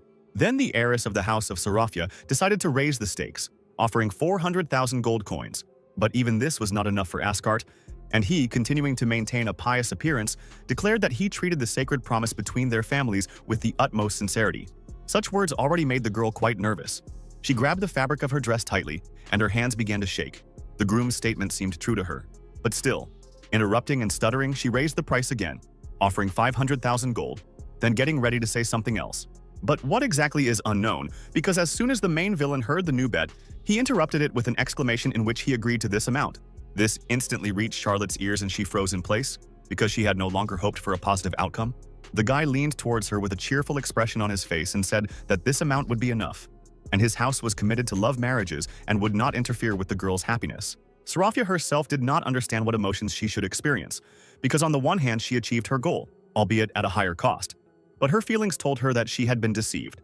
Her thoughts were interrupted by Roll, who was finally able to show her the letter, tell her about the seal of her family on the envelope and ask her to look at it. The girl was surprised that Asgard had such an ancient thing and agreed to look at the message and tell her what she found out. But at the moment when they both came into contact with the letter, something strange happened. Some kind of magic worked. Then, an unknown influence suddenly showed only the girl a vision of several ships sailing in some sea or ocean. The strange vision immediately made Charlotte uneasy, and she was even able to recognize and identify the picture she saw as a certain golden fleet. Fearing an unknown phenomenon, Asgard pulled his hand back, releasing the letter from his fingers, which instantly interrupted the magical phenomenon.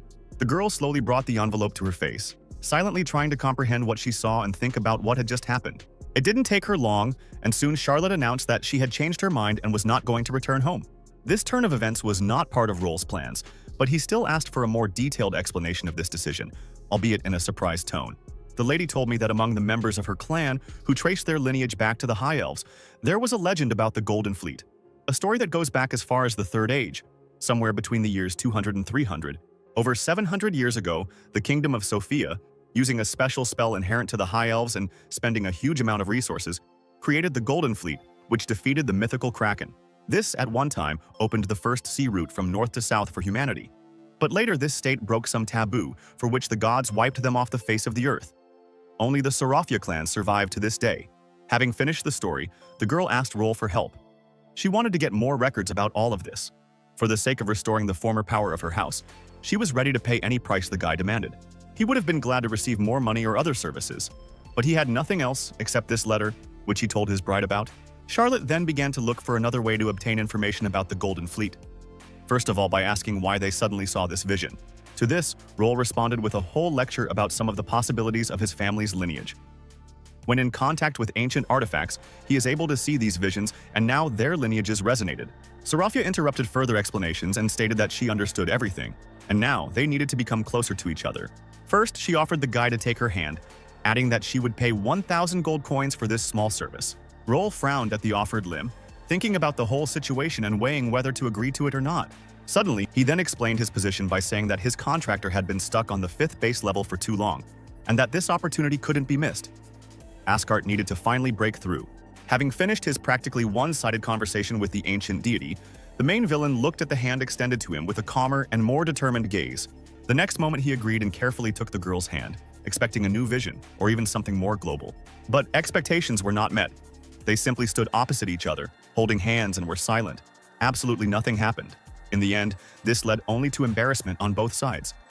They simply touched each other and stood like that for some time in complete silence, hoping for something. Having broken contact, Charlotte began to think about what to do next, since holding hands had led to nothing. After a short time, a new idea came to her mind, which was for the guy to hug her, which she voiced, surprising him. Feeling a little embarrassed and unsure, Sarafia asked to make it stronger, as this would increase the chance of their bloodlines resonating again, adding that she would pay 2,000 gold.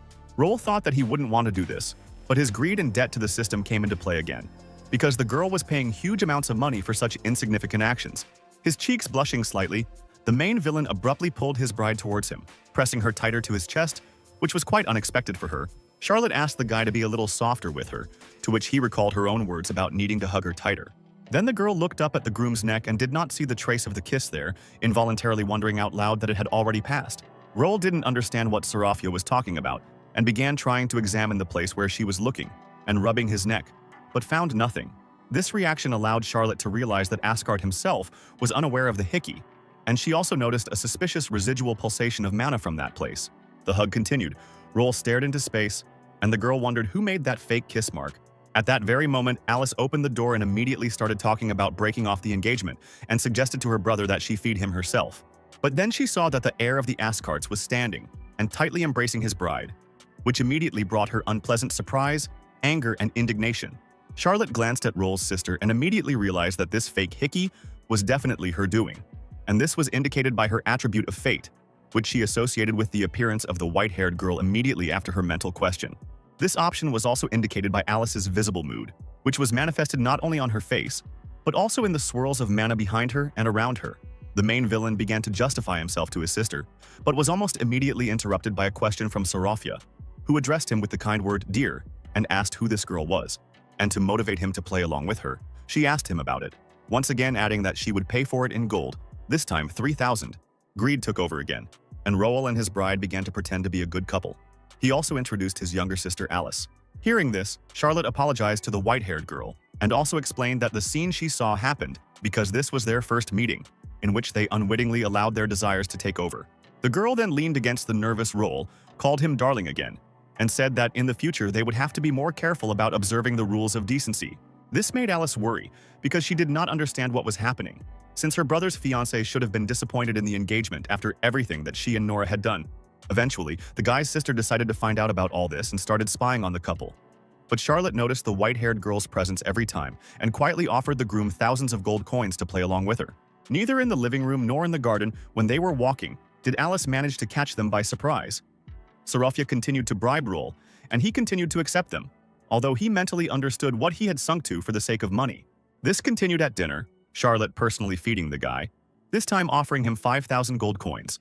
Alice was also sitting at the table, and she could not stand the sight and the atmosphere, which she destroyed by abruptly throwing her fork on the table. Then she rose from her chair, gloomily declared that she had no appetite, and added that she was leaving the room. Roel followed her up, worried about his sister's behavior, but Charlotte offered him 10,000 gold pieces to sit back down and continue eating with her. Then the guy looked at her with a strange look.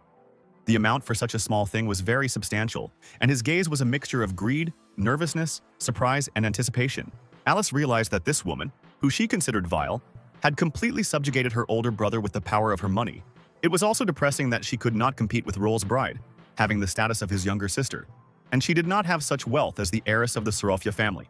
But then a cunning idea came into his head about how to resist Charlotte, because Princess Nora could become her rival, although giving another competitor a chance is also so-so, but there is no other way out. 10 days passed. Another morning, Roel is sitting in the family library, surrounded by stacks of books and reading one of them. At that moment, someone opened the door to the room. The guy noticed the guest only when she came right up to him. So focused was he on his reading, and also obvious fatigue and lack of sleep, evident in the bags under his eyes, played a role. It was his fiancée Charlotte who showed concern that Asgard had once again spent the whole night poring over books. The guy responded by saying that there had been no results regarding the Golden Fleet for almost half a month, and besides, the lady had already spent so much money that he even felt a little ashamed and said that he was sorry. Then the main villain rose from the floor, took off his cloak, and said that he would go make himself and her some tea at the same time. Over these 10 days, Charlotte had developed some sympathy for her fiancé, and was unhappy that he was torturing himself so much, believing that they no longer had a purely commercial relationship. Soon the guy returned with a tray containing a teapot and 2 cups. He offered the girl a try and said that he had made the tea himself. But the girl suddenly interrupted him, took him by the elbow and suggested taking a break for today, causing Asgard to be perplexed. He didn't have time to ask anything, because Sarafia abruptly pulled him along with her, declaring that they would soon admire the butterflies. It didn't take long before the couple unexpectedly found themselves transported to the Austin Empire, Lehman Forest. Driving, Roel himself was more excited at that moment about the instantaneous movement to the Austin Empire, 1,000 miles away from the Asgard estate, which was possible thanks to the unique ability of the Sarafievs, the Twin Stone.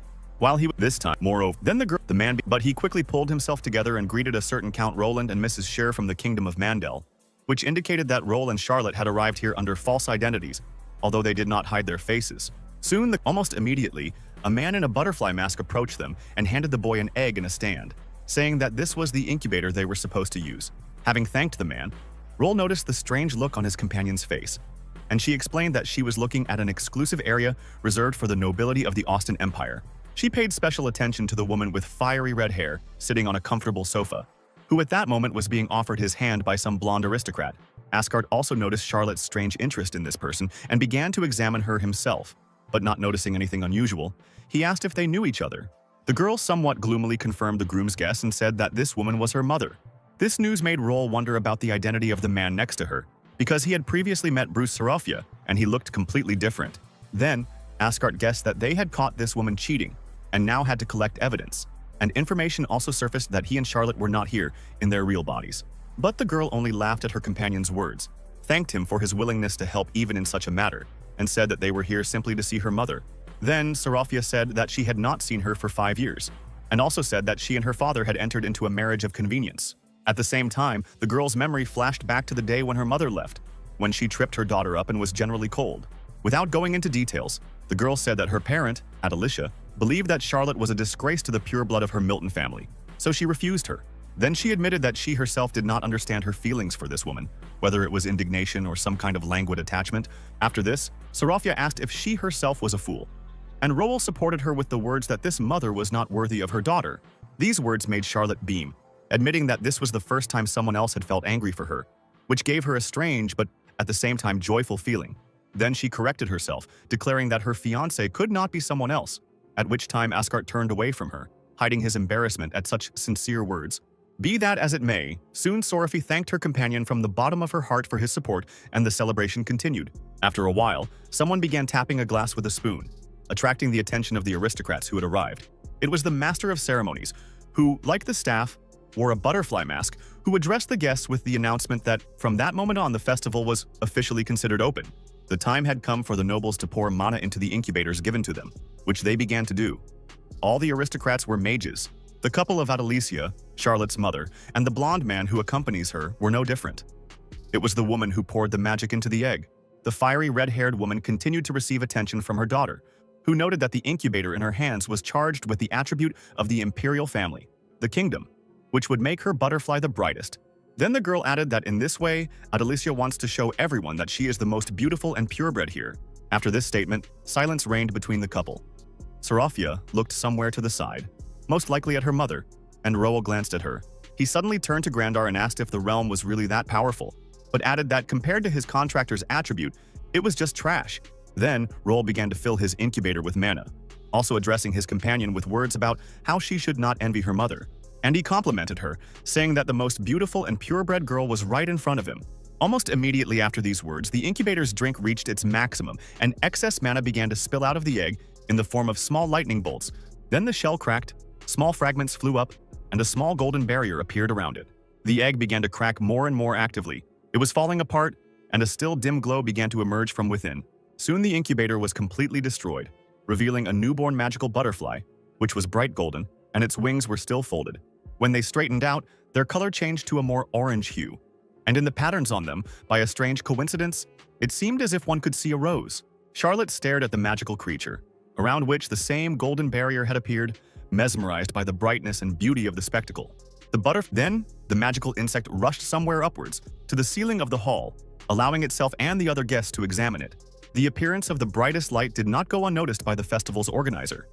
He announced this year's winner and added that it was a rare species of royal butterfly. The host asked them if they were a couple, to which Roel began to mumble uncertainly. But the girl declared that they were married, with both of them having a blush on their cheeks. To this, the man wasn't too concerned with the details, whether they were married or engaged.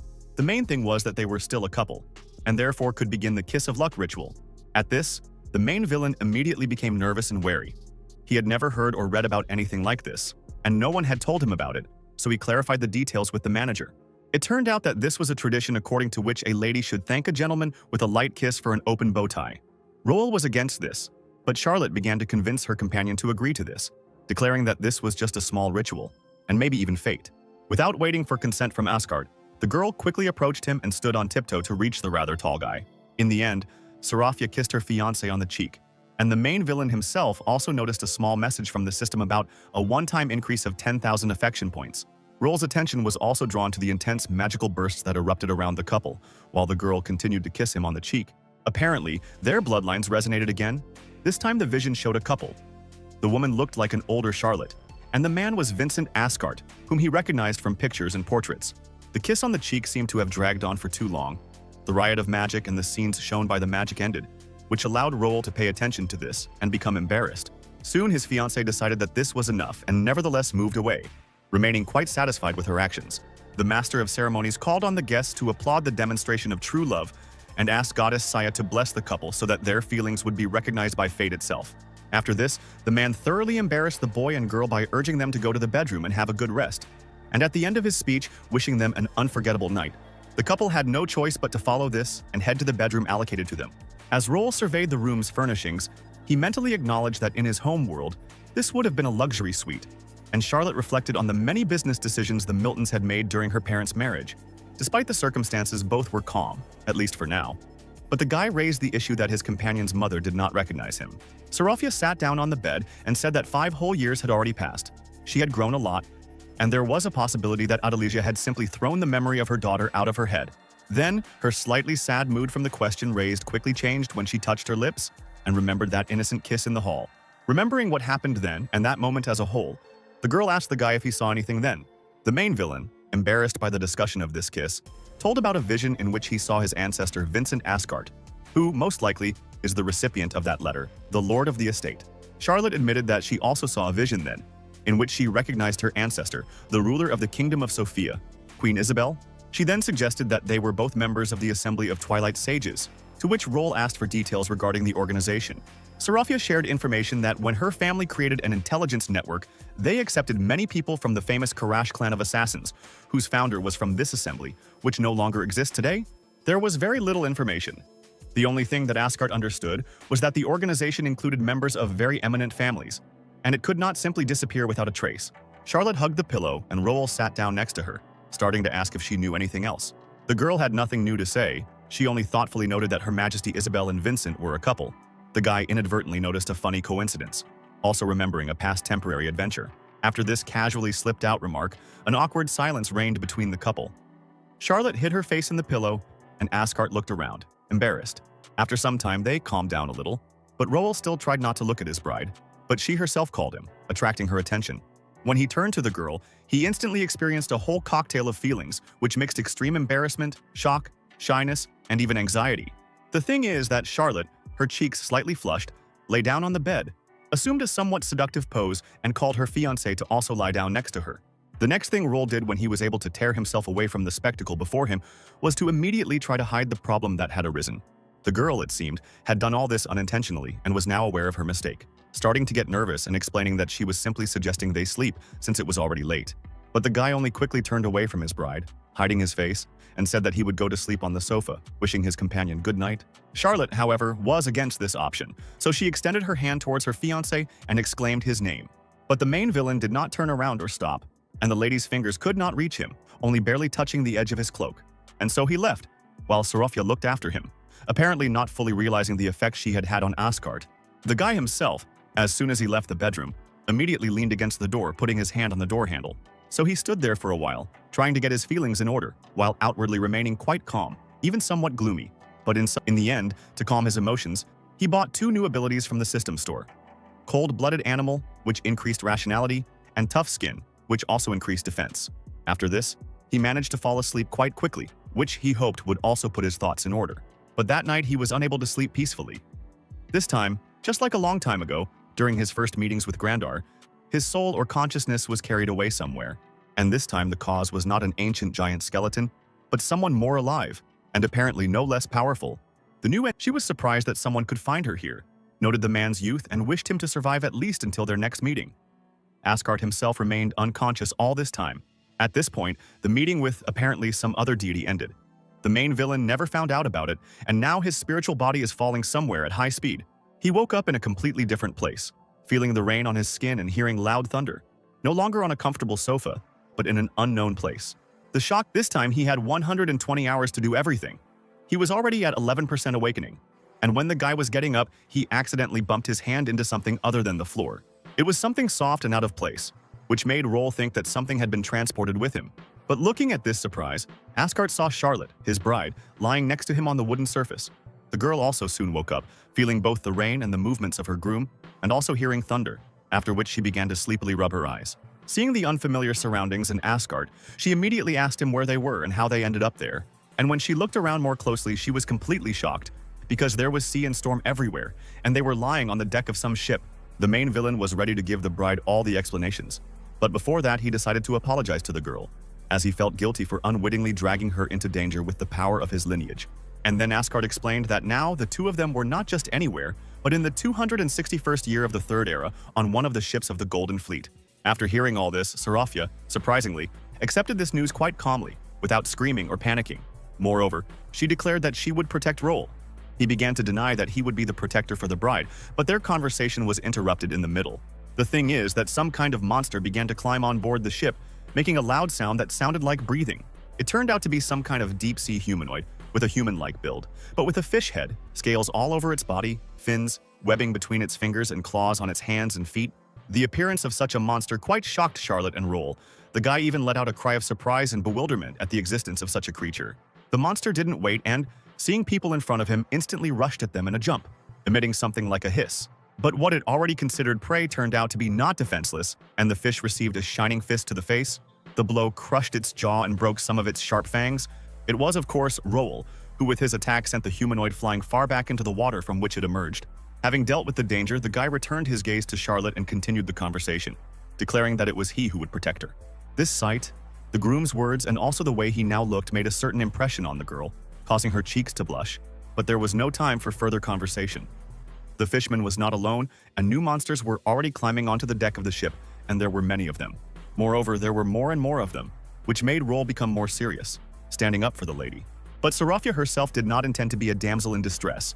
She was going to help her fiancé in the battle. First, she activated her necklace, which was an artifact. The next second, the stone on the jewelry glowed golden and began to levitate slightly, while the girl closed her eyes, concentrating on her mystical abilities. The effect was not long in coming. The first signs of activation were the appearance of energy flows near her hands. Very soon, the girl was already holding two pistols and jumping between the crowd of fishmen, accurately shooting them and dodging all the attacks of the monsters. At this point, Roel stood frozen in amazement, openly admiring the sight that opened up before him and Charlotte's skills. So far, she was coping on her own, but the guy was distracted by his system, which suddenly sent him a new notification. The numerical value of the evaluation parameter increased by 1 point, reaching 7, remaining low for now. But this showed the benefit of killing these creatures, and also that Sarafia's successes were also being recorded in the system. Be that as it may, Roel still felt guilty for putting the girl in danger, so he offered to take her to a safe place while he himself would kill these deep-sea creatures. But the lady had her own opinion on this matter. She stated that she was the guy's fiancé, and not a useless burden. She then asked him to rely on her and continued shooting. Now they were fighting back to back, covering each other and continuing to kill the fish-like creatures. At the same time, the ship's crew was also not idle, fighting the monsters that were attacking them. For example, one man, distinguished by his well-developed muscles, was now pulling the enemy's jaws in different directions. But in the end, he simply tore the humanoid into two pieces with his bare hands, throwing the bleeding pieces to the sides, demonstrating monstrous strength. He was the captain of this ship called San Pablo. His name is Jeff, and he is on the 3rd true level. He was now concerned about the condition of one of the crew members, Lower, who was seriously injured and also held an important position, responsible for activating the ship's engine. He was the vice captain, and no one else possessed the Imperial spell needed to activate the ship's electrical grid, which was a huge problem right now, which consisted of the fact that the wounds were critical. His last words were the information that there would be enough energy for another 10 minutes, during which time it was necessary to break out of the encirclement, an apology, and that's all. Then Lower closed his eyes and breathed his last, and Jeff took a precious moment to remove his hat and pay his last respects. As soon as the man said goodbye to his old friend, one of the crew members pointed somewhere to the side and called for the captain to look at what was happening on the deck. The bearded man put his hat back on and glanced at it, continuing to smoke his cigar even in the midst of this battle, with the storm and drops of water falling from above. There, he saw the battle between Roel and Charlotte, which caused him considerable surprise since he did not have these people on his ship, either in the crew or among the passengers. Jeff realized from their clothes that they were both members of the nobility, while Asgard went wild, sending at least 7 fishmen flying with one blow. Although the captain admitted that the guy's strength was quite good, he was much more attracted by the girl, her fighting style and magic. The thing was that she used gemstone magic, which was only possessed by members of the imperial family of this country, which awakened the man's hope that she would be able to activate the engine. But he didn't have time to develop his thought and do anything. A new problem appeared. A huge mass of water suddenly rose next to the ship. Something huge was emerging from the depths, tilting the ship with a wave. It was a giant humanoid creature with wings, an octopus-like head with tentacles instead of a mouth, and glowing eyes. Each member of the San Pablo's crew was an experienced sailor, which allowed them to immediately recognize this monster. It was Cthulhu, and its appearance instilled fear in the people. It seemed that Charlotte was too caught up in the battle with the fishmen and did not notice the appearance of a new enemy. And he himself, in the meantime, decided to hit the ship with his huge fist, aiming straight at the girl. Asgard immediately noticed this and warned his bride with a loud cry about the danger looming over her. She finally realized that a crushing attack was about to fall upon her, but she no longer had time to dodge. Cthulhu's fist was falling with enormous force and speed, the air resistance even heating up his skin. Realizing that Seraphia would not be able to avoid the blow, and also not knowing whether she would be able to block it somehow, Roll himself stood in front of her to protect her, and he decided to do this by responding to attack with attack. After asking Grandar whether one fist, well charged with mana, would be enough to deal with this creature. Now the not-so-huge skeleton replied that if one was not enough, then two would certainly be enough, after which he joined his contractor's counterattack. The blows, in which the monstrous power of the magical creature and Roel's mana were intertwined, together with the support of the ancient god, generated a huge explosion. And the riot of energies was so bright that it blinded all witnesses of this exchange of attacks, as well as the initiators themselves. The explosion also created a huge shockwave, which benefited the ship's defenders, throwing overboard, if not all, then most of the attacking fishmen. The deck was cleared of deep-sea creatures, and the resulting aftermath, including the wind, raised several new waves and straightened the sails. Some problems also affected the crew members, in particular the captain and the guy next to him. But they stayed on the deck without any problems, just covering their eyes, and Jeff even held onto his hat. Charlotte, although she was located as close as possible and watched everything, one might say from the front row, was also not harmed in any way. Her fiancé fully fulfilled the duties of his protector. When everything finally calmed down, the girl was able to open her eyes and take in the view that opened before her with surprise. The combined attack of Roel and Grandar clearly overwhelmed Cthulhu's power.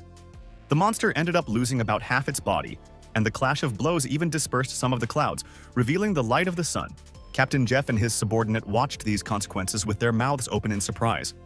The former even let out a curse word.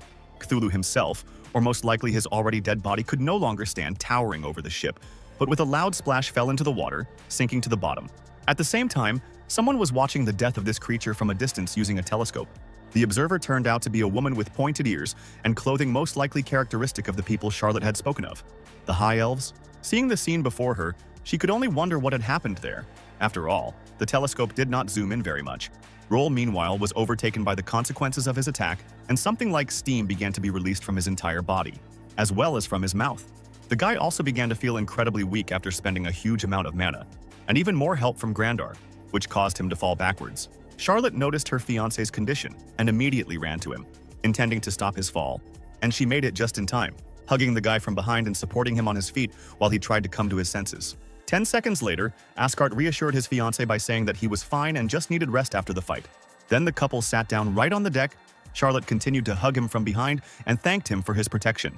In this position, feeling a certain peace, Roel began to restore his strength, closing his eyes and feeling the girl pressed against him. But this atmosphere, to the displeasure of the main villain, did not last long, and soon he opened his eyes again, staring at the world with a somewhat gloomy look. The thing is, the ship's crew approached the couple. People were loudly discussing everything that happened, and Cthulhu, while the captain came closer to check on the guy, and Charlotte was embarrassed that they were caught in such a situation. But then, having confirmed Roel's condition, Jeff moved on to the second question, which was whether the lady could control the ship, surprising Asgard and Seraphia. Be that as it may, the ship's deck was soon empty. Everyone went about their business, and the bearded man led the unexpected passengers deeper.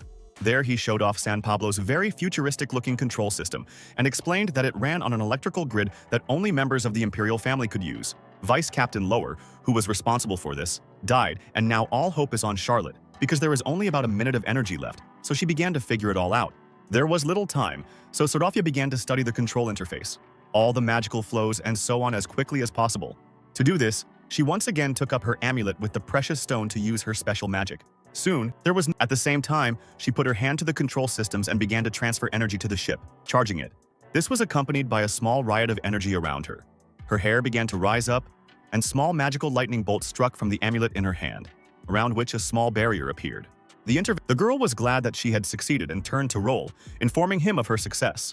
The main villain silently praised his bride, showing her the well-known gesture, a thumbs up, and smiling. Jeff, still smoking a cigar, closed his eyes, took off his hat, and turned to the goddess Sia with a request that his friend Lower could rest in peace. When this little ritual was over, the captain became serious again and began to command the crew, pointing to the required bearing, the target number, and ordering the shot to be fired in a minute. The man then invited Roel and Charlotte to come back with him to the deck to get a better view of the fireworks. Soon the ship's guns were aimed at the required target and the countdown to the shot began. It wasn't just one barrel that had to fire, but all the ones that could hit the point the captain had planned. It turned out that Cthulhu, although he had lost almost half of his body, was still alive and had now returned to continue the fight. And it was this creature that would now be struck by the ship's weapons. Meanwhile, the company of the captain, Roel and Charlotte, positioned themselves right under the barrels of the San Pablo's main cannons, and the shot sounded right above their heads without damaging the hearing of the superhumans. The shots hit all over the body of Cthulhu, who was unaware that he was not safe and could no longer do anything. A moment later, the silhouette of the monster disappeared behind a thick veil, and all sorts of tentacles and other pieces scattered in all directions. Having seen the ship's weapons in action, the boy realized the true power of the Golden Fleet and why it became legendary. And after that, indeed, as Jeff promised, the fireworks began, and beautiful multicolored lights lit up the sky. The rating parameter reached 56 units and moved to average. But the guy was now more interested in the atmosphere that had developed between him and Charlotte. Soon the small celebration ended and the sky became clear again, and the stars were already visible. After some time, another ship docked with San Pablo, from which 3 elves disembarked. One of them was immediately greeted by the captain. She turned out to be the queen. She was also met by Asgard and Seraphia. She praised Jeff for his successes and was also instantly recognized by the couple as the current ruler of the Sophia Empire, Her Majesty Isabella. The woman herself also paid close attention to Roel and Charlotte, immediately realizing that they were strangers, thinking that they could be spies, and also noticing that the girl looked somehow familiar. Determined to get to the bottom of what was going on, Isabella demanded answers as to who had sent the two of them, immediately assuming it was the Convocation of Saints. But Roel began to talk the monarch's ear off, introducing himself and declaring that he brought her a message from the patriarch of his family, Vincent Asgard. The woman was surprised, but the guy provided evidence using the knowledge from that letter, which indicated that Isabella was supposed to arrive at the port of Dvorog in mid-April. He then produced the message itself and lied that the head of the family had teleported him here to help the queen.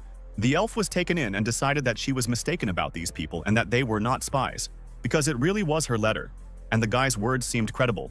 Roel, however, was pleased with the result achieved and winked discreetly at his bride, while she herself thought with some displeasure that her fiancé was too well-spoken. But the proceedings did not end there. Now the elf turned her attention to Charlotte, demanding answers from her. The girl presented her magic pistol for inspection, which was proof of her belonging to the Seraphia family, which was related to the imperial family of Sophia. And Charlotte said that she also came here to help. Isabella believed her. And it also turned out that she did not know about the fact of the survival of this house, because they had long ago left for distant lands. Now the girl had demonstrated a good skill in weaving verbal lace, and Roel thought that he had not expected his bride to be as good as him in this matter.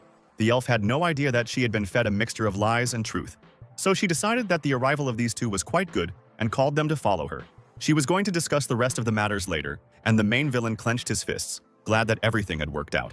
After this, Isabella's ship undocked and the Golden Fleet continued on its way, lined up in battle formation. The largest ship, belonging to the elf, went ahead, cutting through the water at high speed. At this time, the woman herself led the two guests into the depths of the hold, where a real spacious treasury was located, full of various riches. Looking at the mountains of coins and jewels, Roel was quite surprised and thought that the Sophia Empire really knows how to run business, just like their Soraphi clan did 800 years later. While the guy was dreaming about how he would escape from here with a whole fortune and pay off his debt to the system, the pointy-eared one raised the question that he and Charlotte were engaged. The girl explained that her father decided that the military power of the Asgard family would be necessary for their family, so he entered into this marriage contract with them. Isabella remarked that this was somewhat sad, and also said that she and Vincent were also engaged, which is why he was waiting for her at the port of Bicorn with a certain egg. Trinity continued her journey through the treasury, and Asgard tried to find out more details about what kind of egg it was. Meanwhile, they arrived where Isabella had planned and pointed her finger forward, answering this question. It turned specifically in the treasury of the Golden Fleet flagship, the sealed vault of the Glacier Maker was located. Roel was these beings, which appeared after the death of the Mother Goddess, were the culprits of the collapse of many ancient civilizations and were very diverse. The elf and the last one is now being transported by the Golden Fleet, although they would like to destroy it, but can only restrain it with special spells without the ability to do anything else. At the same time, Isabella's forces are hampered by many opponents.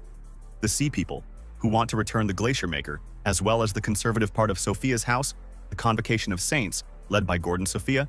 The woman spends a lot of energy on holding back the monster, which slows down her ships, allowing the latter to gradually catch up with the Golden Fleet with their vessels. These difficulties associated with the task led the elf to believe that Roll and Charlotte had been sent to her aid, because at this rate they would soon be surrounded and a battle would begin that would promise many casualties. This news made Asgard tense up, and he began to actively work his head, soon surmising that by taming this frosty block, they would be able to break away from their opponents. The item was identified by the system as a mutated crown stone that could be absorbed, but the boy was too weak, so help would cost another 300,000 gold. And because of the outstanding first loan, the interest rate was 10% per month, which, in Asgard's opinion, was real robbery, but he saw no other way out.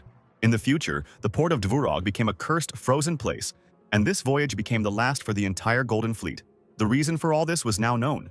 In order to survive and save Charlotte, whom he himself unwittingly dragged into all this, the main villain was ready to get into even greater debt to the system. He could not allow the girl to suffer. In the end, he made up his mind and accepted the loan offer, then walked towards the Glacier Maker, surprising Isabella with his movements. But Asgard was in no hurry to explain anything, continuing to walk forward, while the elf tried to stop him, explaining that it was deathly cold near the sealed monster. The ice block itself suddenly reacted to the man's approach, beginning to pulsate strangely and seemed to tremble. Everything indicated that the Glacier Creator was afraid of the boy, which Empress Sophia realized with surprise. At this time, Roll himself had already approached the storage of this creature and extended his hand towards it, while a riot of energy began around him, manifesting itself in cold, icy streams. The system has reported the activation of the origin attribute. The assimilation process has begun with a 73% chance of success. This should take 3 minutes. The countdown began, and within a minute things had gotten very bad. The main villain's hand was already completely covered in a thick ice crust, threatening to continue to spread further. What was happening did not escape the attention of the spectators, particularly Charlotte, who became very worried about her fiancé, exclaiming his name. There were still a whole 100 seconds left, and the guy was already barely holding on. The ice had already begun to cover his hair, face, and the rest of his body. Serafia could no longer stand aside and tried to help her fiancé, approaching him despite the extreme cold and beginning to transmit her mana to him and heal him. He instantly felt some relief and glanced behind him, where Charlotte had already supported him with words about holding on, because his fiancé was with him. But it didn't help much. The ice from the legendary monster's storage continued to spread, covering the rest of Roll's face. Serafia realized that her help was not enough. The glaciation had only slowed down, and there was still a lot of time until the end of the absorption and Asgard could die earlier. But neither the main villain nor his bride were going to give up, continuing to fight the influence of the Glacier Creator and the consequences of the ongoing process. Isabella watched this spectacle with amazement, witnessing the power of the Asgard family and deciding that she could now help her distant relative. She began to use her magic, which was accompanied by the appearance of streams of magic around her, which seemed to gather into some kind of pattern. As a result, for a moment, a picture of the starry sky appeared in the room, in front of which was a huge elf with blindfolded eyes and scales in her hands.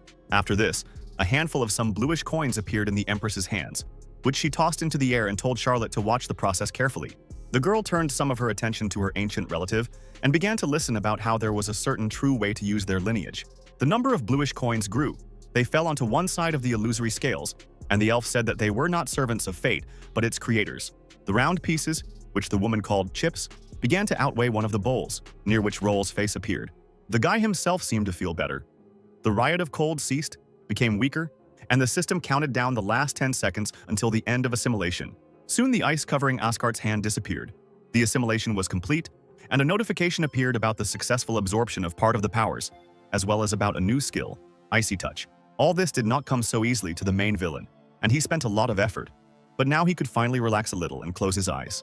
The last thought the boy had before he lost consciousness was that spending 300,000 gold coins was not in vain. After a short time, the women laid Roll on the bed, while he actively spread a visible cold aura around himself.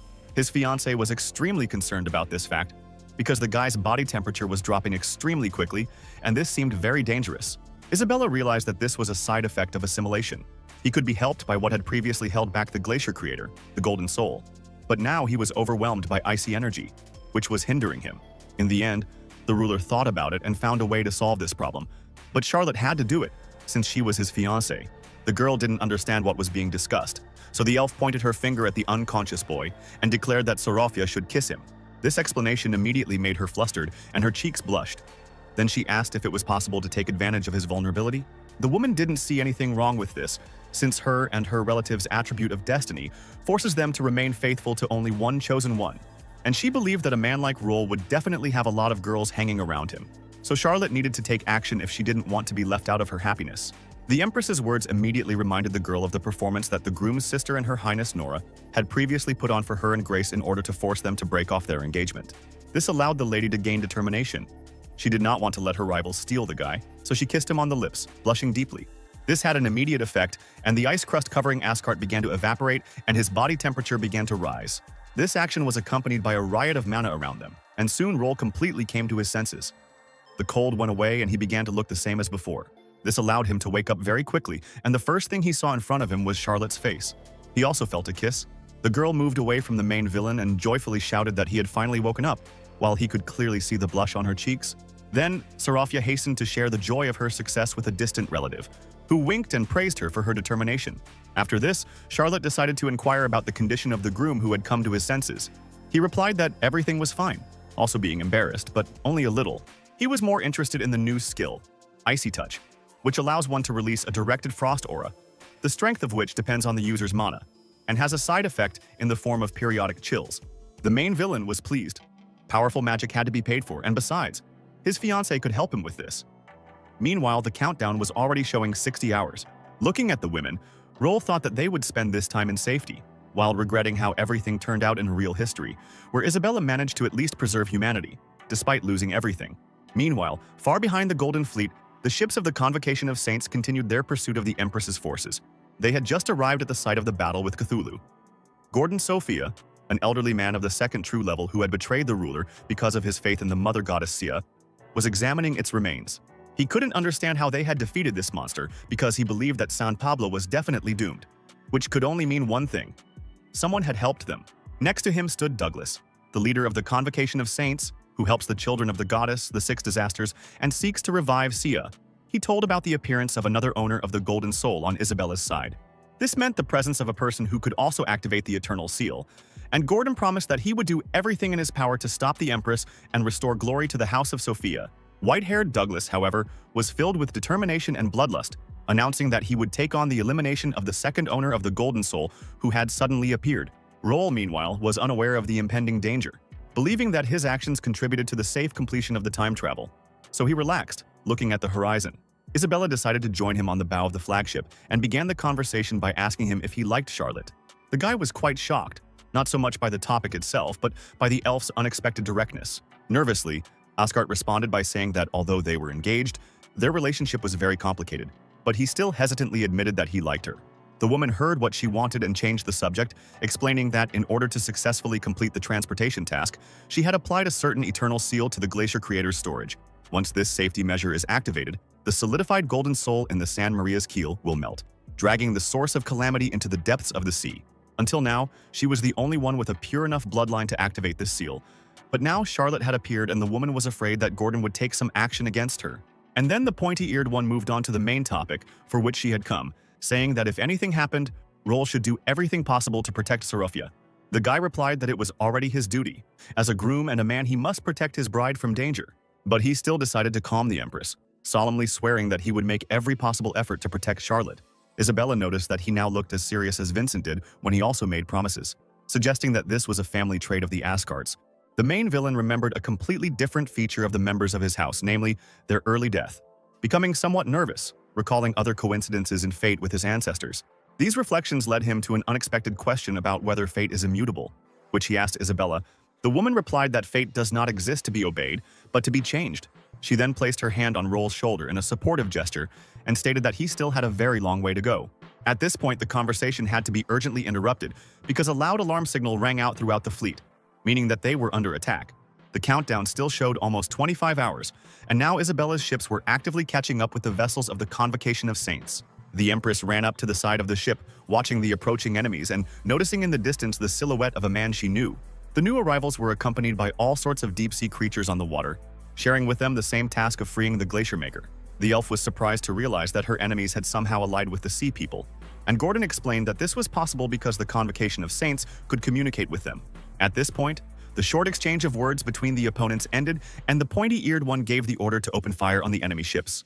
The young man understood the importance of his duties and hurried to his bride, while at sea, fiery flashes erupted and a battle began between the ships. At this time, Sarafia herself was in the flagship's control center. ready to activate the Eternal Seal at any moment, so that in the event of the Golden Fleet's defeat, she would not allow access to the creator of the glacier. She was forced to defend this place and regretted that she could not fight shoulder to shoulder with her fiancé Roel. She wanted to be next to him now. Suddenly, out of nowhere, the silhouette of the killer formed behind her. The same Douglas who couldn't resist and spoke up, declaring that she would never leave here. The girl, while the lady was in confusion and surprise, the killer did not hesitate and made a swift dash towards his target. Charlotte, who did not stop there and continued on his way, trying to hit his victim, and soon blood was shed. But it did not belong to the girl. The attack intended for Sorofia was taken on his body by Roel, who had arrived in time. The scarlet liquid immediately began to soak his clothes and come out of his mouth. The blow itself, which Douglas had delivered, was water magic, namely a sharp tentacle, which he abruptly pulled out of Asgard's wound, allowing the bleeding to begin. The damage was very severe. The main villain was able to shield the bride with his body, but now he himself was falling to the floor, suffering from pain and the loss of scarlet liquid. The killer himself, although he was somewhat surprised that the guy had managed to protect his target, did not see any big problems in what had happened. Once again turning his hand into a water tentacle, the man addressed the girl with the words that now it was her turn. Asgard lost consciousness, and at that moment the mysterious woman showed herself again. Touching the boy's spiritual body and blessing him, he instantly opened his eyes and saw a system notification in front of him, informing him that Petra's blessing had been activated and would last for the next 5 minutes. Douglas transformed his tentacle into a water blade and rushed towards Charlotte, intending to finish his job and kill her. Roel instantly rose back to his feet, activated his new skill and froze the enemy's magic, then broke the resulting ice and also pushed the bride behind him. Douglas was amazed that the guy, who seemed, if not dead, then already dying, suddenly stood up and, what's more, was able to fight. Charlotte was also surprised, and it was a pleasant surprise, although it was not clear to her how her fiancé could do this with such wounds. The killer, having received unexpected resistance, hastened to jump away from the enemy and assess the situation. The man became quite nervous. He had never expected to see this boy alive, since the wound he had inflicted was probably fatal. But that wasn't all. Douglas's opponent also possessed frost power, which was extremely unpleasant for water magic. The advantage was on Roel's side. Deciding that he had nothing to do there, the would-be assassin began to provoke Asgard into pursuing him by turning his entire body into water. Soon the intruder had disappeared from the control center. The moisture had leaked into some technical hole, and in the end he said that the girl would not be so lucky next time. The liquid that Douglas had turned into poured straight into the ocean, disappearing into the world's waters and leaving no chance for pursuit. Asgard still intended to track down the killer, so he asked his fiancée to activate the protective ritual and stay here. The girl, having asked the groom about his intentions and having learned that he wanted to kill his opponent, felt great anxiety. Because of this, Charlotte tried to stop Roel, reminding him that he was still wounded, and that the magic of that killer allowed him to feel very free in the ocean. The main villain immediately rushed to calm the girl, pointing to the clothes that were already dry from the blood, and saying that his wound had healed. Douglas was jumping on the surface of the water at this time, moving away from the ship. Apparently, his transformation into water was temporary. At the same time, she thought about the strange guy, but decided that it was useless to do this now. And in the ocean, he still had no equal, and there was nothing to worry about now. But his conclusions turned out to be wrong, because when he heard something and turned back, he at first did not believe his eyes. There, Roel used Icy Touch to freeze his ice armor and ran across the waters, freezing the liquid beneath his feet. In doing so, he used something called sliding, which allowed the guy to overtake the man jumping on the water and block his path. Now Douglas had no choice but to fight his pursuer, although he still believed that he had the advantage. The next moment, a furious confrontation broke out between them, with both actively jumping on the surface of the ocean, constantly colliding, lunging, and attacking each other. During the battle, they somehow approached one of the ships. Asgard hit Douglas again, and he took advantage of this, turned into liquid, and flew aboard the ship. In the process, he regained his human body, with all possible damage quickly repaired by collecting missing body parts from the surrounding moisture. While the man was regenerating in his unusual way, he decided to strike up a conversation, noting his opponent's strong talent in using his bloodline. He then continued by saying that it didn't matter, because the ocean was his world, where he was immortal anyway, so Asgarta would only face defeat. The Ice Warrior himself thought about these words, realizing that everything really was like this, because as soon as the failed killer came into contact with water, he restored his body. But this wasn't much of a problem, since everything indicated that Douglas couldn't control moisture outside of his body. Otherwise, he would launch long-range attacks and summon tsunamis, which he didn't. The main villain realized that his guess was correct only based on the enemy's face, after which he added that this ability of his was complete garbage, good only for sneaky attacks on defenseless girls. Following the surprise and tension, Douglas felt anger at these words and declared that the brat had completely lost his place. He then pushed off from the railing and turned into something like a bullet, or rather a drill, shouting the name of the spiral wave of death technique. The man rushed towards Roel, while he continued to simply stand on the icy platform, not even moving from the spot. Asgard suddenly shouted that he had been waiting for the moment when the enemy would be in the air, but nevertheless moved and took a strange pose. Raising his head sharply, he left a trace in the air from the glow of his changed eyes, saying that since the water mage could not be frozen, then something else could be done. He had previously purchased an ability called the Eyes of Petrification from the system's store, which he now used, turning the liquid that made up Douglas's body into stone. He immediately felt changes in his body and managed to express his surprise at the existence of a spell of such a level and insult Roel. The water drill itself had already managed to develop a high speed, and now its mass had increased significantly, and the stone, lifting a whole layer of liquid into the air, fell down. Looking at this, the main villain declared that the failed killer had made the biggest mistake of his life, which had led to the current moment. Dissolving his icy armor, he continued that the mistake was attacking his fiancée, although in fact that person had died long ago and under different circumstances, and time travel had no effect on reality. Then Roel walked away, leaving behind fragments of Douglas's petrified body, some of which had not yet sunk, remaining on the frozen platforms. Meanwhile, the battle between the forces of the Golden Fleet and the Convocation of Saints was also not limited to just mutual shelling. Direct clashes were also used, including the use of ice magic. The battle was also accompanied by huge flashes of explosions, and it was difficult to determine when this was the result of magic and when the weapons were at work. One of them managed to catch up with Gordon Sophia himself in the chaos of the battle, a very important member of the Convocation of Saints and, in fact, the commander of this operation. But despite this, his strength allowed the man to survive the attack without any problems. He was only thrown back some distance. At this time, Roel had just climbed back on board the ship, and Petra's blessing had come to an end. The evaluation was already high, and the bloodline had awakened to 77%. The fight with the water mage itself had taken a lot of effort from the guy, and now the buff had worn off, leaving Asgard feeling tired. And on the ship, the gentle hands of his fiancée Charlotte were already waiting for him and ready to support him, and she was grateful for the protection and salvation. The girl hugged her tired groom and realized that the assassin was already dead. Tears came to her eyes from all the recent experiences, and she also felt cold from Roel, but did not move away. At that very moment, a short pause occurred in the battle between the leaders of the opposing forces. The Empress descended toward the old man, battered by the recent explosion and other impacts. Isabella glared down at Gordon and demanded that he give in, as the odds were clearly in her favor. But the man only laughed at this proposal, quietly at first, but then becoming increasingly heated, while his body visibly trembled. The elf only frowned and silently looked at this spectacle, not understanding what caused such a reaction from her opponent. The old man himself was already spreading an aura of darkness around himself. His face was distorted in madness, and he declared that the one with the pointy ears must surrender now. Then his significantly reduced pupils glanced back, where something was already approaching the fighting ships, and he said that as certain he was already here. Soon a huge cloud of shadowy fog approached the flotillas, threatening to cover the entire battlefield. Seeing this, Isabella no longer stood on ceremony and decided to force answers, putting her magic pistol to Gordon Sophia's forehead. The woman wanted to know what it was that was approaching them, but the man did not show fear. He even smiled. He has clearly gone mad over religion for a long time now, and has now started talking about the inevitable end, which he has already warned about, and that this is divine retribution from the Mother Goddess, which will cleanse the world of traitors. Isabella realized that she would not receive clear answers and shot the fanatic, declaring that worshipping this god of hers was his choice, which led to this ending. She felt contempt for the deceased because he still remained, albeit rebellious, one of the kings of the Sophia Empire, but did not think about his people, putting religion above all else. Moreover, he did not hesitate to unleash this so-called divine retribution on his people, the nature of which the elf had already guessed. Everything pointed to the presence of one of the 6 disasters that had destroyed many civilizations throughout history, the Lord of Darkness.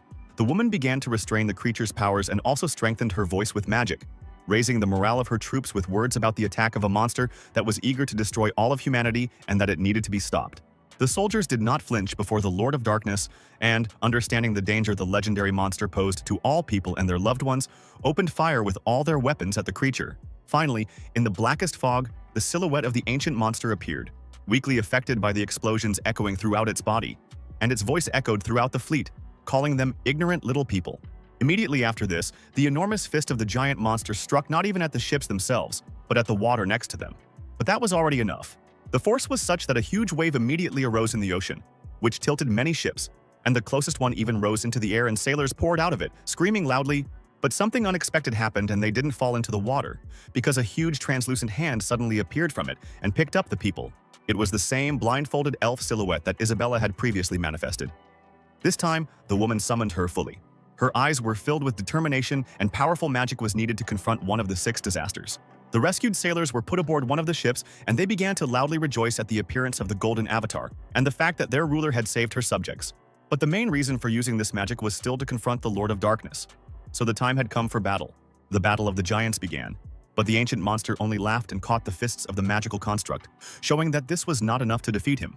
He then simply slammed his fist into the golden avatar's head, and everyone in the area felt the energetic aspect of the attack, sensing the legendary beast's killing intent.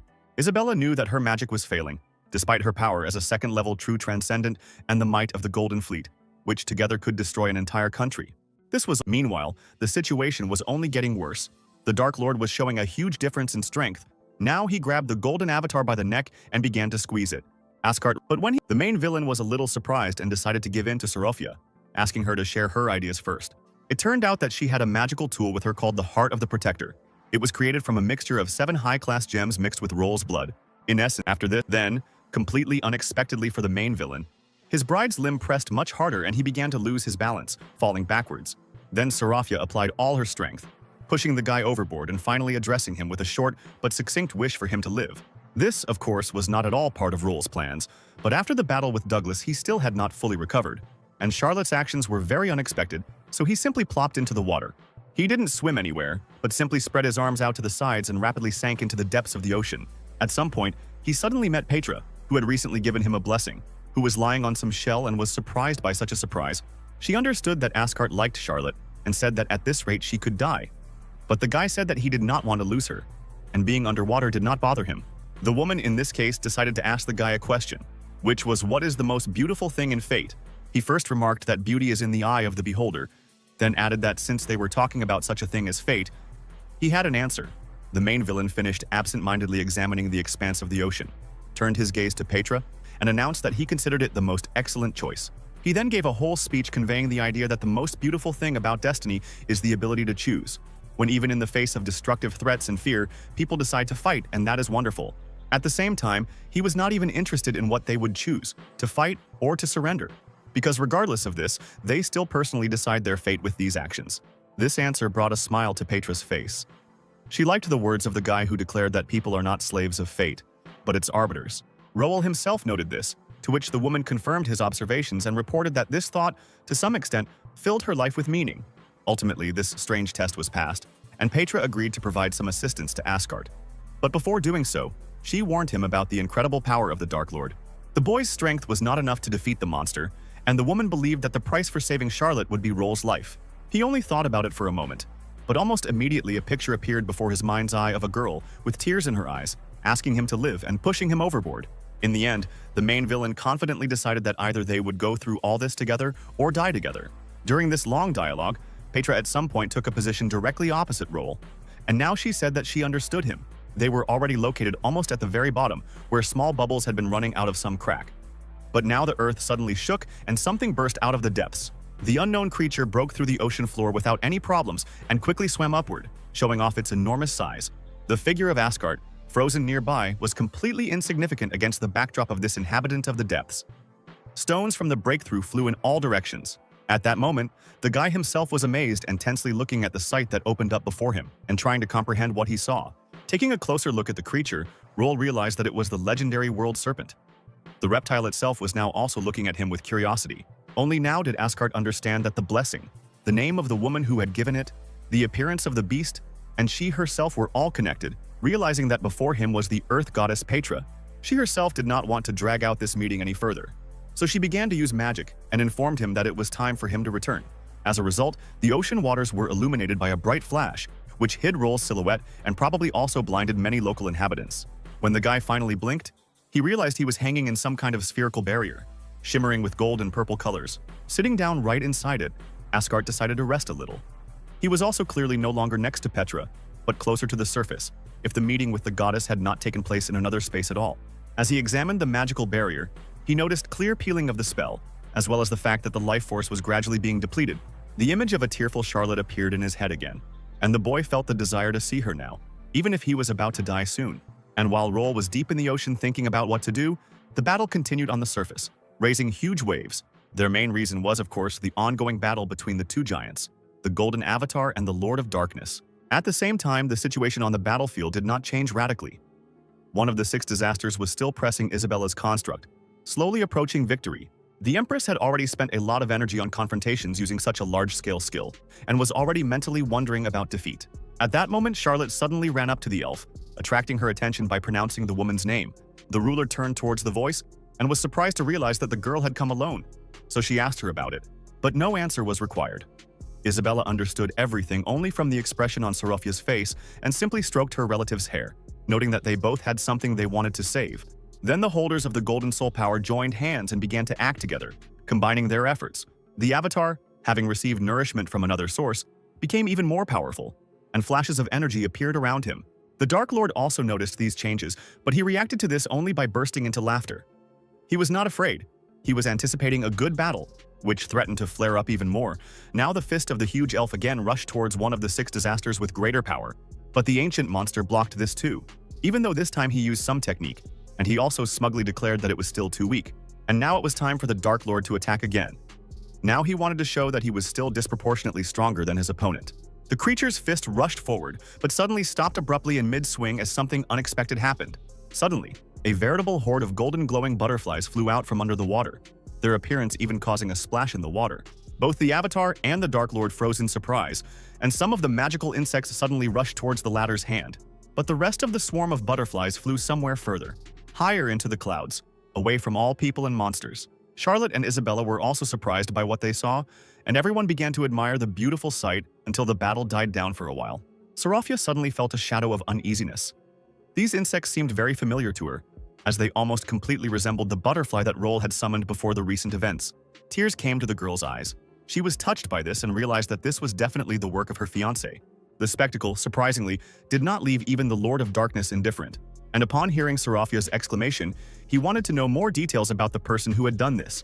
The main villain himself continued to sit in the water and create magical insects, thinking only that Charlotte would like it.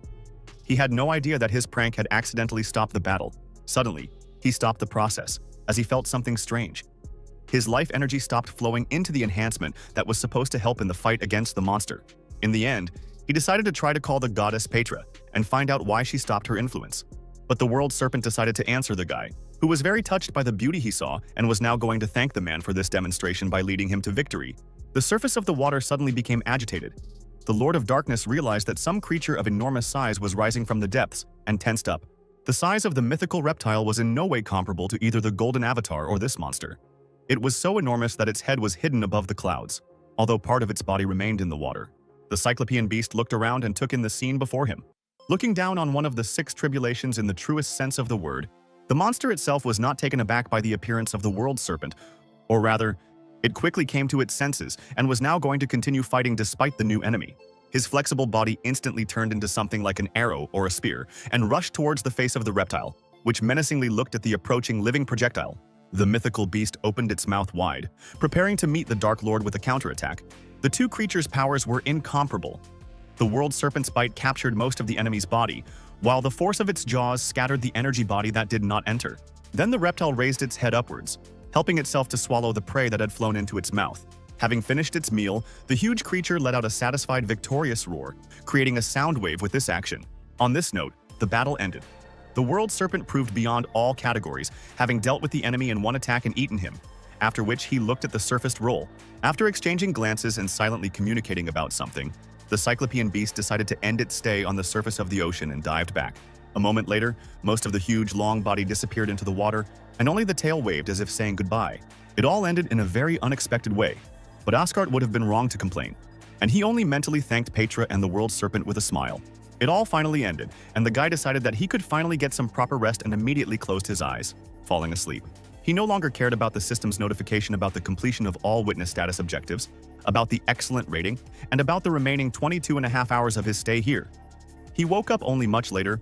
He was lying on a huge frozen platform, and Roll immediately saw his bride and the Empress next to him and asked them how they managed to find him, since he had surfaced very far from the fleet. A butterfly was fluttering above Charlotte's palm, and she pointed to it, explaining that this insect had led them to its creator. At the same time, the guy was lying with his head on Seraphia's lap, while she stroked his hair, which made him a little embarrassed, and also glad that his gift had finally reached its addressee. Isabella intervened in their conversation in a serious tone, reporting the deplorable state of Asgard's body, which was a side effect of his abilities, and it was even surprising that he was still alive. This seriously worried Charlotte, but the elf already had a solution. The owner of the Golden Soul could fully help Asgard, and now the girl had to be by his side all the time. At the same time, the pointy-eared one insisted that this was her duty as a wife, which greatly embarrassed her relative, but also pleased and charged her with energy. Then, as if in reality, hearts started coming out from the happy bride, and she began to squeeze the groom, while his face turned red, and he mentally noted that at this rate, she would rather finish him off than cure him. Suddenly, a system notification arrived that the transfer would take place in 5 minutes, which made Asgard jump up abruptly and realize that he had been lying somewhere here for more than 20 hours. But more importantly, he still wanted to find out something about the Assembly of Twilight Sages, so he began asking about how to join it, intending to obtain information through roundabout routes. Isabella was somewhat surprised by such an unexpected topic, replying that the guy was still too weak to join the organization. Charlotte decided to help her fiancé get information and asked who the founder of the Assembly of Twilight Sages was, adding that she would also like to join it in the future. The ruler explained that the organization was founded shortly before the end of the previous era, and now the identity of the first leader, who is called the Great Sage, is known only to the current head. This was not enough at all, and Roll tried to find out again how the process of joining the Assembly of Twilight Sages actually works.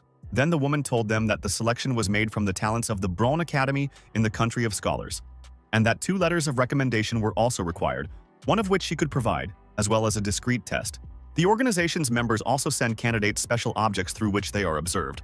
Roll decided to obtain such objects in the future and attract the attention of survivors from the association, which had long since collapsed. There were only 40 seconds left before his return, and the guy hurried to find out where he could find such things, citing the fact that they were leaving soon, and then he would have a long time to recover. To this, the elf advised them to look for a certain drunkard trend in the Cairn Forest, taking with them Conti wine from the ancient Austin Empire. This only raised more questions in Asgard, but there was no time left. The countdown ended, unspoken words hung in the air, and Roll and Charlotte disappeared into strange system interference. Isabella was left alone on the huge ice platform and began to actively turn her head, not understanding where and how the boy and girl had disappeared. And in the real world, in the current timeline, the servants noticed the couple missing in the morning and raised a huge commotion, starting to search the area. Grace Caden, Charlotte's personal maid, was almost tearing her hair out with worry for her young mistress and the disappearance of her and the heir of the Asgard family. Suddenly, out of the corner of her eye, she caught the strange energy fluctuations that had recently accompanied their travel from the past. The next second, Serafia and Roel appeared on the bed, and the guy was again not in the best condition, although a moment ago, before the transfer, he had been calmly communicating with Isabella. While Grace was surprised and happy at the couple's return, Charlotte didn't pay much attention to her, more focused on her fiancé's condition. Having decided that the side effects of everything that had happened had resurfaced, the girl came to the conclusion that it was time to use the power of the Golden Soul. But after trying to use the power she had learned, she realized that the world had changed greatly over the centuries and that this skill would have to be recreated anew in the current timeline, which would take some time, but the guy needed to be treated now. And then Charlotte remembered one of Isabella's lessons, in which she told her that the Golden Soul came from herself. It was both a source and a channel at the same time. This allowed Serafia to come up with a solution to the problem that had arisen. All she had to do was pour her mana directly into the victim, which required some action, namely, a kiss, which she immediately performed, biting into the lips of the unconscious Roll and transferring her energy to him. Grace witnessed this intimate scene and was extremely shocked that her mistress gave Asgard her first kiss and did not understand what was happening. The process itself dragged on. Charlotte transferred the maximum amount of Golden Soul energy to her fiancé, pouring in her own mana without a trace to help him. Through his oblivion, he turned to his bride with words about not being afraid. She herself had spent everything in the meantime. But this did not bring Roel to consciousness, causing tears to come to her eyes. While Serafia was thinking about what else she could do, Kudden noticed her condition and cautiously approached her mistress with a question about what had happened and how they would tell the Asgard family about the boy's condition. Charlotte immediately had a picture in her head of Roel's relatives angrily blaming her for their son or brother's condition, Princess Nora joining them with complaints, and the engagement being broken off because of the incident. She eventually came to the conclusion that it was impossible to report what had happened to the Askartov household, which she reported to her personal maid, making her nervous. Then, Serafia looked Grace in the eye with complete determination and declared that it was time to prepare for an urgent departure, since they were now returning to Rosa. Caden couldn't even find what to say to this news because it turned out that they weren't notifying the unconscious groom's family about his condition, essentially kidnapping the helpless guy and running away to their lands with him. Meanwhile, in a completely different place, a lone carriage was racing along the road, heading towards the estate of the House of Asgard. Inside were a tearful Alice and a disgruntled Nora, who mentally called the white-haired girl a fool for not being able to defeat Charlotte and running to her in such a state. The scene of Sister Roelle falling to her knees before her, tears streaming from her eyes, and her explaining that with her position she could not compete with Sorofia, and now all hope lay with the princess, came back to her. Taking pity on the poor girl, the blonde gave her advice that she simply needed to find some reason to kick the unwanted person out of the estate, which immediately lifted her spirits a little. Her Highness then expressed concern that at their current speed, they would still have 3 whole days to reach the Ascart family home, while the guy was practically alone there with his bride. The girls had no idea about the true state of affairs and what had happened to Roel and Charlotte in such a short time, expecting only a new round of rivalry for the guy.